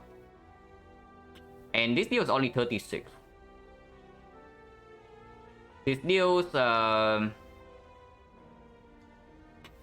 21. So if I only draw Eviscerate next turn, Poison Potion is still a kill. I do not need to do it this turn. This is dealing 20. So 20, 10, 10, 21. And we bottom deck 3 cards. So the 3 cards we have to bottom deck would be Eviscerate, Blade Dance, and Masterful Staff. And in that case, we have only 20 damage, and then this will not kill. But if that's the case, even if we Poison Potion right now, it still doesn't kill. So probably no reason to. This is not positive block, so we also don't do that. It's only positive block if we kill next turn. Most of the time we kill next turn though, so maybe we just play it. Because otherwise it costs us the most on HP. We lose another 3 right now and then another 4 or 5 next turn. I just defend and not potioning. Okay, we have a kill. Dreamcatcher. Bullet time with a Nightmare. This deck is so freaking snack cold if we survive. If we survive and see snack cold, this run is going to be quite strong, I have to say. The bullet time is a mega combo with the Nightmare, but only the Nightmare. In other cases, it's somewhat a dead card, but sometimes it can make the Masterful Stuff playable. Honestly, I don't hate it too much. Our deck is looking really weird into Hexaghost though, so probably have to be mindful of that and preserve this potion then. But I don't mind this. Open is good. Upgrade the Nightmare, bullet time, maybe something. Okay, Nightmare upgraded then. Makes it a lot better. And if I'm scared of the... if I'm scared of the Hexaghost, right? The upgrade is on... Blade Dance upgrade is 5 damage. If it's upgrade, if it's red upgrade is 6, but I cannot always play that. The Poison Sub upgrade is 3, but plus 1 every turn. But only if I can redraw into this in time to reapply poison. Otherwise, no, but with the poison potion, the poison is not going to take it out. So it's just the poison sub is just straight up better than Blade Dance upgrade in this spot. Is what I'm saying. Against this guy, that is. Against the elite, maybe Blade Dance upgrade is slightly better. Blade Dance upgrade is going to be better if I see a single accuracy here though. But if I see accuracy, I can still upgrade maybe Blade Dance here. Because accuracy is going to be green. Is it ever footwork? No. We are scared of dying to this guy, so we never upgrade footwork here. So it's just like P stab upgrade here. I'm pretty sure.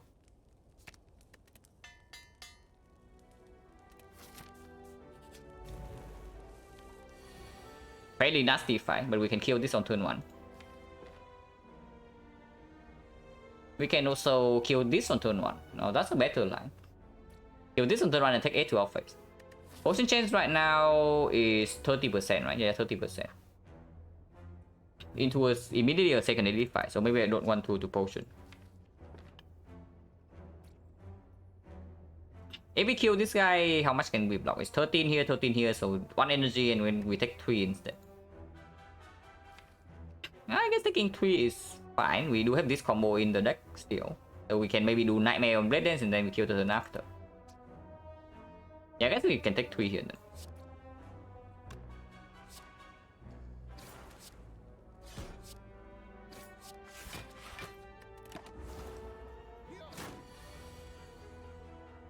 Yeah, we can take 5 here and 5 solve next turn.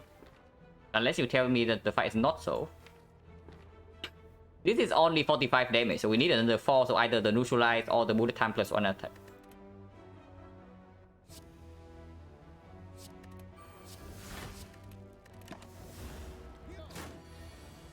Yeah, this is a kill. Exactly 2.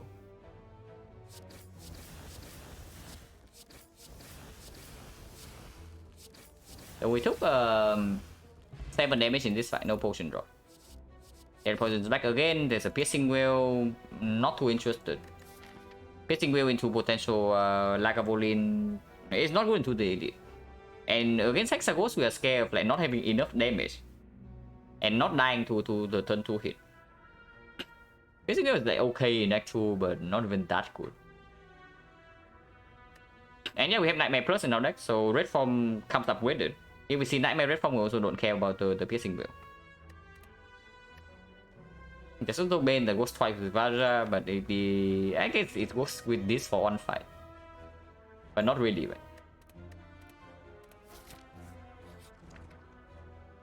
Oh. Yeah, free comes is removed. And after we take the elite with 2 potions. Like Volin, we have the Nightmare combo here. And I think I want to wait for that.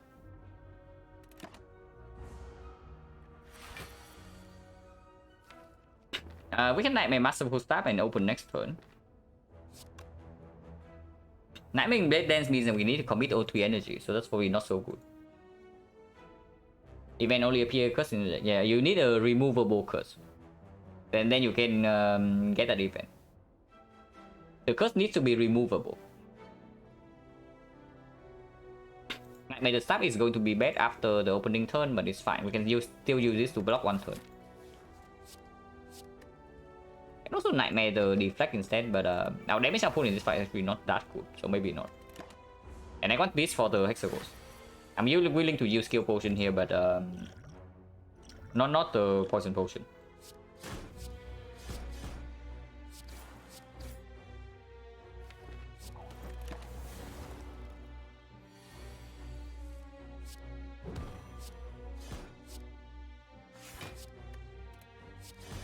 Potion for 5, no reason to, because 5 actually perfect HP range for Hexaghost.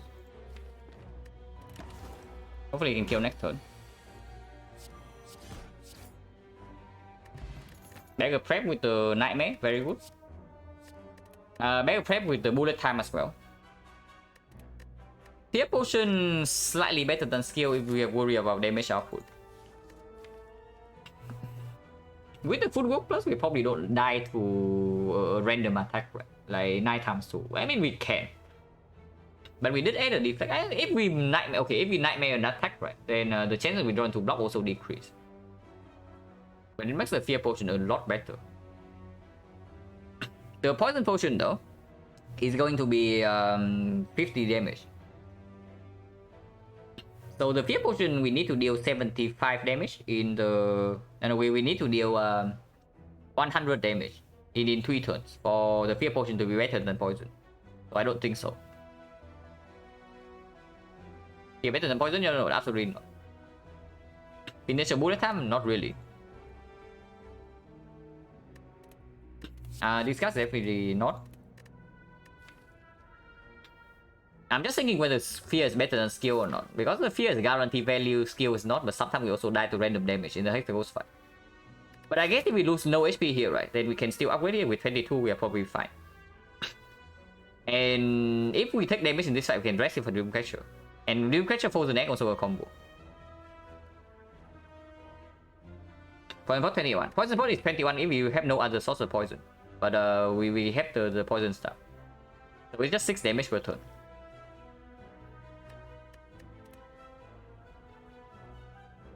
And yeah, the fight can last 8 to 9 turns.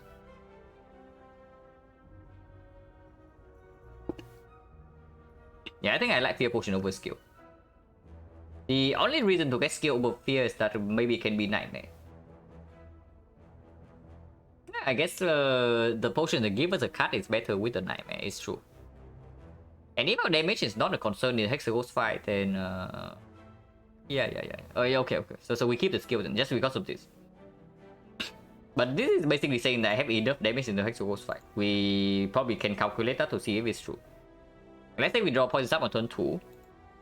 If I draw Poison Sap on turn 2, I still Poison Potion on turn 1 no matter what, right? I don't care whether I draw into Poison Sap or not. Because if I use the Poison Pot on turn 1, but then I draw into the Poison Sap on turn later, I lose out on maybe 2 damage. But if I draw the Poison Sap on turn 3, I actually gain damage if I Poison Pot on turn 1. So I Poison Pot on turn 1. And let's say we draw into Poison Sap on turn 2. So it goes to 6, it goes to 9. And we reshuffle our whole deck in 4 turns. Maybe 3. No, maybe 5. Because of the Nightmare also giving more cards in the deck and the burns also get shuffled in. So 9 poison, it goes to 4 and then it goes back to 8. Yeah, it goes to 5 and it goes back to 8. So it's going to be 6. 5 to 9. So 41. 41 and then 8, 7, 6. 62 damage from poison alone. So we need to deal 200 damage to the Hexaghost. 212. 215. 7 each. 13 but unplayable at some point. Also 7. First cycle we can play this. Unless we fail to draw it on turn 1 or 2. But with the Master Focus, with the Beggar Prep, most likely we can do it.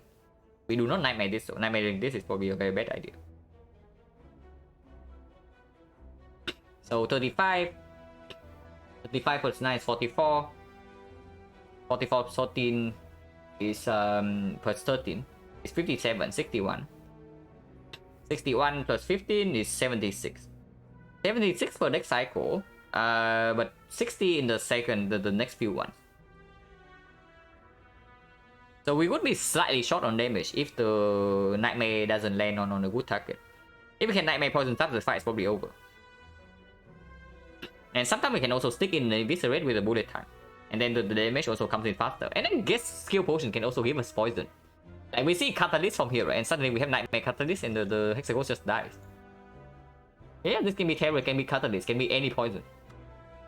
It's probably just straight up better because it also hatch for the case where we die to the 9 times 2.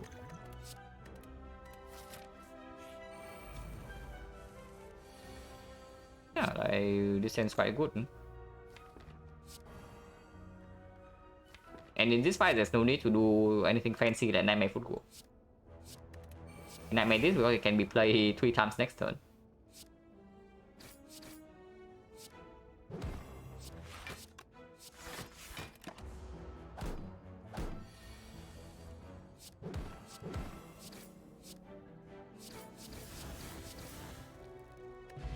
No potion.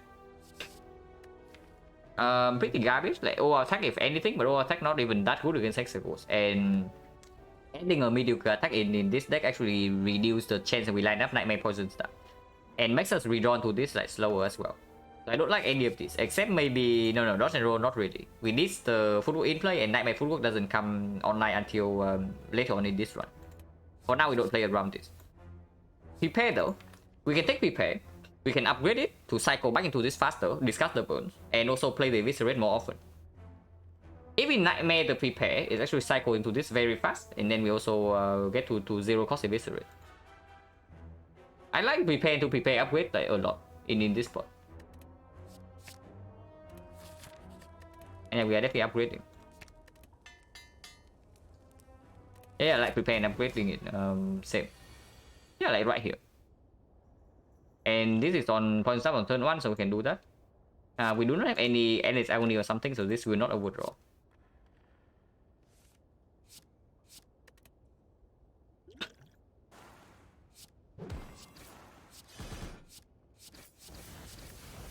Yeah, 52 damage on turn 1 and 10 poison, so fairly good start. Nightmare Bullet Time lines up next turn, and we do not take damage, so we can actually Nightmare Master Stuff for 1 time. And play double block here in the strike, but that leaves the football in the deck. And I need Master Stuff to cost 0 next turn to Nightmare, so we just double block here.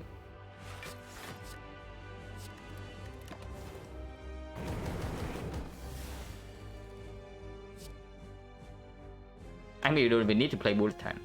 We can, but we don't need to.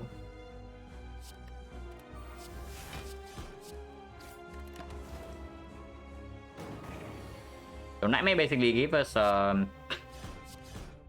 damage. This goes to 8, so we can play this. Like play whole hand this full block.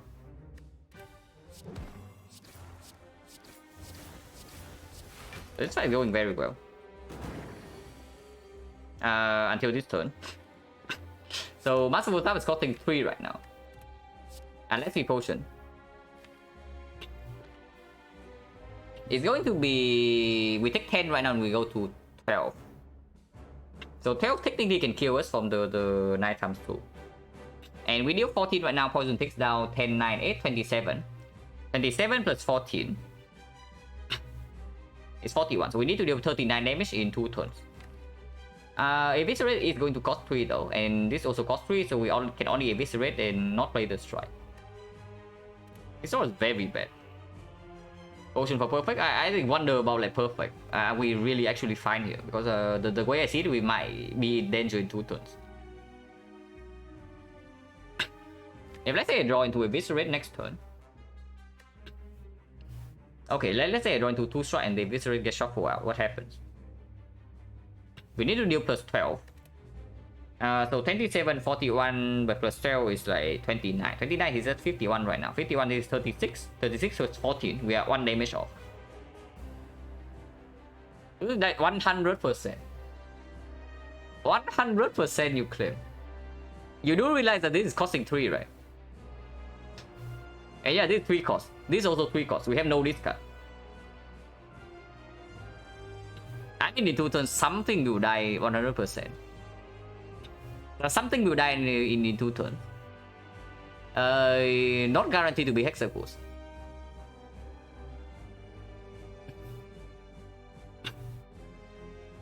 Because now we also have like 4 masterful stuff in the deck that we cannot play. Yeah, I am scared enough probably skill potion right now. We are going to have like 3 cost masterful stuff and they are all bricks on the 9 times 2 turn. And that is not enough damage. We are going to be 2 off if we play masterful stuff after eviscerate. Okay, this is fine. We can play deflect instead to actually deflect to save HP, and then leaving this as 1 cost is also good. Yeah, I don't mind deflect. The Blade Dance will mean that we will always kill into, but we take immediately 10 damage here.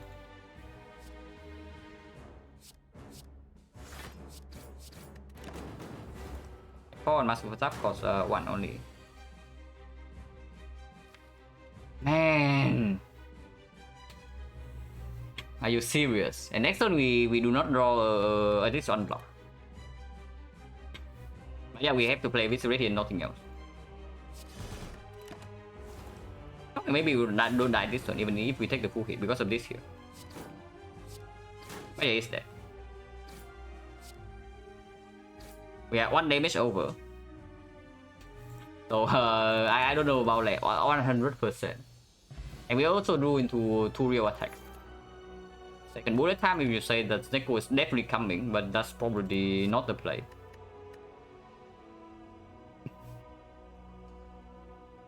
Glass Knight works a little bit with the Vajra, but also demands an upgrade. Nightmare Glass Knight Plus is a strong combo though, I would say that.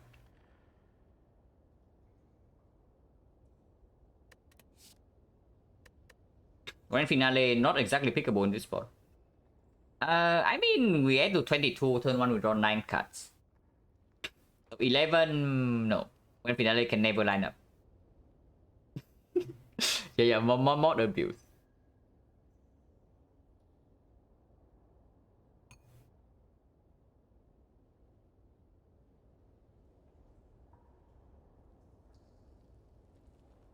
So the only question is whether Glass Knight is better than Skip or not.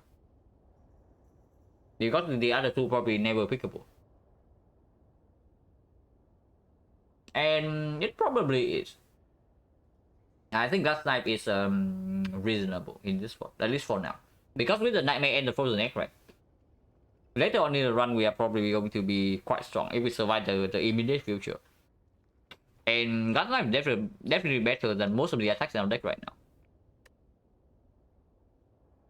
If not all of them. But it's probably okay. And it, like I say, it needs an upgrade, it doesn't really need an upgrade. Even without the upgrade, it's still 18 for 1. So how bad is it really? No SnecCore. There's a P-Box for 8. There's a Wrist Blade for I don't know what.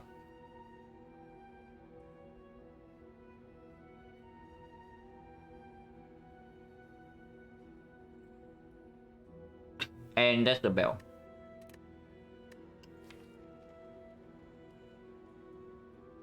So with the footwork like the and the upgrade defense from Warpaint,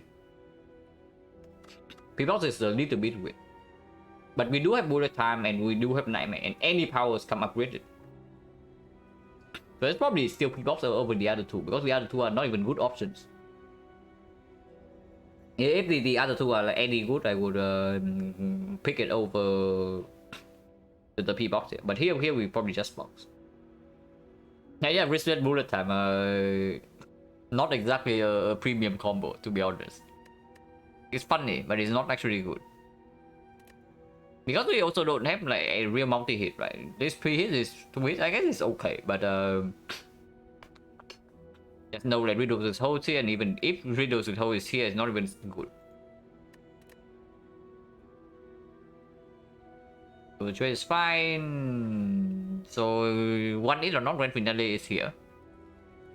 But we have 2 plus and Tactician with the Prepare and Eviscerate now. So that can mitigate energy. And Alchemize is good, CE is good.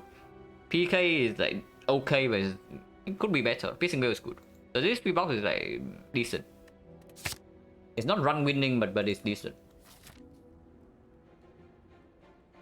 Have I never Nightmare Bullet time? Yeah, absolutely. When I play XencaR.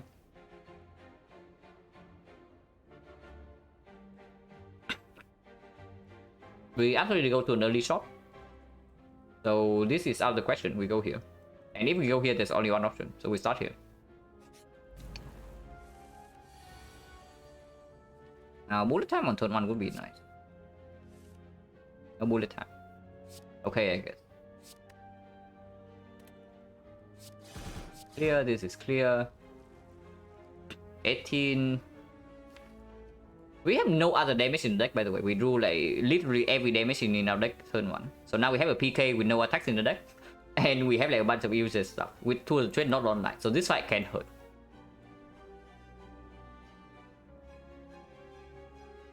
People's like super balance. It's okay. It's not that good, but it's not that bad. Because the deck is still depending on getting this online.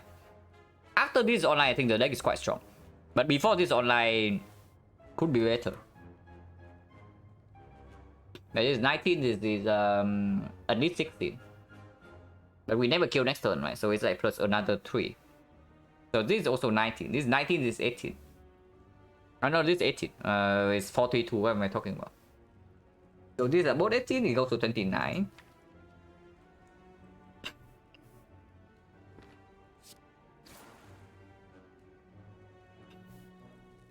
So here we have to decide what we want to play. Can play footwork to not redrawn to it. Can play the Glass Knife to hopefully get a kill in 2 turns with like PK Nightmare Slice. If we draw into these 3 cards next turn, we can Nightmare the Slice and play the PK, and then we kill in the turn after. Or we can play Alchemize to get a potion to bail us out. How much damage is this combo? It's going to be 36, but if we are weakened, it goes down to 27. So 36 to 27. No. It's like 7 damage. So it's actually 14. 14 weakens to 10. So it's 30. Yeah, it's 37. Or... Yeah, just 37.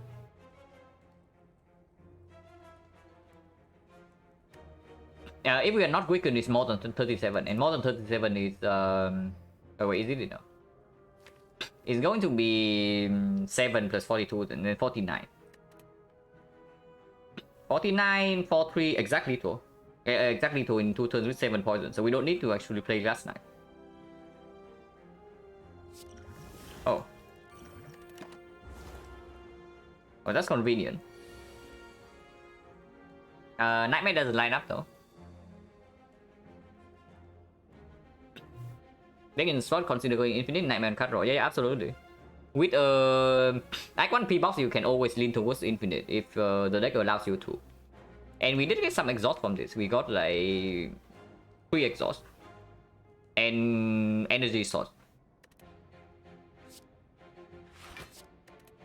But yeah, without the alchemized ancient potion, we are probably getting wrecked here. We are still potentially wrecked this turn. Yeah, exactly like this. But it is slightly better than before. Slightly.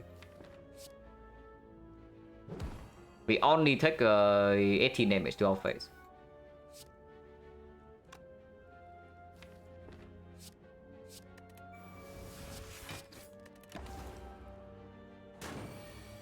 Oh yeah, chosen very rude, like no surprise here.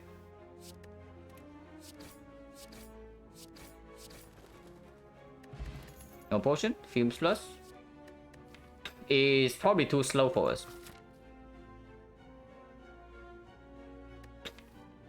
Yeah, a deck that cannot actually block, like that cannot support the Fumes Plus. And we don't even want to really draw into it on turn 1. And AoE damage, we have the CE to deal with already. Pretty uncommon, so it does not increase our rare chance. Now, that is a little bit annoying, because I would definitely like to see more rare cards. Agony though, Endless Agony. Cost 0, deal 10. Exhaust. Does not overdraw on turn 1, at least at the moment.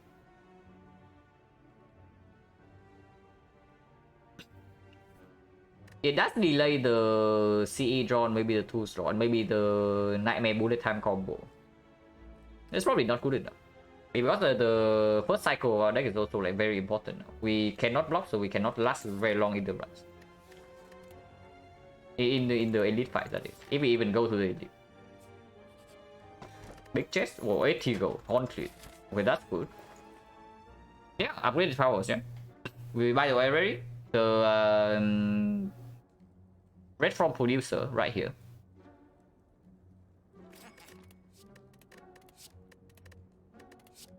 Adrenaline is not red form, but it's okay. Okay, no red forms. Backstab with Beggar Prep on 3 energy, probably. It does brick or draw like the Endless Agony, I guess, but it deals on 2 more damage. And does not overdraw if we actually can play some card draw on turn 1. Predator not interested. Sticky Strike is okay with the tools, but only after the tools or after repair. So it doesn't line up too often. Maybe potentially backflip. Second facing hero I am also slightly interested in. There's also a Dagger Spray, but it's not green. Wait, this doesn't give me any green card. I think the chance for card to be upgraded in Act 2 is like 12.5%. So we missed like all 15 rolls. Interesting. Yeah, backflip for some block. I'm also definitely looking at that. Taking the backflip also means that we can upgrade the bullet time and then we can draw into the bullet time sometimes. It's probably good enough. And eventually we can, in some fights we can line up Nightmare Footwork. And then backflip becomes phenomenal with the blow as well. I'm just thinking whether to pick this wheel or not, or the Dagger Spray. But Dagger Spray only against Realm Leader. Against Slavers we have CA. And it's not upgraded. So probably not good enough. The whale is probably good though. I think the whale is good, but the first card is like not good. We can buy Austin's Bloodstone, we can take card remove, we can buy Footwork Plus. We can also buy a potion. Potion chance right now is 50%. Remove on what? Grand Finale? Yeah, unironically Grand Finale. Because we already have Eviscerate, so if the deck ever gets to the point where we can play this consistently, we probably have already won. I wonder about Footwork Plus though. I do not, honestly, I'm not a huge fan of this. The Footwork. At least not buying it. Maybe picking it up for free, I will. But now here I'm looking at a potion because we only have one more fight before they did. So we will never throw away potion unless this is the fight that also drops the potion. And then we need to get another potion here. I think I just buy a potion because buying potion here also still allows for the Vagrant here. Of course, Cleric also available, and Cleric is not exactly super good, but it's reasonable. It's not that bad. If we buy a potion, they all cost 53, so we get to choose. With the bullet time energy potion, gets slightly worse with the adrenaline and the transition as well. So it's either fear potion or the attack. With the attack density that we have, fear potion is probably more damage because it also doesn't give us a card to shuffle in.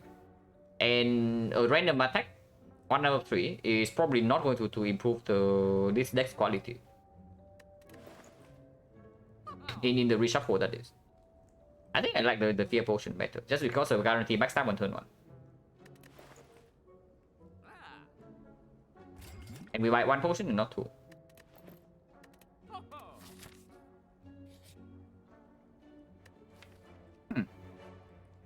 Mutations with Beggar Prep, you say? Can also transform 2 with the Frozen Egg, but I don't even know what to transform in this spot. We just take the mutations, right? Plus 3 strength turn 1 if we line up bullet time is amazing damage. And definitely helps against the OT edits. And this guy.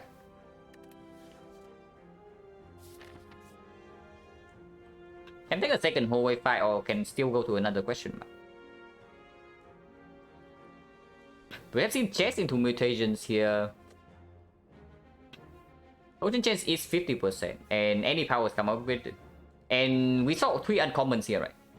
So we saw 3 uncommons on this draw. So right now our rare chance is non-existent. If I go here, it just increased the chance to see a red card in this fight. And I absolutely want to see red cards with the Frozen Egg. You always think of like Nightmare Red Form. Yeah, Red Form Plus as well. Yeah, question marks can be anything, but we don't have for Golden Idol. Of course, Apparition would be very amazing, but buys are completely dead. And for Golden Outer, we do not have the Idol.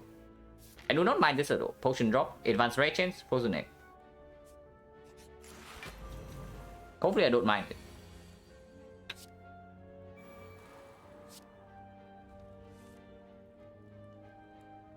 Can Nightmare backstab in this spot? Cannot full block. We take 1 damage here. Yeah, Nightmare backstab is stronger than playing this Blade Dance.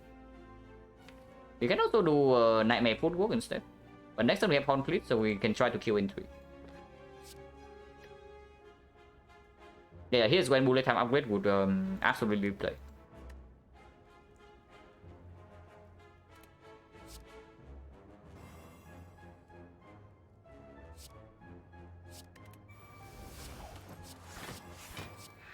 Take 1. It deals 15, so it does strip 1 plated. It deals 2 damage and Horn Fleet full block.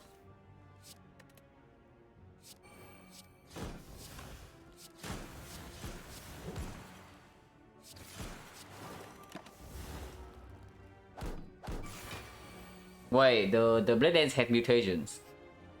So it was actually not better. And yeah, we also have Alchemize, so like 1 fight also another potion for sure. And we also get to choose. No potion, so 60% now. Gamble seems quite good. Especially on turn 1 with the backup prep. If we are not happy with our hand, we can like draw 8 cards. First upgrade, honestly, I think it goes on bullet time. Now that we have backflip, upgrading bullet time instantly opens up for potential acropic. But we can actually pick up card draw after we upgrade this, and that is like quite important. And immediately in our deck, there's already a draw card. Other than the backflip, though, it doesn't exactly play. But no other upgrade actually makes sense. Maybe Tradition Plus, but without real card draw, this also doesn't play that much. And it also requires this to be set up first. And also see upgrading PK. Actually, upgrading PK is probably slightly stronger. Alchemize less is Nightmare. Yeah, but are you really that confident in the lead fight?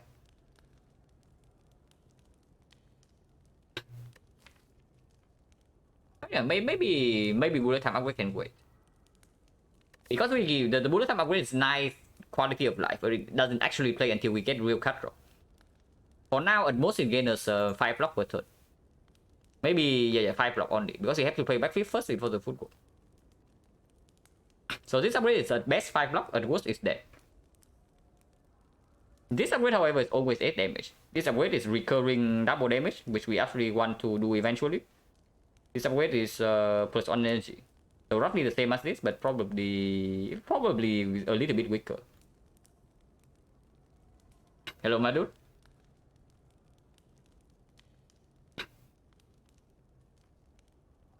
Upgrading the knife is completely okay here, just because we have like mutagens front load.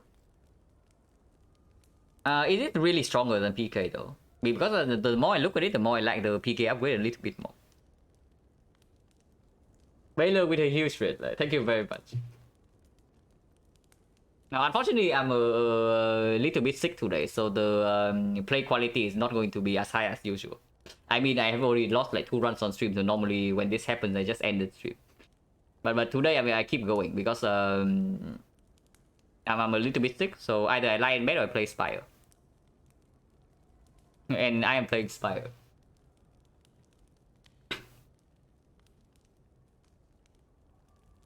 But yeah, I like PK upgrade. How often does the PK upgrade play? We need a hand that costs more than 3 energy. Tactician needs to not line up. Bullet time needs to not be in our hand. And we do not draw it on turn 1 together with bullet time. Bottling PK, good idea. We just bottle PK the last run and we die. So objectively it's strong. But for real it's decent. It's probably quite good.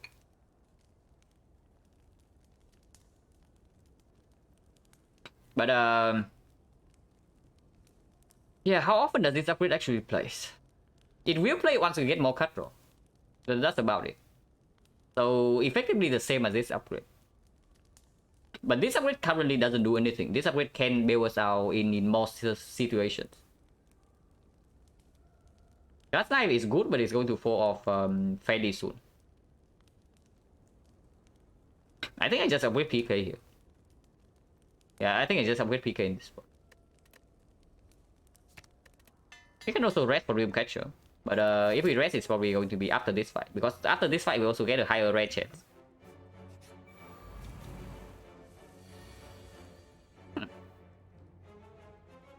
Very interesting hand. And we have 72 damage guarantee on her next turn with the PK backstab. Yeah, we Nightmare the backstab. We have PK online, so that's 72 guarantee damage. With the Fear Potion, and I'm willing to use Fear Potion for sure, because Potion Chain is 60%. And we also do have an Alchemist. Almost doesn't it? Yeah, almost, but we will still need to full block this. I mean, we can full block if we play the Neutralize here, but then we waste some damage. So is this lethal? If I go all in on the leader right now, is it lethal? 72 damage guarantee next turn. With the Fear Pot, it's going to be 108. 108 plus 22 right now is 130. 130, we are 5 damage off. So we only need to draw into exactly 1 attack. Can we ever break? We draw 6 cards, so yeah, we never break. Fear Pot right now always kill next turn. Often Nightmare backstab is upgrade backstab, but we only do it if this also is on turn 1. Wait, bullet time first. What am I doing? Yeah, Fear Pot is just kill next turn. Of course, we go all in on the leader now.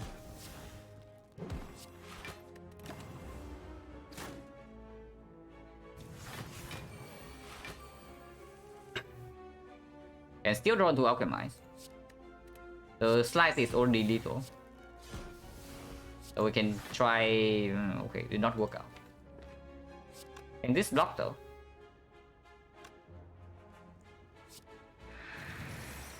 It's can block. So maybe we just block in then. We just block to draw into this Alchemize next turn. Because there's still absolutely no risk. Yeah, it's full block. And this can go wherever, it doesn't matter.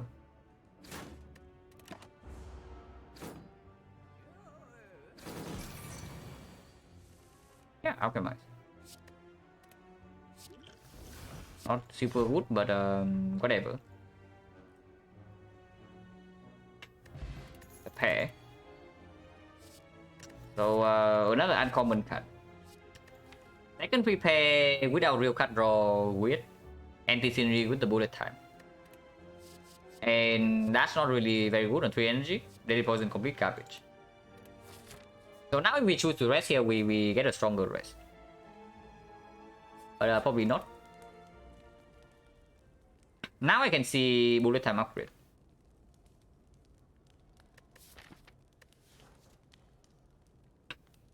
At some point we can also upgrade footwork. So we upgrade this, potentially upgrade this, potentially upgrade this. Red card chance is probably not the red card chance is probably not high enough for me to rest at the moment. When it's here, maybe I can rest if I have not seen a red card. But this fight also has a very high chance of dropping rest, and then resting here also resets. We can decide after this question mark, right? Because this question mark can also be something like Apparition, and Apparition Nightmare in a small deck we probably tweak. And if it's Apparition, we suddenly never need to rest anymore to refill HP. How bad is Backstab with a Glass Knife upgrade? I mean, if we upgrade damage, it's probably going to be Glass Knife over the Backstab. Because upgrading Backstab like literally plays in exactly one scenario. And it's not even a very good one. Unless you say that we line up exactly what we did in the last fight. We need to draw the bullet time, the Nightmare, and the PK. If that's the case, then the Backstab upgrade is decent. But other than that, it's just wasted. I would probably rest to just see a card choice before I upgrade the Backstab in this spot.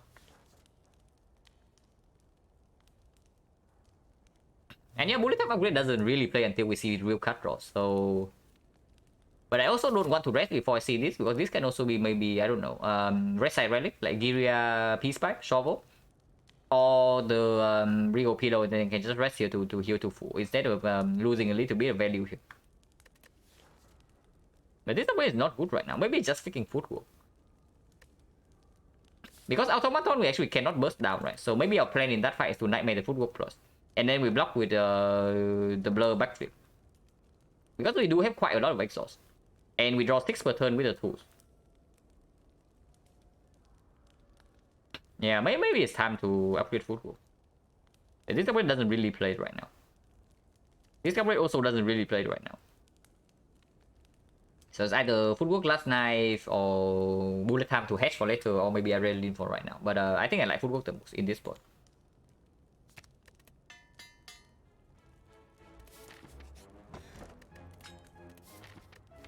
So Akabeko Glass Knife, Akabeko Eviscerate, Akabeko Mutations Vajra. That's a lot of damage on turn 1. And yeah, late deck 2 question mark. If we rest here. For example, Forgotten Outer. Forgotten Outer gives us more max HP, but we also lose a lot. So we rest here for more, and also we know that it's necessary. But that's only if we actually go to the fire. We can also just go here and take 2 advanced overweight fights instead. Because advanced overweight fights, it runs the red cut chains. Also can give upgraded powers.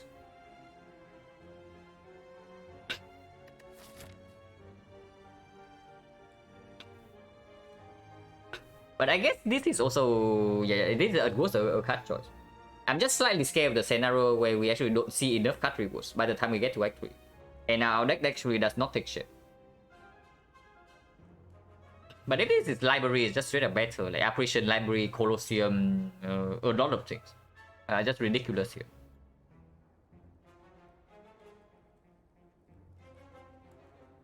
You can also ignore the fire completely.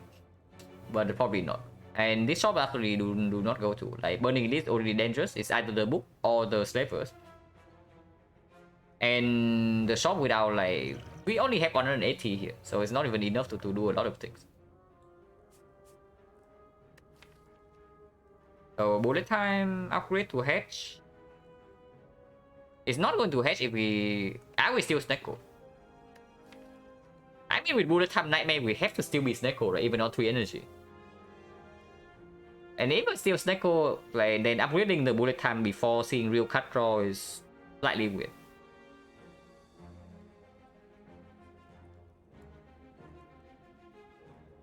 Yeah, Frozen Egg is in combat relics say cut rewards. I can also see that.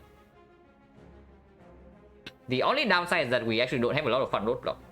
So if we see a hallway fight that is very nasty on turn 1 and we cannot burst it down immediately, like for example Avocado Mushroom, we are facing 27 damage potentially turn 1 and we cannot block anything.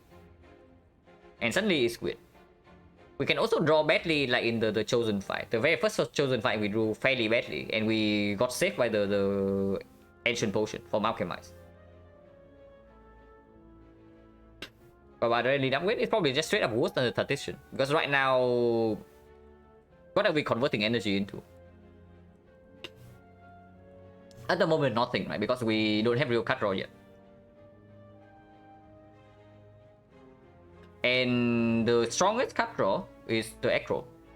And yeah, Echo also generates energy with this, so it's just straight up better because this is also reoccurring.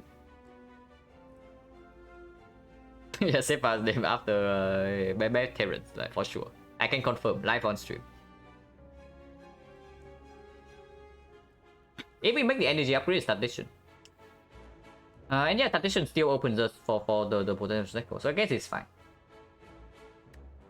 I guess it's fine. To go here, upgrade Tactician, we see what this is, and decide afterwards. Eventually, we want this upgraded anyway. Another chest.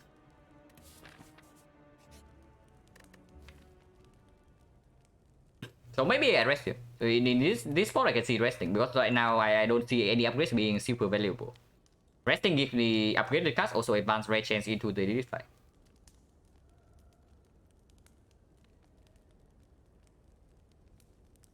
Streamer Silent lost today would have been proud. Yeah, I also sweep 2 silent losses today, so I can one up you in that front, on that front. It is like most 8 hours one. I don't play as slow as coach, but I do play fairly slow. Today I'm playing like much faster than normal though, and probably also worse because I'm also not feeling like super well. Just like online, I'm thinking I do not like double check, we triple check, and then I just commit. And if it's wrong, I die. And I have already died twice today. But yeah, no upgrade actually matters in this spot, right? So I think I just want to rest for card choice. Second blur, considerable for sure. This deck is small enough, and we have Nightmare Football.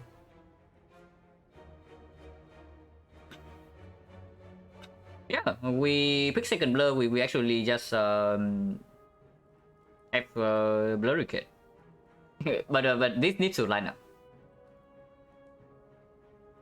But it's good, right? It's just good, better than skip.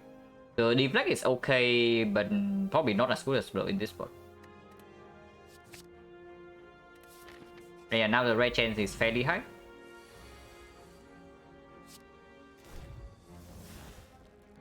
Wow, tradition upgrade, amazing. But here we can actually gamble everything. Can piercing wheel to gamble, but can also gamble to draw into the second piercing wheel and maybe still backflip. I think I just going to gamble for 9 here.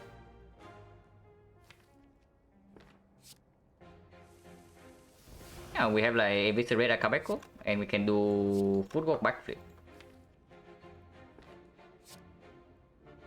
I mean, don't even need to play footwork because backflip piercing wheel is full block, but footwork backflip is not. I can still do it. Like we float the obedient energy anyway, and energy doesn't go anywhere. And I am not nightmaring footwork even if I draw into nightmare, so that's fine. Next turn we don't have a lot of damage though. PK doesn't exactly line up unless we also get like something better. Better opener with bullet time also a pretty strong combo. Essence of Steel is full block this turn and we can preserve a will. That's fine.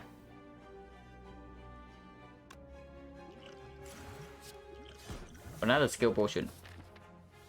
I don't mind using skill potion next turn for either block or damage, but we have complete next turn, so we don't even need block that much.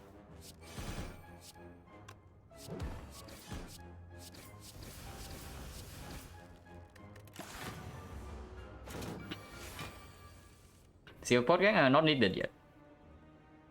And we can Nightmare Poison Staff or something. Probably just draw first.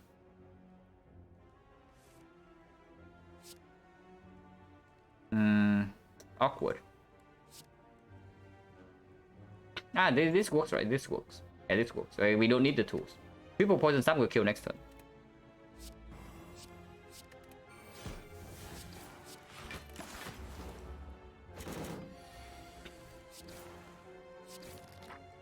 So 0 damage book, bottle tornado. So if we want tools bottle, we can do it. Hero plus. Yes. Next spot with 2 blur is quite strong. It's probably stronger than 1 skill potion.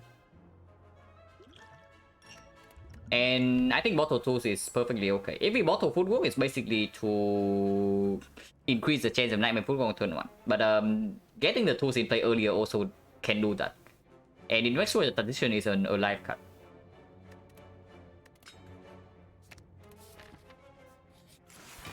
Yeah, avocado mushroom here.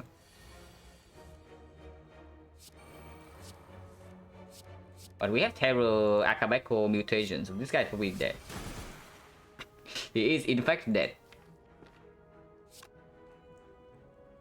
We cannot actually deal 2 attacks with this guy though, so it's probably Masterful Stab here because I still want to redraw into the Alchemy. Now we can play another skill to deal 5 damage. Next time we never take damage anyway.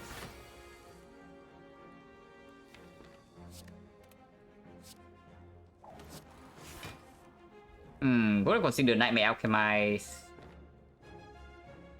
How long do I going to stay in this fight? Because we can actually do Blur Wicked until we redraw to Nightmare Alchemist, and we go off from there.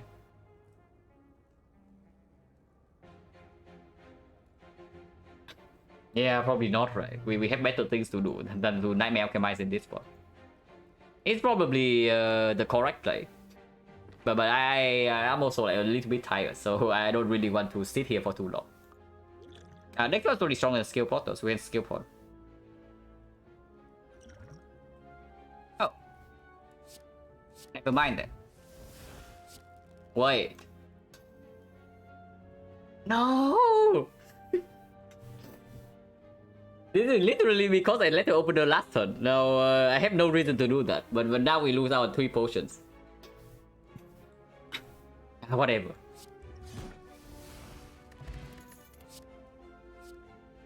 Yeah, Acro. Acro with now the bullet type upgrade actually plays. We have the Acro now, and we also have the backflip. Liquid Memories is much better than this. We don't have artifact.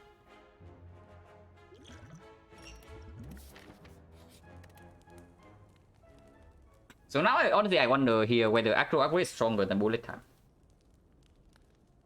Maybe it is, because potentially we are still Snecko. Hope maybe not, but if we see energy, this upgrade also doesn't play that much.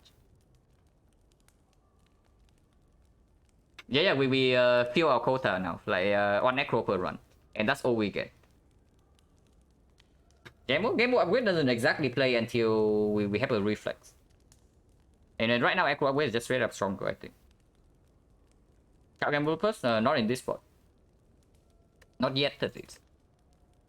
We can also rest. We have not actually seen a red card here, or did we?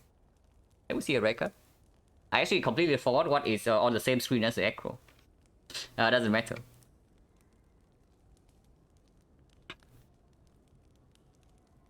Yeah, we did not see a rare, right? Even if it saw a rare, I probably would have remembered.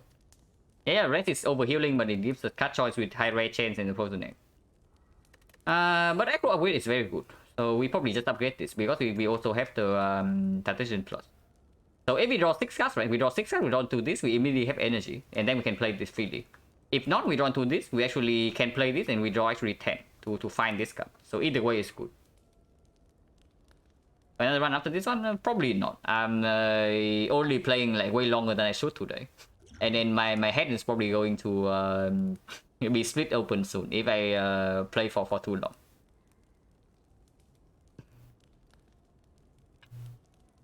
Like I'm currently having a light fever and some headache. It's probably COVID, because my mother and sister just informed me yesterday then that they probably have COVID, and I was in close contact with them very recently.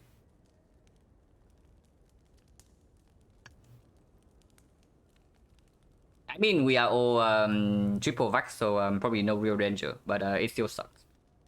No, don't die. Yeah, probably not dying, so don't have to worry about that. But yeah, Acro upgrade is probably okay. Can well soon, yeah, I will. In the meantime, I have already thrown a lot of runs. Like 2 runs today and a couple of runs like a few days back, but doesn't matter too much. But yeah, Acro upgrade is fine. Also better if we see XencaR.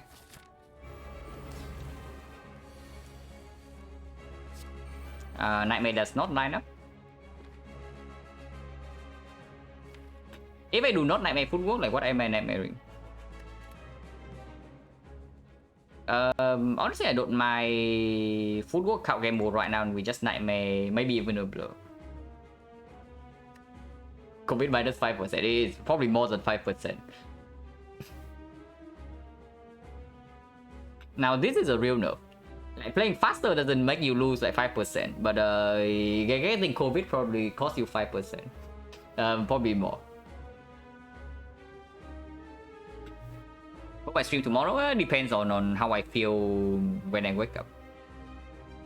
If I wake up. Don't worry guys, I'm fine. But if I feel like way too tired after this stream, then maybe I don't stream tomorrow. It depends.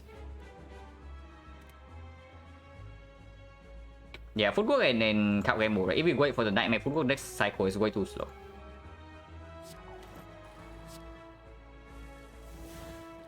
Nightmare Tactician. That's probably not good enough. What about Nightmare Deflect? That's probably also not good enough. And then yeah, Mutation Zakabeko going two ways. Wait. Hang on a second. Okay, I had a brain fart. I had a brain fart, guys, so ignore what I had just did. I play the footwork first and then I do this. So yeah, the COVID in action right here, you can see it. But it doesn't matter too much. We can Nightmare backstab, I guess. I guess we can make Nightmare backstab at this point.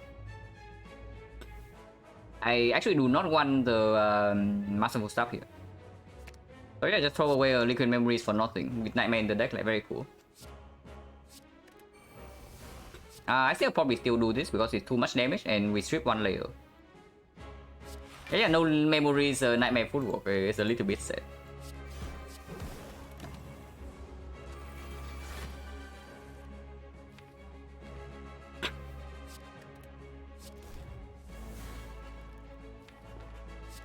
We have a CE.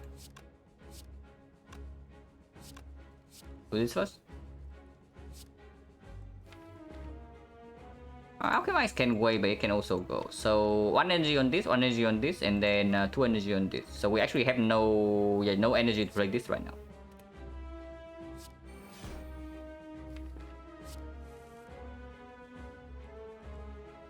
Terror probably wants to wait. I probably want to wait with the Terror.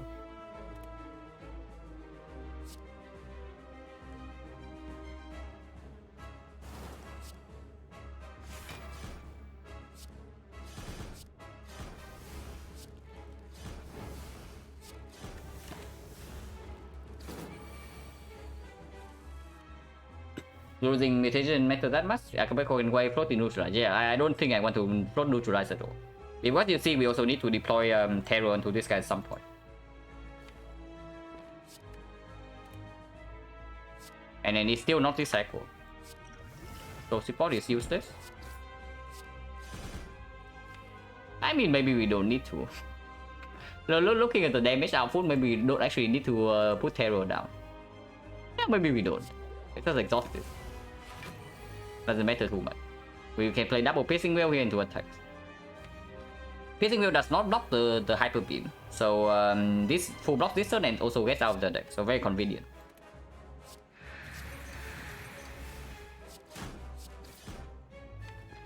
Let's open up. We get to Blur. I do not want to discuss next turn.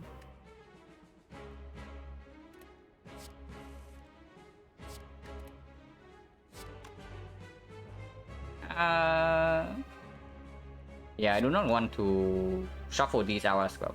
I want to redraw to Blade Dance. So maybe Blade Dance into Prepare. Yeah, Blade Dance into Prepare seems okay.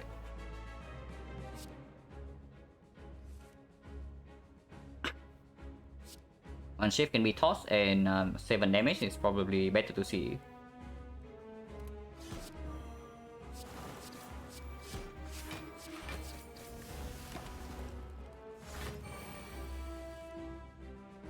Hyper Beam does not really matter. And we have a kill this turn.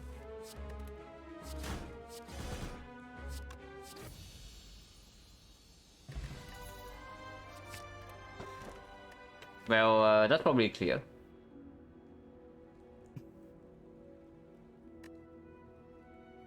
There's a bug with Alchemize, but 4 energy has to be better, right? Even with the Bottle Tools and Tactician Plus, like 4 energy still has to be better.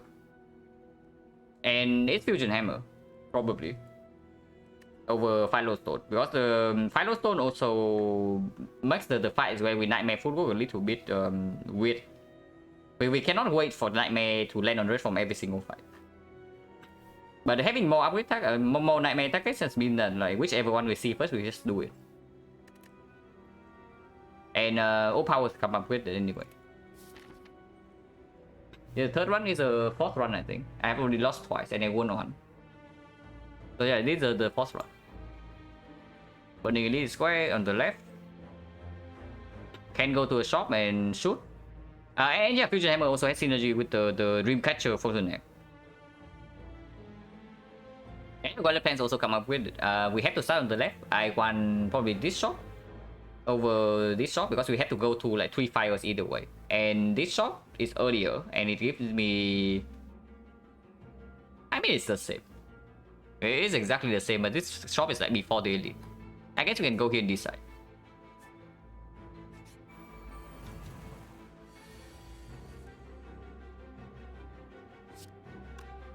I mean, we don't even... we are taking 1 damage here, by the way. We actually cannot prevent this 1 damage, but we do have a force threat, so doesn't really matter that the life loss is happening. Nightmare Reform is actually not very good here, but I guess we cannot even play the Nightmare. I have to slam Reform, otherwise we take damage.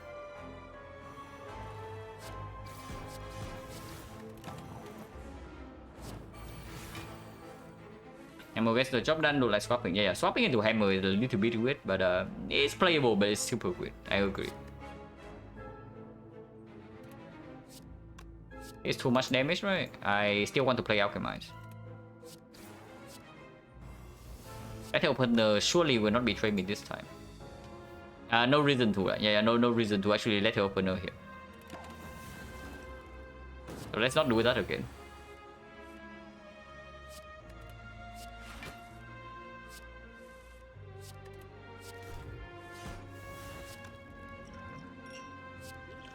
Fairy is whatever, we can toss the fairy. Toss still no artifact, backflip plus acro. Now backflip plus works super well with the 2 blurs we have in the deck. And potentially Nightmare Footwork. And we do have 4 energy base now. So getting Tactician line to line up also doesn't matter as much. This card is exactly the same as this regarding the bullet time, because you also see... I guess you the hand size only changed by 2. No, this gains 1 more card, I guess. No, it's plus 1. Yeah, it's plus 3, minus 1, and then minus another 1. So it's plus 1 here, plus 1 here. But this gives 8 block, and we don't need a discard effect at the moment it is. And yeah, it's green. Transformer card, sure. What is the worst card in this deck? Masterful Staff? Masterful Staff definitely has anti-synergy with the Nightmare Red Form. It's good on turn 1, but turn 1 fat load we also have the mutations now. Blood Dance is bad in the hard fight, but in other fights on turn 1 it has synergy with the mutations and also get triple effect from the Vajra. There's also the Slice. It's either one of these two. Maybe the Slice is still a little bit worse, because in the more important fights, right, we still don't even want to play this card.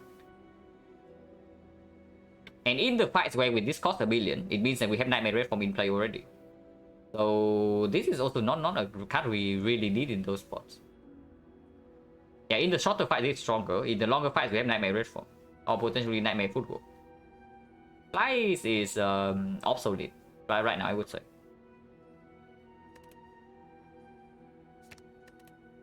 Teams Plus. Okay, so Exhaust. Opens up potential Catalyst. Catalyst is not green though, but even times 2 and multiplies by Nightmare is times 16, so that's probably still enough. I will check they have not gone on the wrong path.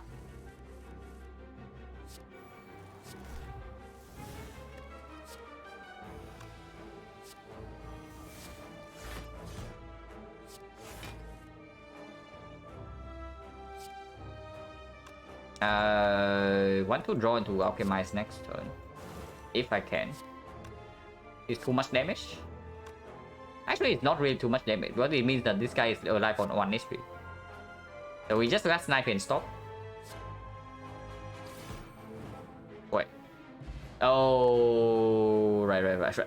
Yeah. Made a lot of brain fast today, but expected.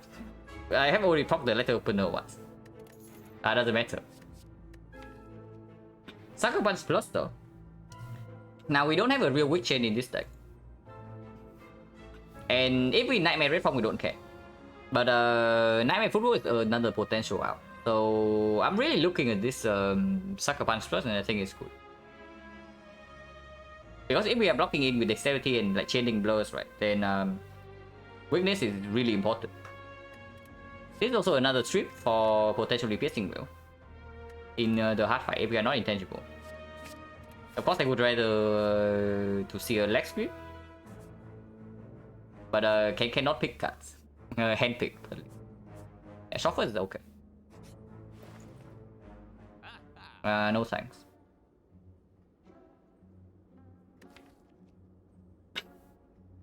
I mean, it's strong. It's honestly really strong, but I don't want it.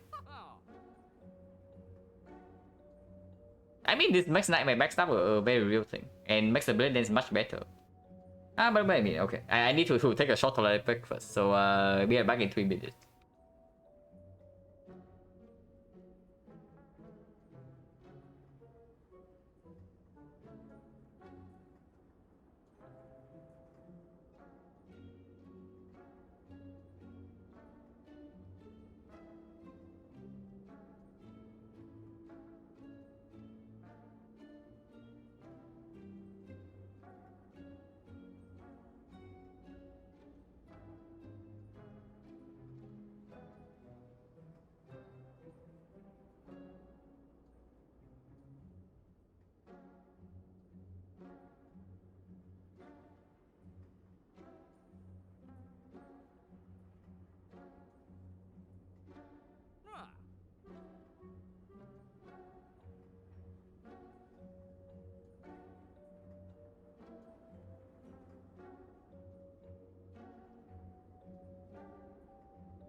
Okay.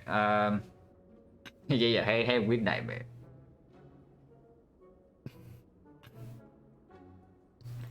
So how good is that range? If we don't use the, I mean, technically we can double shot. We can just completely ignore this shot and go here instead. That costs us 1 question mark for.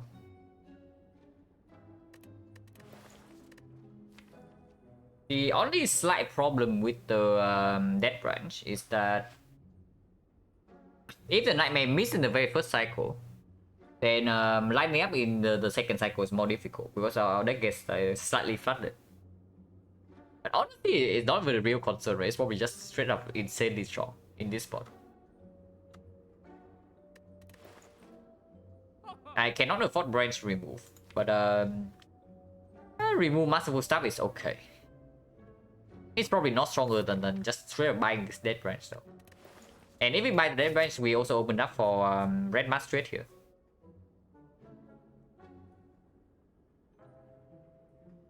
Hello, born under punches. But yeah, we probably just buy this dead branch. And with dead branch with ship, very broken, extremely strong. One of the strongest things you can do inside it. Surprise one branch with just tight P-box deck. I mean, it's tight, but you see, right? If the Nightmare miss first cycle, we actually cannot wait for the Nightmare to come in the second cycle.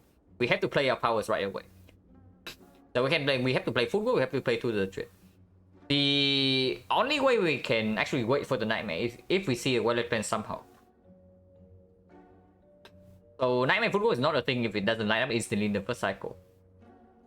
So either we already win the fight on the first cycle with Nightmare football, potentially Nightmare red form, or we generate a million cards with the dead branch, and then have my fun load to increase the chance that we win the first cycle even if the Nightmare misses.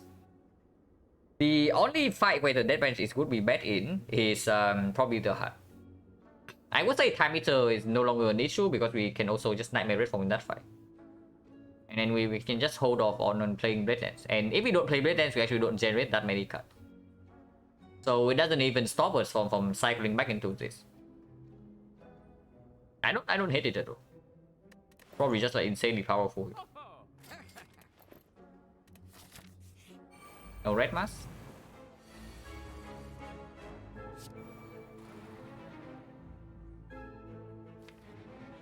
Gambling right here, we might not draw into block. Can still do it. Yeah, like... But if we are scared of the heart, like maybe Fairy is good enough. Probably not, right? The next one is probably still stronger than Fairy. And of course all the premium potion, Ghost in the Jar and Liquid Memories and whatnot, it's just straight up better. So we can reroll.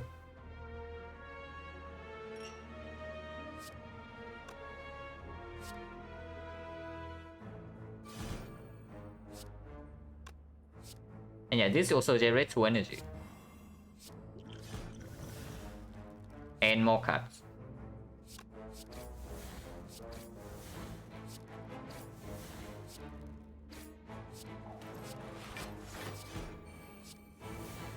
And yeah, branch fairly strong, I would say. I can save from COVID? yeah, sure. We have already played Alchemist, so we can just kill this turn.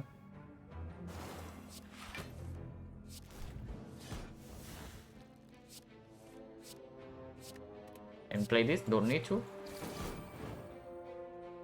Field Potion, not better. Second tradition, I don't like at all. Cannot be upgraded. We already have one tradition to generate energy, and we have like 4 base already. Of course, with the Dead Branch, like energy is always welcome, but probably doesn't really play. Is what I'm looking at here. Like even with the branch just now, on turn 1 we are not even short on energy, and turn 1 the tradition will never line up. So if we are not even short on energy on turn 1 where we draw 9 cards and no tradition, then will this unupgraded tradition ever play? I don't think so. Concentrate technically good with Dead Branch, but I talked about Concentrate Dead Branch like a couple of times before already. This card is only good when your turn is already fairly insane. In the hands that the bricks, this card doesn't do anything, and it also contributes to the brick. So you do not need this. Like this is basically win ball. If it comes from the branch itself, it's very good. But picking this card into your deck is not good. Skill Potion maybe slightly better than block. Can be a nightmare. Can be block card. Can be damage. More flexible. I mean, we are exchanging either way, but doesn't matter. Recall first. Because red side relics can still come in.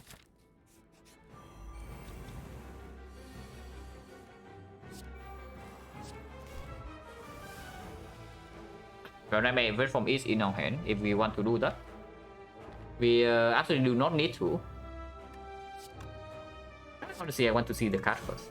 I don't care about Akabeko in this spot.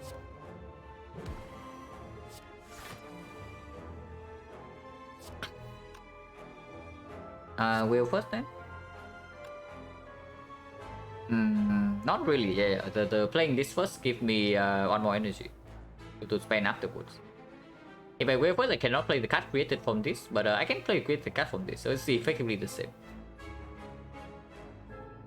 Pretty sure bench is awful with ships. You are absolutely wrong. Normally, I do not say people are absolutely wrong very often, but you are absolutely wrong if you say that bench is awful with ships. I say this regularly, and I still stick to it. Yeah, stick. Net range is on average the strongest relic on Silent. Yes, it's probably even the net range is probably stronger on the Ironclad, but even on Silent is still probably the strongest relic in a vacuum. Yeah, it's completely ridiculous. Like, you think that your deck gets clocked, but your deck getting clocked doesn't matter, right? When you deal like 200 damage in one turn. Like, why does the clock matter if the enemy is dead in one turn? So the moment you pick up this relic, you only need to care about two fights. First of all is the Time Eater, and secondly is the Heart. Yeah, you just pick the card for that's good against those fights, and then every other fight the branch wins for you. It's completely ridiculous. Like, people who say that branch is awful with ship is just thinking about the theoretical like scenario, and they have not done it in practice, because if you have played with this even once, right, you know how broken it is. The only people who say this is not broken are the people who just think that it's bad and never try it. Like, if you try it once, you know like how ridiculous this combo is. Yeah, absolutely. I always skip branch with ship because honestly, it's not very intuitive. I can see that it's definitely not intuitive that this relic is ridiculously powerful. But it just is, because the fights do not last that long. The fights will not last long enough for the clocking effect to actually affect your deck. Well, it's just like keep giving you output for turn after turn after turn. Like, you shuffle your deck in turn, like for example turn 4, right? You take 4 turns to shuffle your whole deck. In those 4 turns, the net range has given you maybe, I don't know, 300 damage. And that wins every single fight in the game. So if you try it once, you know it's really strong. But I can actually understand why people think it's bad. Honestly, when I first started playing Silent, I'm probably the same. Like, even in this deck, right, you see how well the branch is playing, and in theory, this deck is the one that doesn't even lack the branch. Because the card quality is very high, and we want to keep cycling back into the good card. And we have plenty of good cards to cycle back into, and yet the dev branch is still delivering. And we don't even have that many exhausts. It's the crazy thing. But yeah, we can start with this. I don't even know what I want to Nightmare in this spot, to be honest. Well, what do I even want to Nightmare? Well, we start with this first in case it's a card that's good with Nightmare. Then we can do that. We already have 2 blurs. Whatever, we can Nightmare Red Form. And then turn the brain off, I guess. Nightmare Red Form doesn't even play next turn. Maybe it's just Nightmare Blur. Let's have more blurs.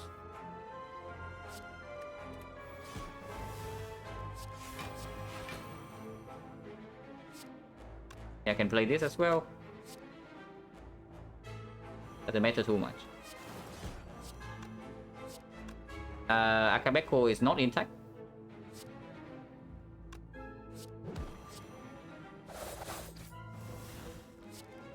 Yeah, here it doesn't do anything.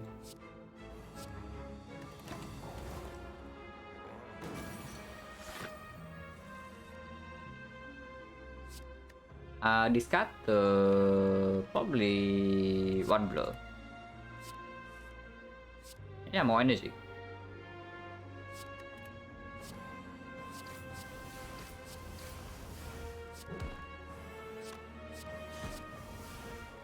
You see right here, right, how much damage is giving me this turn, like out of nowhere. This guy's just dead, but I don't want to kill yet. I want to alchemize.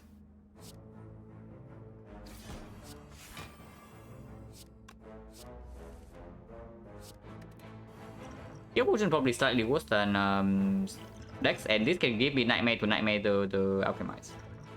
Okay, no Nightmare. This can be Nightmare. It's not Nightmare. This can be Nightmare. No, if this is Nightmare, I cannot even play it. So it doesn't matter. Regen Pod is useless. Runway will also somewhat useless. Yeah, it's green. So second Death Branch with the second Blade Dance with the Death Branch. If we want to lean towards that, and I don't mind it. Having more Death Branch fuel when you have Nightmare Red Form to deal with Habit already is probably just good. Don't need this, we have like overheal already. Yeah, overheal, so we have to take this. Anasia is good. The other card not so good. Dramatic Entrance, we don't really need another exhaust in opening hand, and we want to draw into Nightmare plus something anyway. Anasia is okay. It gives another card and can block Red Form debuff in case we front load the Red Form and then we Nightmare full to win. Magnetism Plus, not necessary. Finesse is probably positive. Yeah, we can do Magnetism Nightmare to farm hand with every single fight as well. But I probably do not want to do that. I don't have the health or the patience or the mindset to actually do it, that play right now. And probably just pick the Finesse because it's good with potential Nightmare full work and we have 2 blows. This one thing ahead is positive. It basically, yeah, it sees one more card and then gives another one with Death Branch.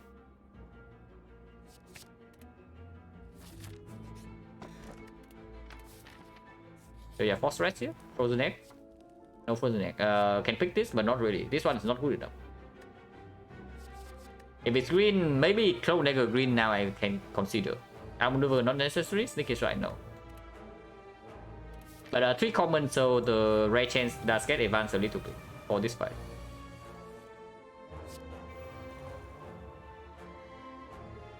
Oh, they hit like pretty hard. I have to say they do hit a little hard. And we draw Red from turn 1. Okay, that is slightly concerning. Oh. I mean, if this doesn't work out, we might be in serious trouble here. But this is a lot of damage. This is a ridiculous amount of damage, by the way. But if it doesn't work out, we can be in trouble next turn. And these potions do not bail us out. How much damage is it really if the branch doesn't give me anything? 34 give me another card, and then I do 1, 2, 3, 7 ships. Ship deals 12 each. 8 each if I kill the decker, so I can always kill the decker if I don't see anything good. So we can go on Retromancer and see what happens. Yeah, going in. 6 is enough to kill both of them. Teams is not good enough.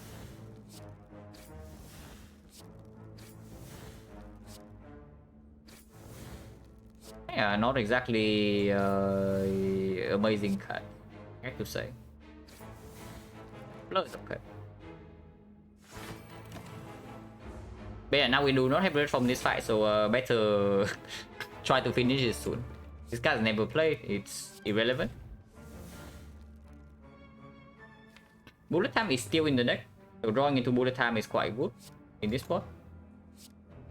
But this is tempting to draw into bullet time. This is not necessary. Also probably bad.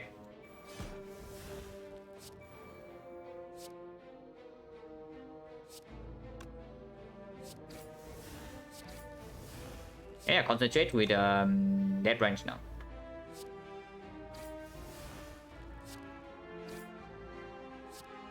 We can even do concentrate expertise. Don't want to play this.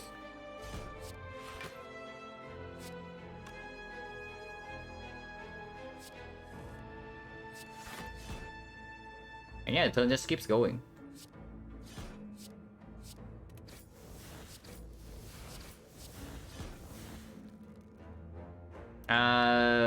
Nightmare Alchemize can line up with bullet time next turn, so we can do that, I guess.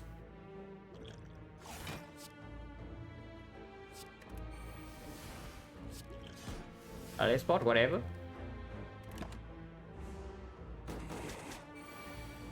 No red form, yeah, no red form, but it's also not necessary.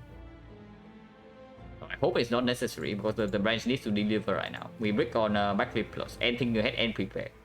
So all the draw cards are at the bottom. This deals, I mean, we have enough damage, like, surely. Yeah, surely we just have enough damage. Can't even use this. Huh.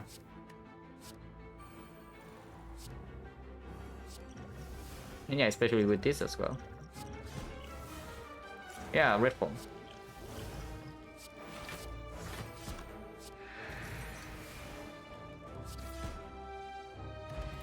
Regal pillow, very necessary.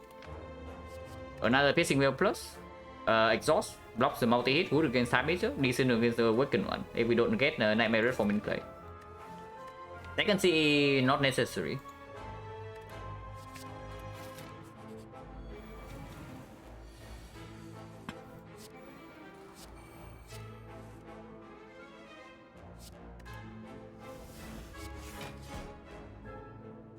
I don't care about the Akabeko here. Just don't want to waste energy. This overdraws by one card, but I guess that's fine.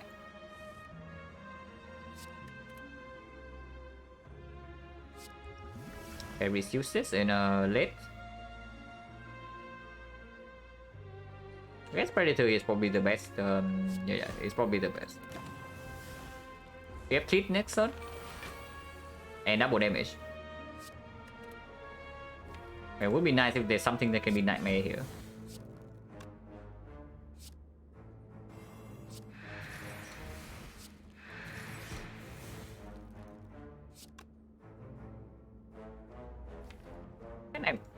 We play Alchemize already, so I guess we can just kill this turn. Not this turn, maybe next turn. Or maybe this turn. Transport is okay. Third Blade Dance is probably too many. I do not pick a third one. Flame Potion, not exactly better than Fairy, but also not too bad. Against the Time Eater, for example. It's probably okay. I mean, we're re-rolling it anyway, so it doesn't matter. 126 is too expensive. Could have come earlier, but the 126 I don't want it. And we have another Force Rest, like Mega Overheal after this.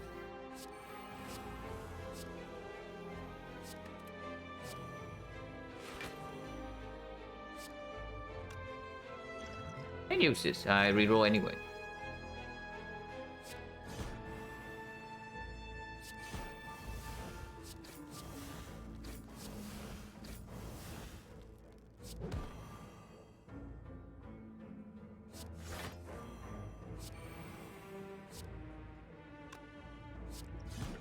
The good memory is actually very good, so this one I can keep. I think next part is weaker than this. Just because this lines up Nightmare Red Form and Nightmare Footwork like so consistently for one fight.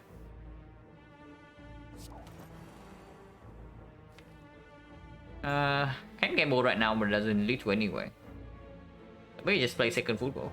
Second football into potential Malays. Don't need the Malays though, next time we have full block already. Maybe it's just this. And yeah, I can still play this. See one card.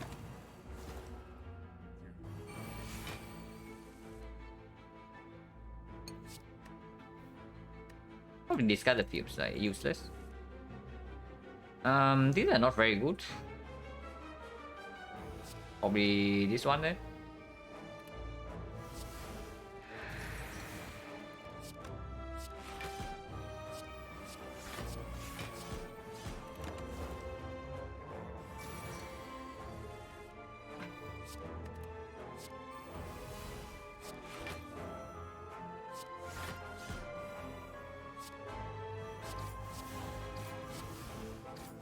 There is a second bullet time, and then this bullet time can play the cards from this.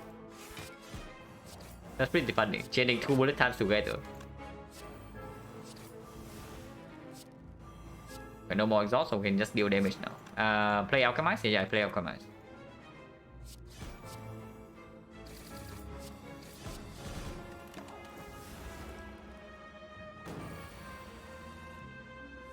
And yeah, now the deck trogging start, but the fight's already over.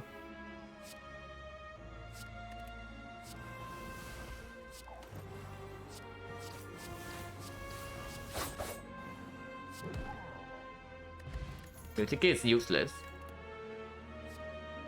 Oh my god. It's not even good, by the way. This is probably not even good, but can I really not click it? But real talk though, we don't have a way to mitigate bit of death, like no after image, no tungsten rod. So the hard fight can be a little bit weird. But we just click this way. We will probably just click this. It's probably not good, but it's fun. Garbage, like 3 comments. Really worse than Red Dance? Not really. And probably discard for like 6 or 7 usually. Deflect if anything, but not interested in deflect minus.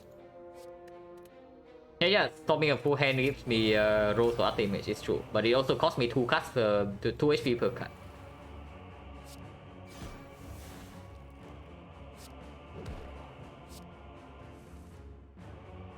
Reinvest from immediately if you would like to. Weakness never comes down this turn, so here who can go.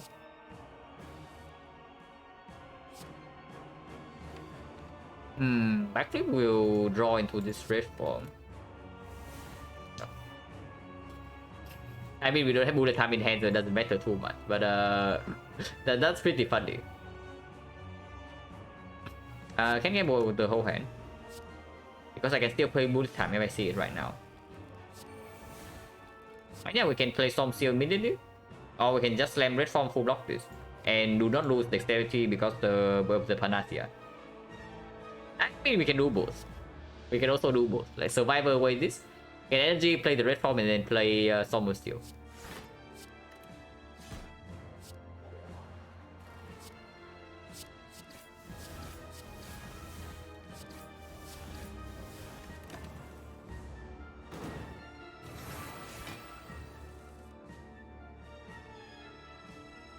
Whereas XencaR, when the card hit with 10 strikes, then XencaR only has it.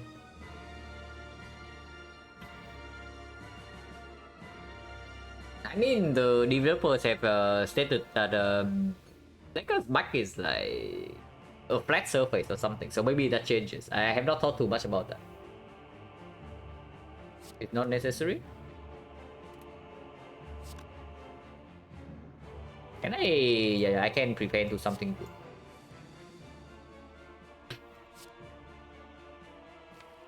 CA want to play, maybe the finesse then.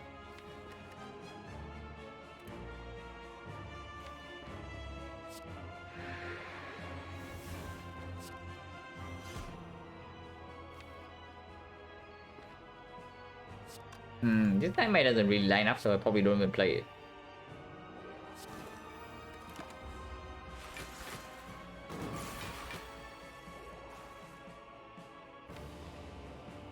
The footworks are not in play yet, so that's slightly annoying. Holy. Okay, we need draw 1 here. Okay, no draw 1 in no draw 1 inside, guys. Unfortunately. Do we still have a blur in the deck? We do. And yeah, I don't want to commit energy on this yet. It was glowing for a brief second. Oh my god, Storm Steel is here again.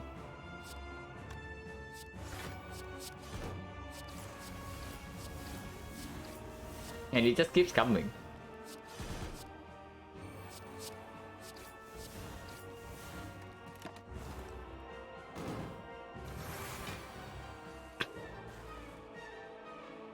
And yeah, this is blocking this.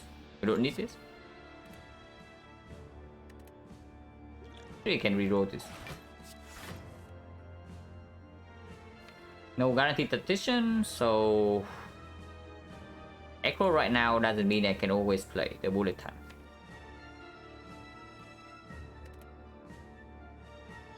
If I bullet time immediately, this lose goes to, so I take 5 damage if I do that. If it hits attention, everything's good. If it does not hit attention, I can still play... I cannot play Alchemize, if that's the case. So I'll probably just take some damage then. Doesn't matter, because this can also give me some cuts. Endless Blue is good, but not good enough. At least not this turn. I'll take 7.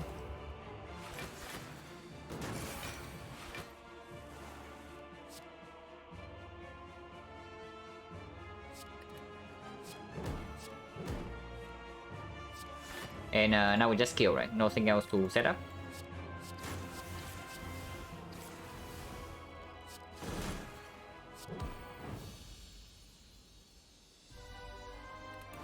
Time Eater. So this fight is when we need to be slightly concerned. For sure, we can block 1 debuff, which is the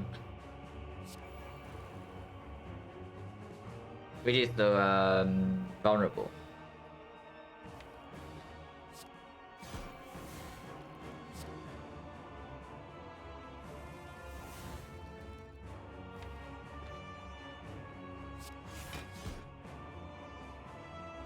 I do not have blur, but next I have concrete, so I can play 12 cards here.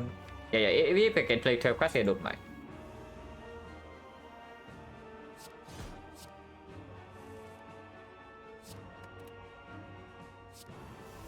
Endless Blue is very powerful, so do I want to reroll this? Because this probably wins me the Spear and Shield fight. And then I can use Liquid Memories in the hard fight. And in conjunction together, these two probably win me any one fight I choose. And yeah, next time we're not vulnerable, we still block for 14. Yeah, probably not in a near huge rush.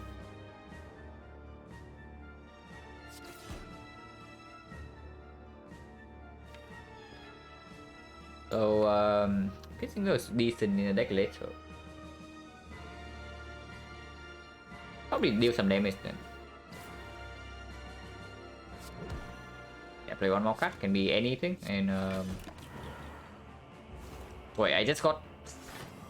Yeah, okay. I forgot about the freaking mutations. So we are actually vulnerable this turn, and we are frail. This can hurt. If we draw right now, we might miss Nightmare Red from this cycle. If we do not draw next turn, it probably always lined up because the backflip prepared here. So we can take 1 hit here to solve the fight. It goes against Liquid Memories. Yeah, it has to draw exactly to the Nightmare as well. That's very annoying.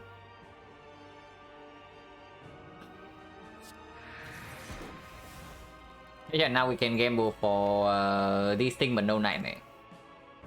So is this fight scary enough that I would actually do that? Is this fight scary enough that I would actually spend a potion here? Maybe it is. Maybe it is. Yeah, probably just gamble school and then we can we can alchemize in 2 fights. Then we can still buy any potion in the X4 shop. This potion is probably stronger than the gambler's pool. So we gamble for 7 and we are guaranteed to hit.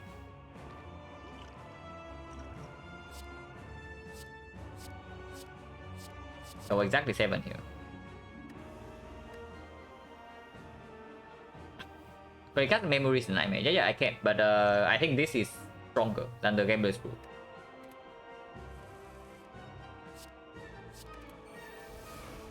And here we just go intangible then.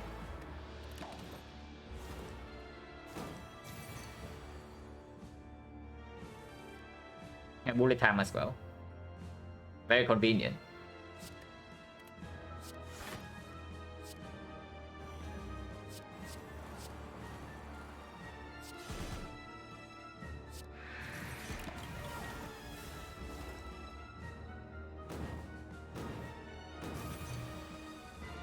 So now we have like 10 turns to kill this guy. Should not be a huge problem, but it can be.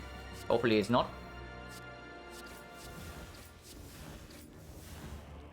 Catalyst is useless.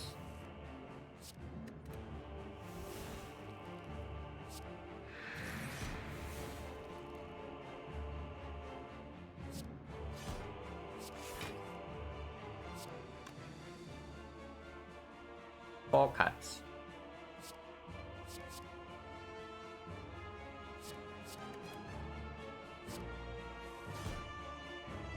Seems is good, and then inflate over, yeah, inflate probably because of accuracy in the deck.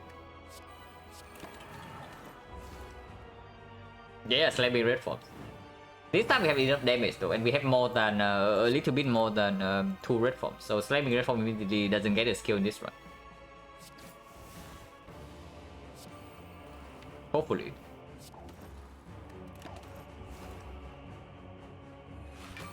And 9 turns to kill this should be very easy.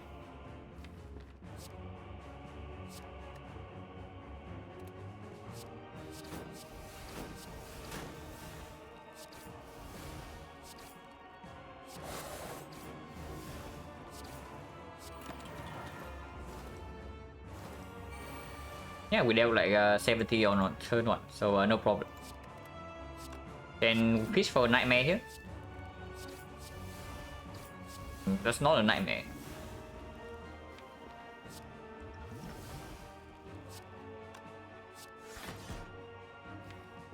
They don't draw into the... They did not draw into the Blade Dance, so we probably cannot play too many cards here. We cast next turn, doesn't matter.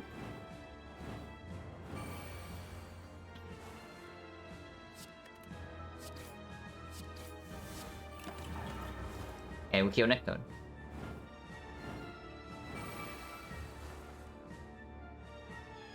And yeah, the hard fight is going to go something like this, so I'm like slightly worried about Bitter Blade. Even if we are permanently intangible, we do not always win.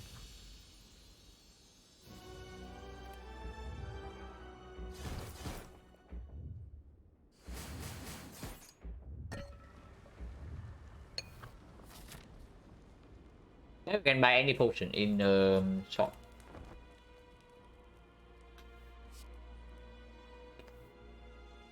Man, this new creature has not given us anything good with the Frozen Egg, I have to say.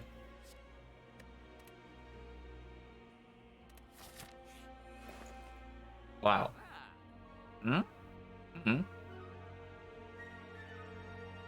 So what is stronger?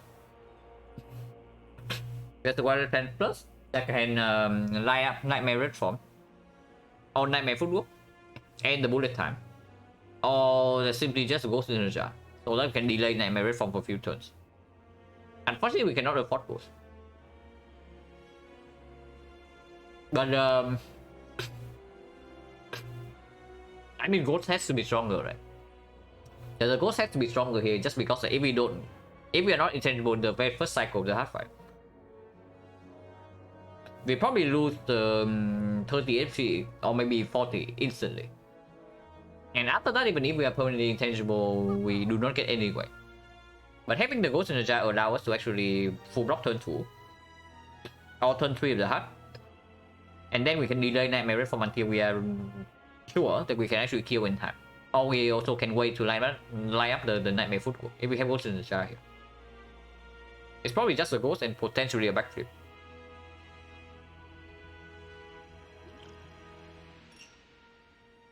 No fish. And yeah, backflip is fine. So hopefully we win this fight without taking damage, because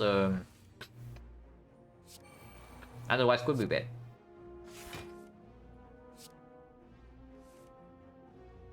Well, that's a good start, if nothing else.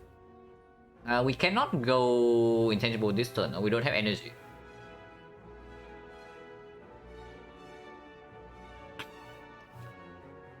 We can do Nut Sucker Punch on the Spear, play Piercing Wave to full block, play Nightmare on the Red Form.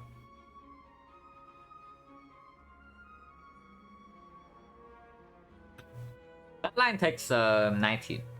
Actually, it's only taking 12, because then we can turn around with the backstab.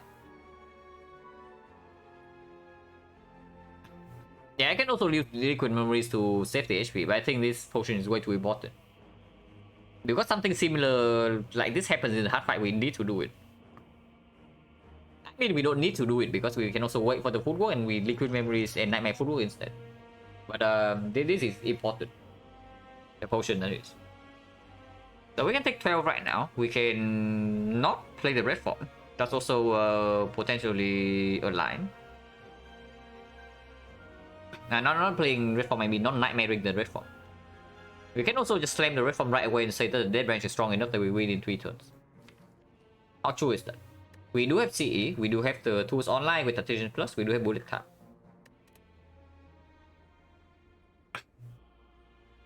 Honestly, it could be possible. We just slam the red form immediately, we play the films instead. We will play the films instead of the other cards and we strip artifact.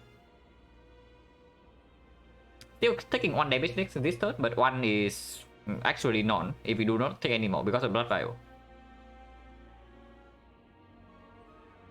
Honestly, I'm down to do that. We just play red form instead of Nightmare in red form. Because playing Nightmare in red form also makes it weird. Like next time we cannot even play everything. Unless we also draw into bullet time, but we only draw 4 cards. So we spend the whole next turn play the red form. And then after that we probably win. But then we take like 14 damage already. And we only have actually 5 turns in intangible. 4 turns actually. Yeah, we only have 4 turns in that case. So it's only +1 compared to this. Because the whole next turn is spent on red form, and then redrawing into the red form with a dead range is also slightly difficult. I think I just played red form here and play the field. If I need the bail out from this, we can still get this nightmare back. Yeah, so this is probably the line.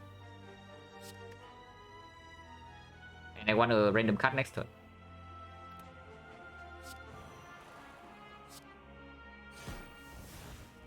Oh. Do I still play the films or not? Because I don't need to. The C is 2 debuff, so it's already applying explosion effect to this. And we need to end this fight in like 3 turns, so the poison damage for the films also never play. Yeah, we can also check back stuff for bullet time. We just play this and then take 1 damage. This probably deals more damage either way. Like 5 AoE and then 4 ships. It's 32 damage. And we can also get like more cards from here. Oh my god, this would have been so good. Unfortunately, we had to discard everything. So one more card here and we actually get a huge turn. Like initial 60 damage. But here we cannot get anything. And seizing top would be good here. Ice cream would be good here.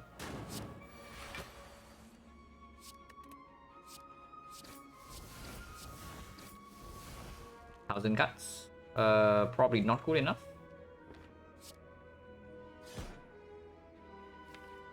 I want to play Predator for sure. For the bullet time draw. And Terror is still in the deck, so stripping artifact right here is also good.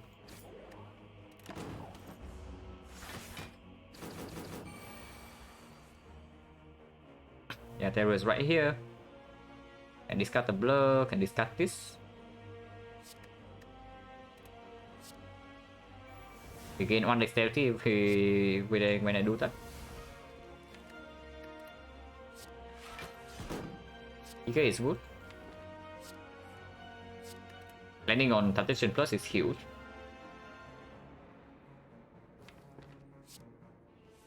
I'm not drawn into CE yet. And we need hand space.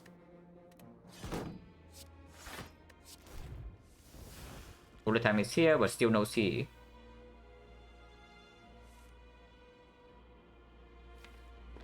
You can see into Blade Dance next turn with the PK damage. So it kills both next turn. Unless we accidentally kill this guy this turn, so let's not do that.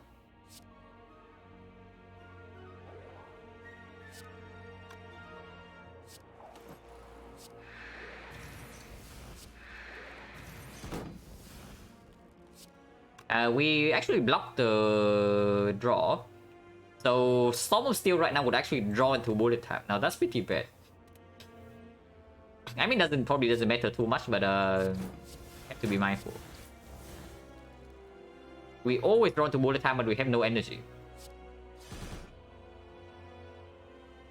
With this, in case it gives. Oh, well, never mind then.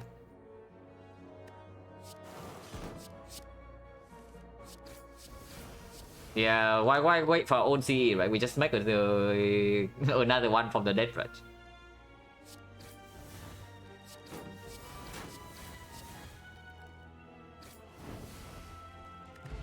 Phasor is actually quite good.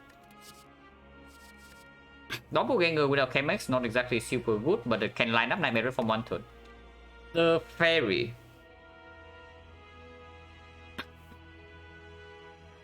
The Fairy is effectively like 20 something HP. So 30%, right? It's 22. 22 HP is fairly significant in the hard fight if we are intangible on like the first few turns, then we cannot block. Probably not good enough, right? Compared to this. Like these are super premium. Yeah, to 25 extra cast play, but this can set up Nightmare Red form or Nightmare Footwork whenever we want it to. So this potion honestly saves like 20 plus HP easily, maybe even more.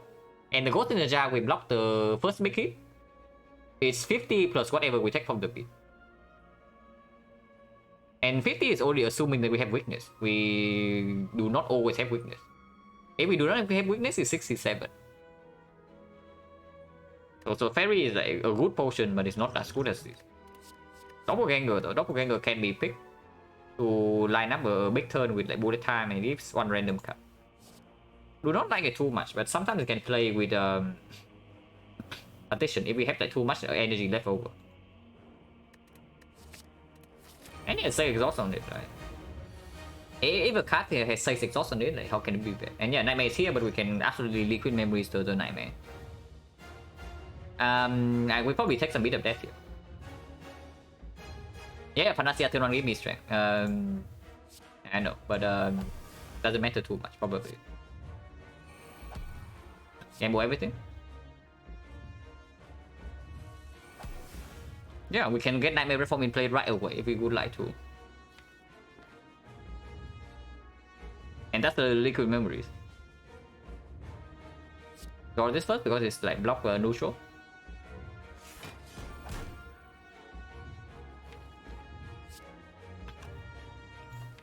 At some point we also need to attack.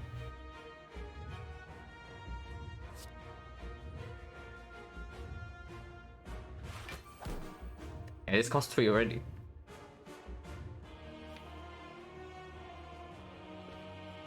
Yeah, I probably just liquid memories right away. And hand space is enough. We can keep going, no? We can keep going to maybe fish for Panacea, but it doesn't get bullet time. Like if we see bullet time next turn, it's huge.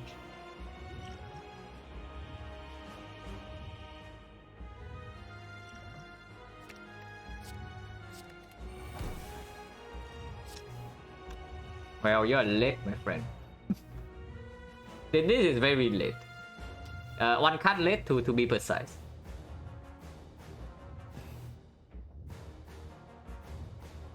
But if we draw to bullet time next turn, it doesn't matter too much.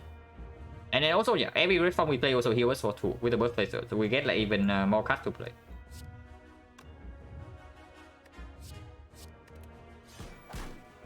And with the mutations, right now next turn we have full block, but we also need to play some red forms. But the next cards we play only cost 1 HP. We have no more brand fuel in here though. It's something slightly good. And I don't want to float 2 energy, right? No way. I can play a little bit of damage. Knee is okay. And we stop here.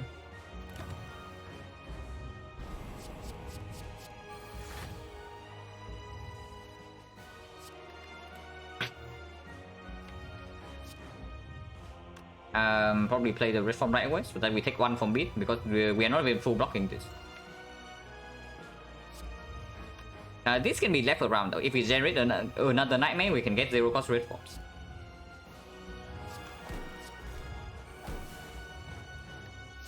Or we can keep doing this.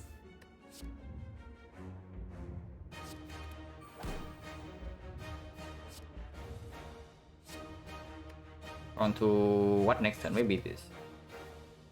No, I'm floating 3 energy right now, so maybe this.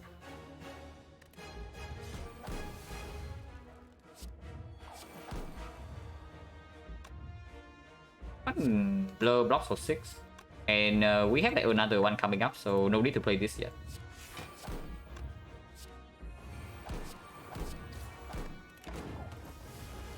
Distraction. Time is here, but so the other garbage.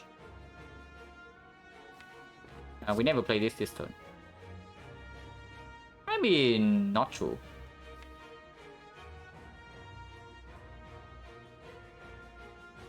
But yeah, we are like facing a lot of big damage. This 3 block is a random card. Maybe this can go.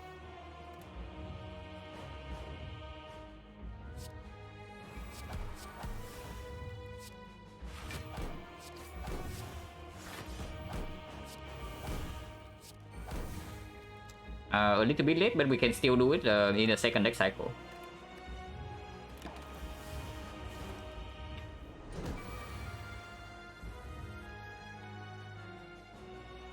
Go spot earlier. The problem with go spot earlier is that we don't have well plans, right? So all the red forms that we nightmare would not be redrawn. So we have to block first cycle somehow, and multi-hit comes first, right? So basically the scenario where I would go spot first cycle is if the multi-hit we can block with piercing wheel, like full block, and then the big hit I'm the play the ghost. So we delay the dexterity loss. But in this case we don't have the well plans. So if I let all the red forms float away, there's no guarantee I rejoin to them by the second cycle, and then I die. Or are you suggesting like we ghost on turn 1? I can also see that like ghosting on turn 1 probably saves like 5 HP. I can see that as well. What is the worst card here? It's probably not the prepare. It's probably this one. Yeah, we can block dex down for 1 turn, and we can gain more dexterity with this. Teams is not in play yet. We can fix that. Or we can just play Alchemize the Storm of Steel. Block Potion is very good actually. In fact, we can even do it right now. Because we are also going in with the Storm of Steel.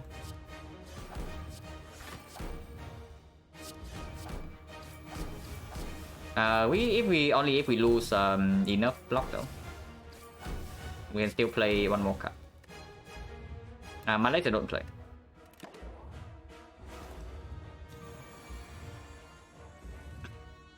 It's 16.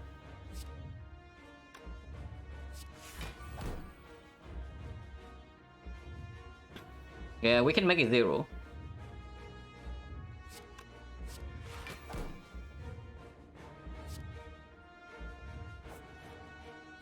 Okay, we can strip artifact and full block next turn. Then we set up the spacing wheel, and we burst spacing wheel full block this. So the strip layer artifact. Next turn we have piercing wheel to guarantee full block. So that's quite good. Yeah, setup is like going in. And I want the 3 poison from this. That's why I still play the burst.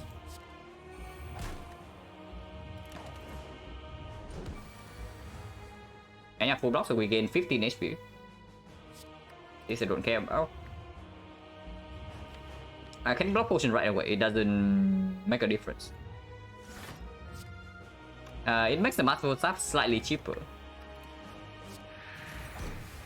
Actually, no, that was bad. That was very bad. Oh my god. Yeah, brain fat. But at least we have the blur in our hand. The way with the blur is not as disastrous, but we're still pretty bad.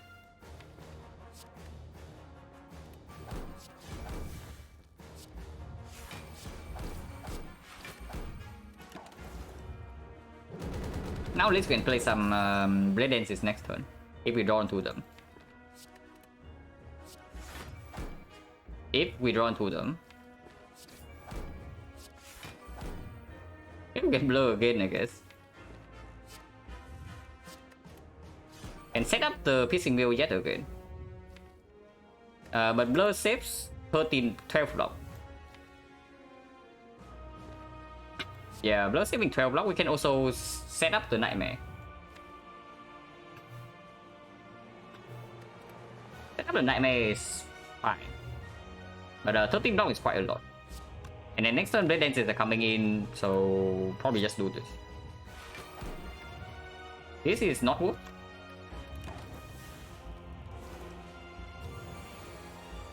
One only, but we can freely play cast this turn.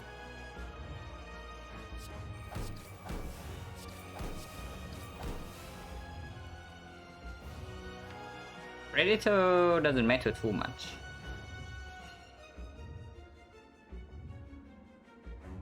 Four times twice, so it's 30 damage. It's 36. So if it's red, straight up better. If it's a red Bane, it's probably just a line here.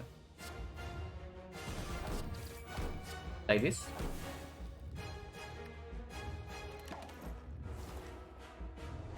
I mean, this guy's a tap and we have like 5 turns. Maybe our damage is not fast enough.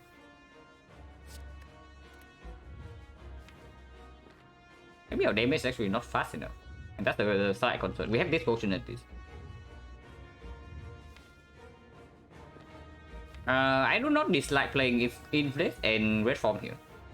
Over playing Blade Dance or Storm of Steel. It heals for 2, so we get 1 HP and we get like 1 more exhaust every single turn.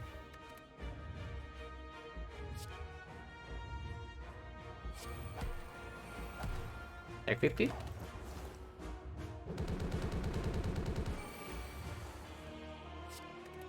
So now we can deal some damage.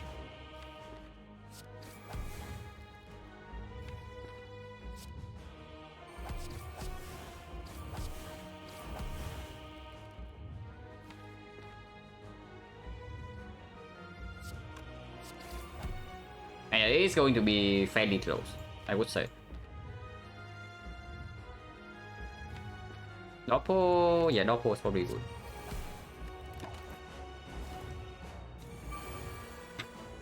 And this is painful stabs now, so we are getting wounded. But the wounds will not matter because our deck has like 49 cards.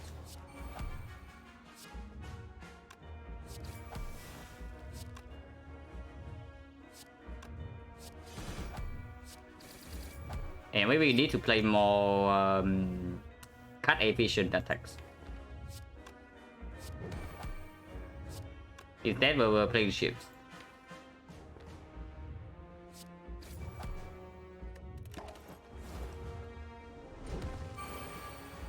Yeah, ships 22 little damage. 48. Another one. We do have a Nightmare, so we can set up this red form.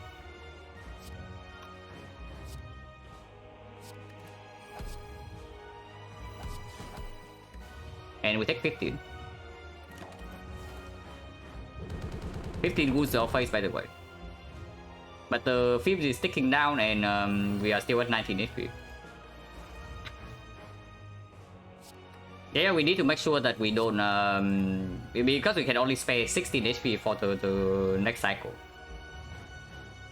So we need to make sure that we don't accidentally die to the beat. And actually happen. This heals for 2 at least. And this also heals for 2.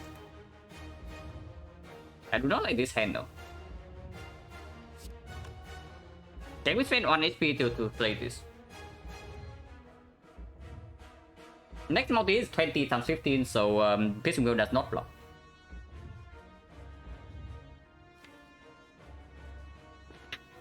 So at the moment we lose 1 from the red form, we gain 1 from red form, so we get 20. And next cycle we lose 60, so we can only play 3 other cards. 3 cards, the poison takes 4 turns, it's 21, 23, 25, it's 96 damage. We need to deal 50 damage in 4 cards. Skewer alone is very powerful. Grass Knife can also do it. This gains 1 HP. This is very big. So basically what I'm seeing is that we cannot play the ship. We cannot play the ship. Yeah, the branch has not generated yet. Burn in the deck, no, not a problem. We have to do the trade. Let's play this and end turn.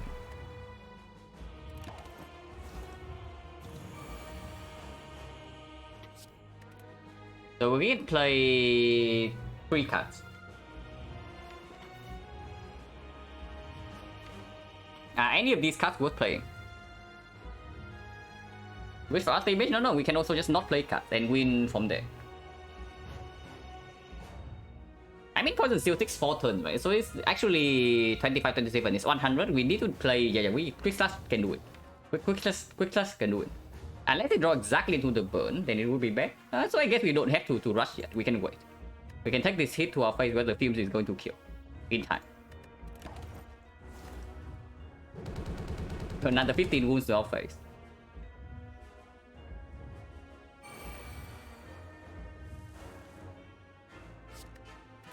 CE is card efficient. CE is 18 damage for 1 card, so we can do that. I need to make sure that I just drink this now too, so I don't forget. And yeah, poison kills in 3 turns before he attacks. So we win from here. And skill will actually end him.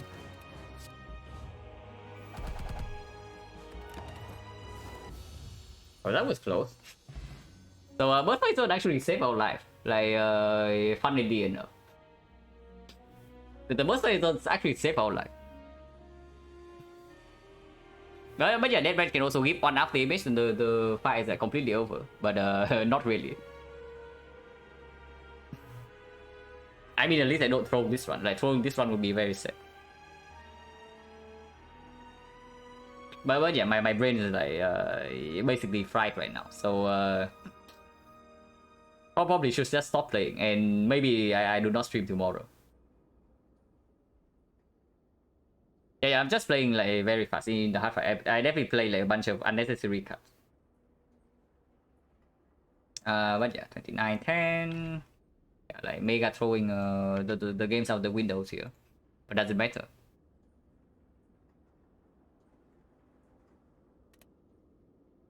My throat is freaking dying. Like, hopefully it doesn't really hurt tomorrow. And yeah, probably not streaming tomorrow then because it's only for 6 hours today, and then it's already like super taxing compared to. It feels a lot worse than the 10-hour streams I did the days before this. But yeah, at least we went 2-2. I mean, 2-2 is definitely below below what we want to do, but I take the wins. Could be worse.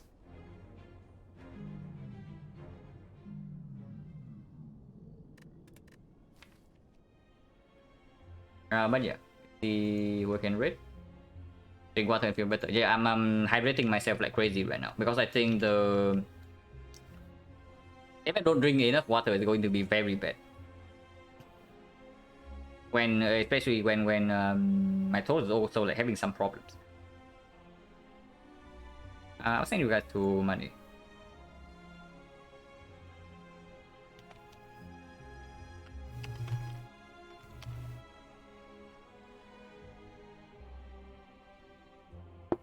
But yeah, apparently even with triple vax, like getting COVID is not fun. Who would have thought? That the global pandemic is like really annoying. But yeah, thank you for watching, guys, and probably not seeing you tomorrow, but maybe the day after, depending on how I feel. So see you.